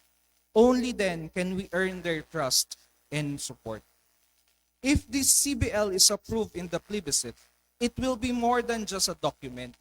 It will be a legacy, a gift to the future leaders of the USC and of the entire university. So once again, I ask you, be part of this process. Participate, speak up, and help us craft a constitution and bylaws that truly serve the students and respond to the needs of every BUN. Thank you and good afternoon. Thank you so much for our Constitutional Convention President, Mix Dexter Gulimlim.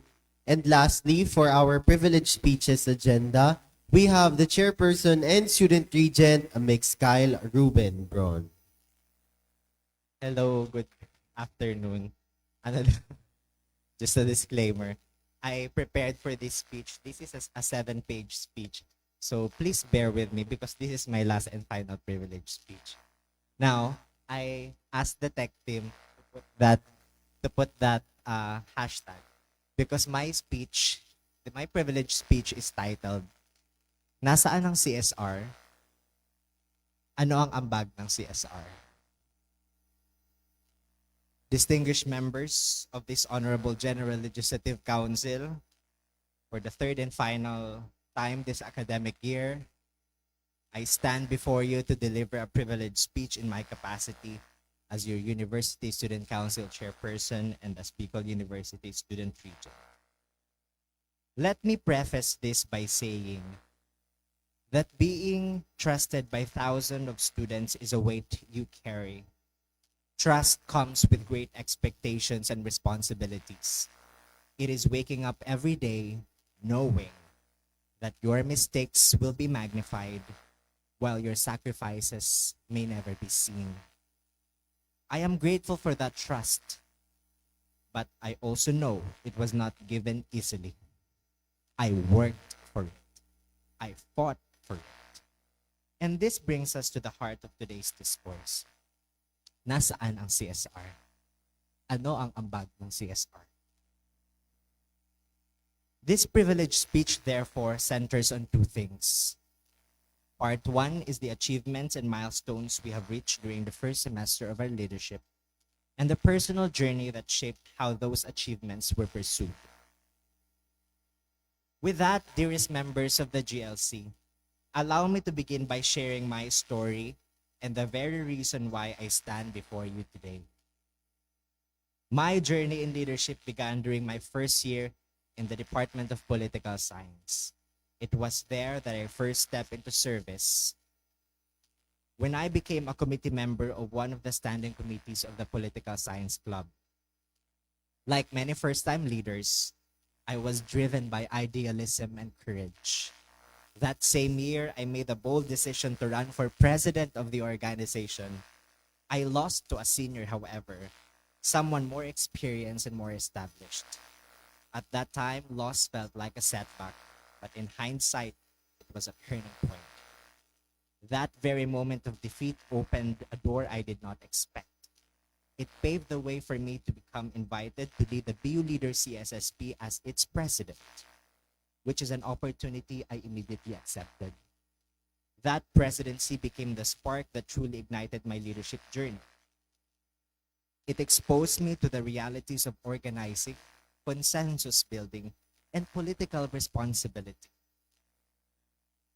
More importantly, it introduced me to a community, a party that would later shape my path and made me visible to individuals who once carried the same banner of leadership.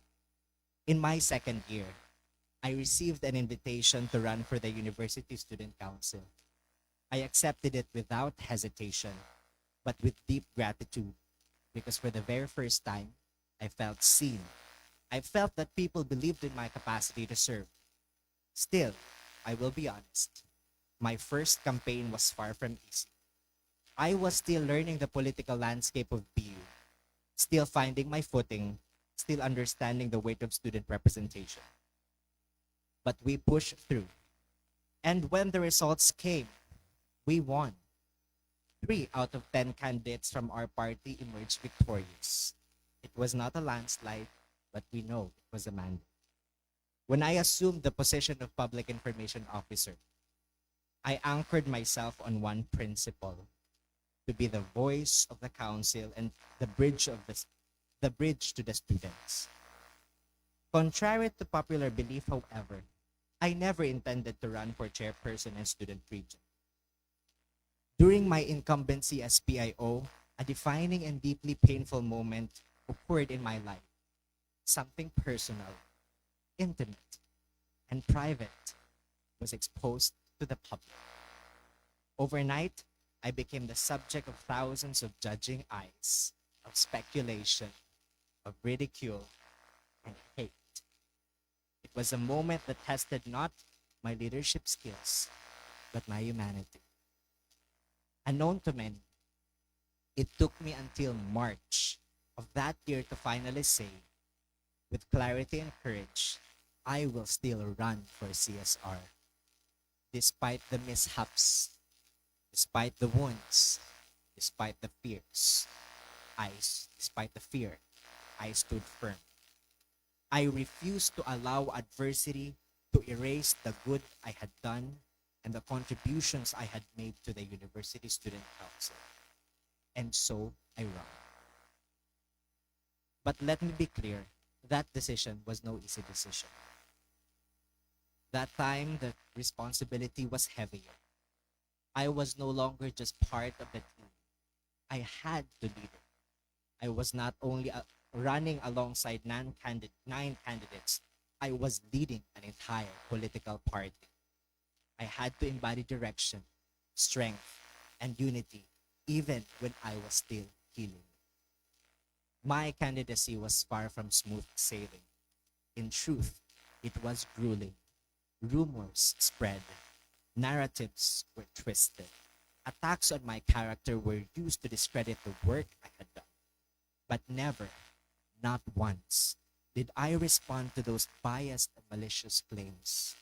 Because our goal was simple: to bring our message, our vision, and our commitment to service to the entire studentry. They said I would not win. They said I could not make it. They said I was the least likely candidate to become the CSR. But I proved them wrong. I made it. And that victory marked the beginning of even greater effort, deeper sacrifice, and heavier responsibility. I call it a historic win. For the first time in 8 years, BU leaders produced a chairperson and student regent.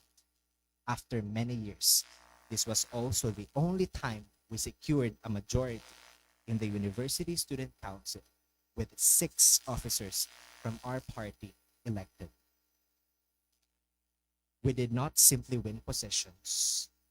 We broke stereotypes and challenged long-standing norms.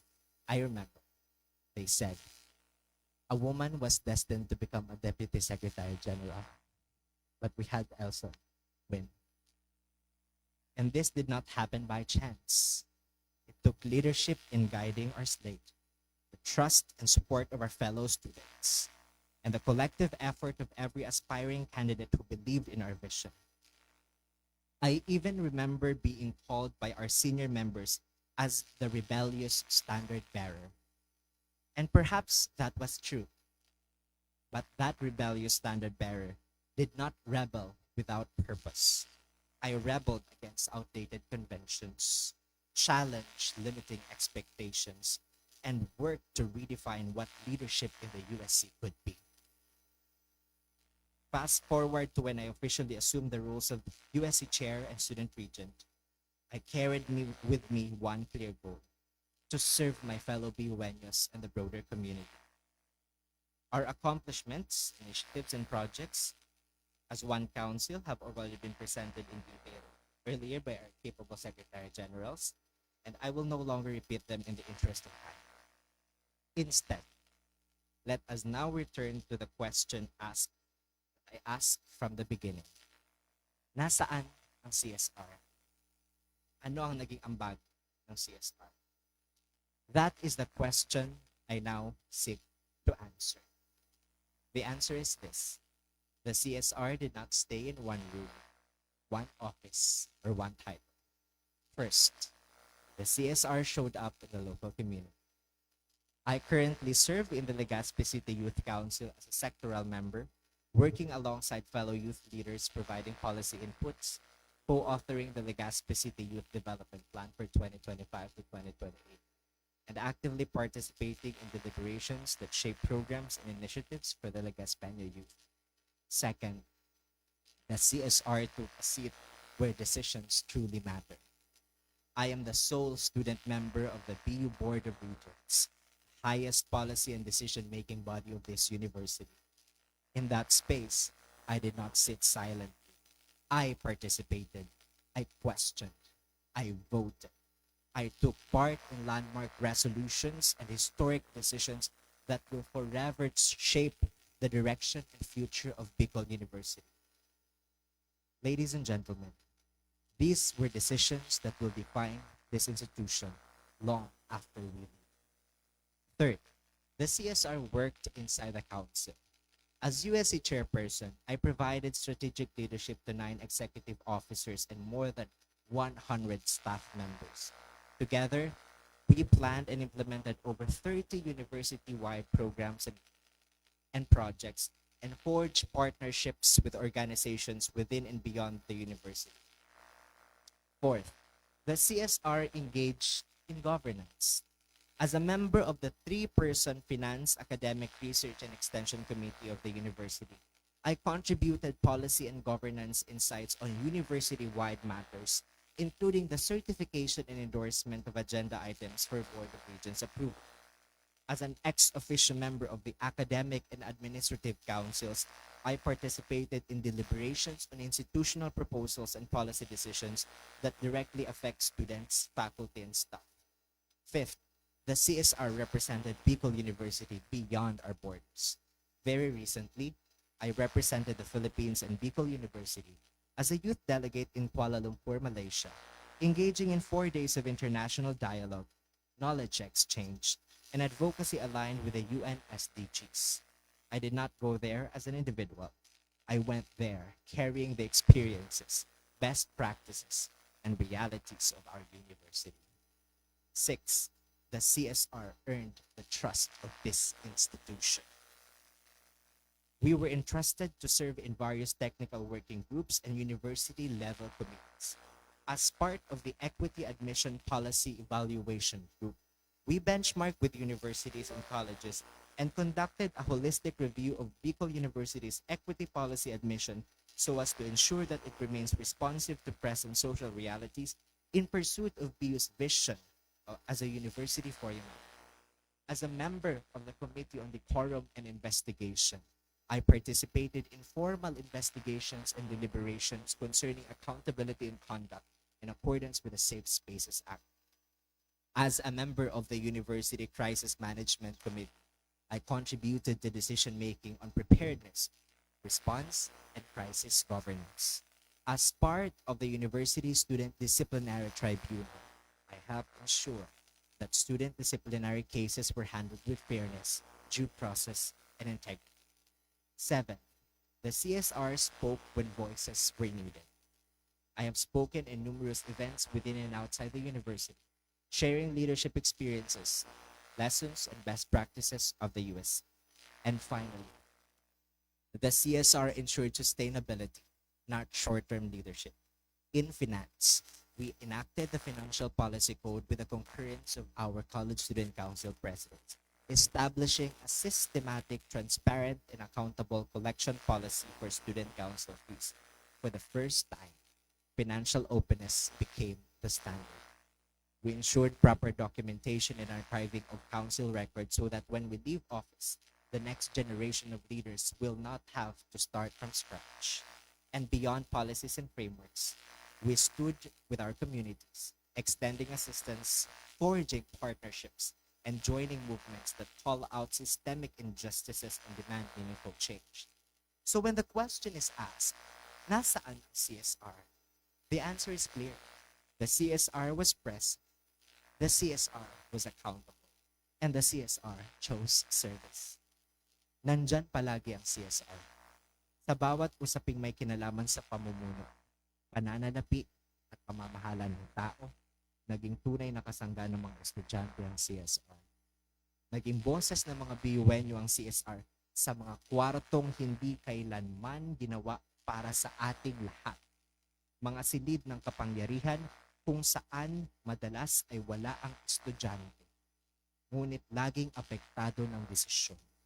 Sa mga espasyong iyon, hindi na nahimik ang CSR. Ipinaglaban ng CSR ang hinaing ng bawat estudyante sa bawat kumiting kanyang inupuan, sa mga pulong na mahahaba, sa mga deliberasyong mabibigat, at sa mga desisyong may pangmatagalang epekto sa ating pamantasan. Dahil ang tungkulin ng CSR ay hindi lamang makinig, kundi manindigan. Hindi lamang umupo sa mesa, kundi magsalita. At hindi lamang kumatawan sa titulo, kundi ipaglaban ang kapakanan ng bawat BUN. At kung may isang bagay na malinaw sa lahat ng ito, ito iyon. Ang CSR ay kailanman hindi nawala. Nandyan siya, palagi at para sa mga estudyante. Folks, at the same time, I am fully aware that not everyone is pleased with my leadership. Some believe I am not fit for this role. Some think I should not be here at all. But what is often forgotten is this. I did not place myself here. I did not appoint myself. I did not anoint myself. I am here because the students place their trust and confidence in me. And every single day, I strive to honor that mandate. Being, as I have said, trusted by thousands of students is a weight you carry. Leadership taught me lessons no classroom ever could. If there is one truth that became painfully clear, it is that passion alone will never be enough. Passion starts the fire, but stamina is what keeps it alive. I learned early on in our department that politics and leadership by extension is not for the faint-hearted. It is a terrain of compromises, resistance, and constant pressure. It demands emotional restraint, mental toughness, and the courage to keep standing when everything in you wants to sit down and retreat. Simply put, it is not for the weak. Some questioned my leadership style. Some called it harsh. Others called it unkind and too much. I pondered, but I did not apologize for being firm when firmness was necessary. What they did not see were the hours spent choosing between what was popular and what was necessary. Reform is rarely gentle. It unsettles people who have grown comfortable in disorder. I only have few unforgiving months, to fix what was left undone. I chose to be decisive and bold because the future does not benefit from hesitation. I wanted to leave behind a USC that future leaders would not have to repair all over again. There were days when the wind was so close. There were days when I felt like standing alone on a bridge everyone else had already crossed. Days when the noise faded and all that remained was doubt. But adversity is only natural. When everything feels so heavy, I kept repeating the affirmation that I wanted this. I prayed for this. And wanting something means accepting its cost without running from it. I am a survivor. I survived crises that never made it to public statements. I endured being constantly demeaned in silence. I lived through the spread of twisted narratives. I survived because I was not alone, and because there were people who believed in the cause I consistently stood for, who stayed when living would have been easy. Sometimes I ask myself if all of this was worth it. The sleepless nights, the sacrifices, the quiet tears no one ever sees, the destructive criticisms, the constant trolling on Facebook and Messenger, and the hostility of those who never wanted me here in the first place.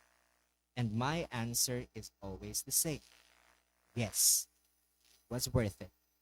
Every sacrifice mattered. Every hardship had meaning. Because leadership, as I have learned, is a journey that breaks you before it begins to strengthen you. And if it leaves you unchanged, if it costs you nothing, then perhaps you were never really truly leading at all. But you know another essential truth? I could not have done this to Sander, our very firm PIO. I deeply appreciate your boldness and courage to stand up for the things that truly matter. You never hesitated to bring fresh ideas to the table, even when situations became difficult or uncertain. Your strength and clarity helped ground our communications and gave the council a voice that was principled. Thank you for serving with conviction and for reminding us that leadership also means having the courage to speak when it matters most. To Lawrence, our economist business manager, I honestly cannot count how many times I said, Lawrence, pahelp ako dito. Or Lawrence, patulong ako mag-edit. Or even, Lawrence, mag-message ka sa GC. Yet never once did I hear you complain.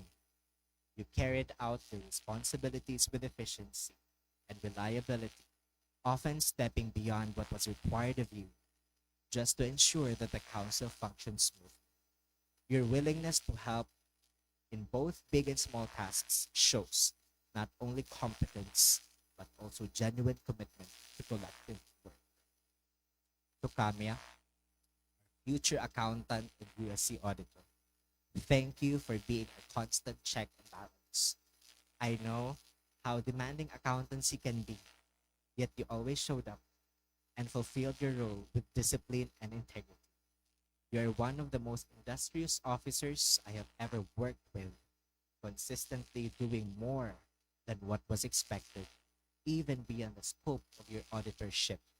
Your presence gave us assurance that our processes remain grounded in accountability and professionalism. To Denmark, our Marketerong Deputy Finance Officer. You have been a reliable partner and complement to our finance officer. I know you gave everything you could to support Danny and to make sure that the financial operations of the council stayed afloat. Your energy, creativity, and willingness to step in wherever needed made a significant difference, and your support helped strengthen the entire finance team. To Danny, our public administrator and finance officer, you have been truly a paragon of integrity and diligence. You made sure that the funds of the council were protected and responsibly managed, always striving to make the impossible possible so that the council would never suffer. I witness your efforts to institute reforms in our financial practices, and your transparency reassured everyone that we were moving in the right direction. Through every challenge, you never allowed us to believe that failure was the only outcome. For that, I am deeply grateful. To Elson, our community leader and Deputy Secretary General, thank you for the laughter you brought into our work and for the dedication you showed behind the scenes.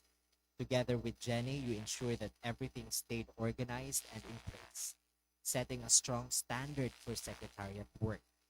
Your diligence, responsiveness, and heart for service made our initiatives more grounded in the communities we aimed to serve, especially those who often feel unseen but deserve to be heard and recognized. To Teacher Jenny, our seven-time President's Lister and future top-notcher Secretary General, your dedication is nothing short of inspiring. I have seen the effort and sacrifice you poured into this role, never neglecting your responsibilities even when your schedule became overwhelming. Even during your teaching internship from 7 to 5 p.m., you still found the time to go to the office and fulfill your duties. That level of commitment shows true service. I am sincerely thankful for everything you have given to this council. To Isel, our soon-to-be ABS-C intern and future journalist. Thank you for standing beside me since day one and for being a steady partner in making things happen. Your decisiveness and honesty kept me grounded, especially during moments when I needed someone brave enough to call me out or challenge. You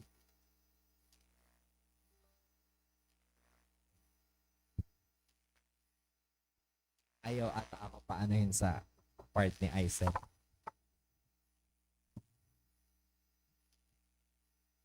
You became a voice when others hesitated to speak. And despite the many attempts to bring us down, you endured with strength and resilience.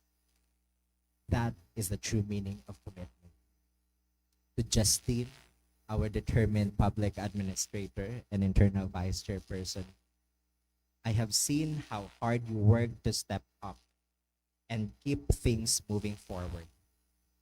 Whenever I was not around, I knew I could rely on you to take charge and ensure that the council continued to operate. Your courage, optimism, and willingness to lead show the heart of a dreamer and I truly believe that your dreams will take you far.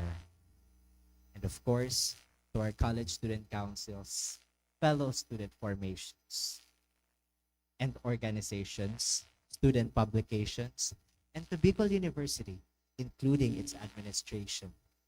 Thank you for the trust and partnership you extended to us. Your support, collaboration, and belief in our work made it possible for this council to grow and to serve with purpose. Thank you to all the BUenos who trusted me, who believed in me, who placed me in this position through your vote. You did not just give me a title, you gave me a once-in-a-lifetime opportunity to serve, to stand in the space where decisions are made, and to carry the power, authority, and legitimacy to fight for meaningful change. That trust is not something I take lightly. It is a responsibility that I consider in every choice I make and every stand I take. For 43 years, the U.S. has carried the voice of the students. And for 28 years, the Office of the Student Regent has stood as a symbol of representation within this institution. To become part of that long and living history is deeply humbling. But history also teaches us a difficult truth. Titles are hollow when they are not matched by courage, conviction, and sacrifice. Positions do not define leadership. How we carry the burden of them does. Ladies and gentlemen, I am fully aware that leadership does not escape judgment. History will examine not only what we have accomplished, but what we dared to confront, what we chose to defend, and what we refused to ignore. If there is anything I hope to be remembered for, it is that I tried, imperfectly, sincerely, to serve with integrity and purpose. Believe me when I say that I tried. I truly tried. I gave everything I had. I sacrificed many things for this. I did all that I could, and I will never, ever regret choosing this path, even if I had to live it all over again. Even all the criticisms, I would fight the same battles and give it my all, just as I did before.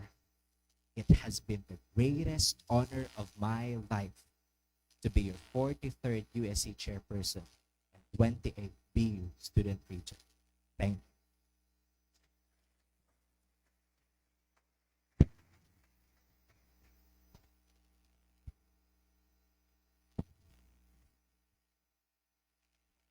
Thank you so much to our chairperson and student regent, Kyle Ruben Braun. With that, all of the privileged speeches are done, and this agenda item is now ultimately resolved. With regards to the new business, no new resolutions are submitted. So immediately proceed to the other matters, the scheduling of the BUSC Constitution and Bylaws Revision Special Session. Because as stated in the current Constitution and Bylaws, in order to have a revision of the USC, there needs to be a voted upon by this body, which requires a 2/3 vote.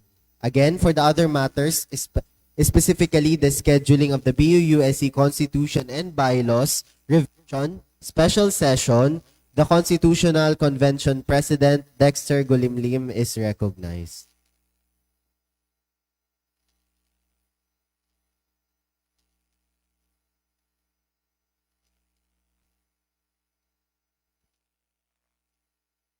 Good afternoon once again, Mr. Chair. Mr. Chair, I move to call for a special session in the 3rd to 4th week of March 2026 to discuss and deliberate upon the revisions on the BUUSC Constitution and Bylaws. I move, Mr. Chair. Thank you. There is a motion to call for a special session on the 3rd fourth week of March to discuss and deliberate upon the revisions on the BUUSC Constitution and bylaws. Is there any second? Motion has been seconded. Is there any discussion? Hearing none, let's proceed to voting. May we request the assistance of the Sergeant at Arms with the voting? Verify if it constitutes a two-thirds. Again, there is a motion to call for a special session on the third or fourth week of March to discuss and deliberate upon the revisions on the BUUSC Constitution and bylaws. Those in favor of the motion, please raise your hand.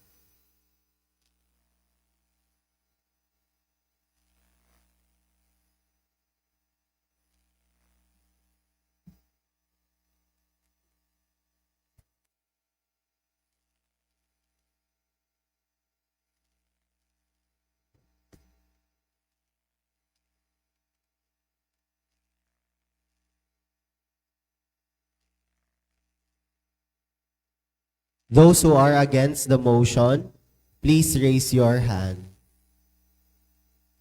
Madam Secretary, please announce the number of votes. There are 46 affirmative votes and 0 negative votes.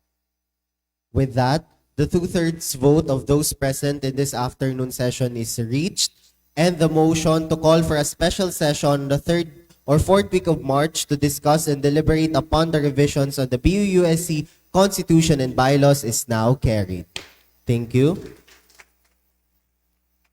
Few announcements with regards to the College Student Councils. The Majority Floor Leader reiterates the instruction to the rest of the body with regards to their compliance on the consolidation of the feedback of the College Student Councils on the past resolutions of the GLC this term. So please do comply with that. Same with the university-based organizations with the Google form provided by the Minority Floor Leader and the publications present to reply or respond to the focus group discussion and surveys disseminated by the Research, Education, and Publication Committee. And finally, to also respond to the Students' Academic Welfare Survey disseminated by the Academic Affairs Committee. It's just a 2-minute form and much encouraged for you to disseminate it to your student councils as well or your fellow students.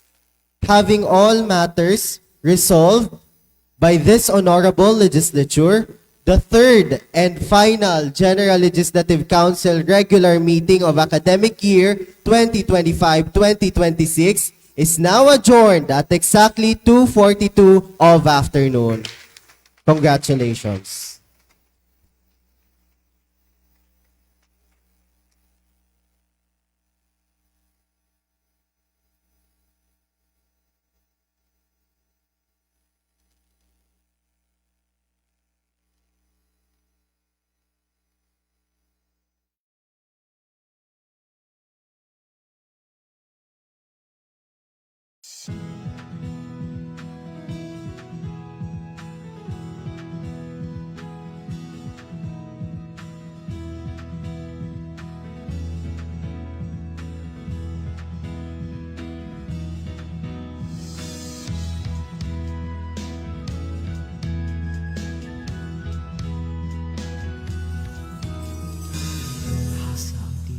Talino, samahang pinatatag ng panahon. Tuloy sa paglakbay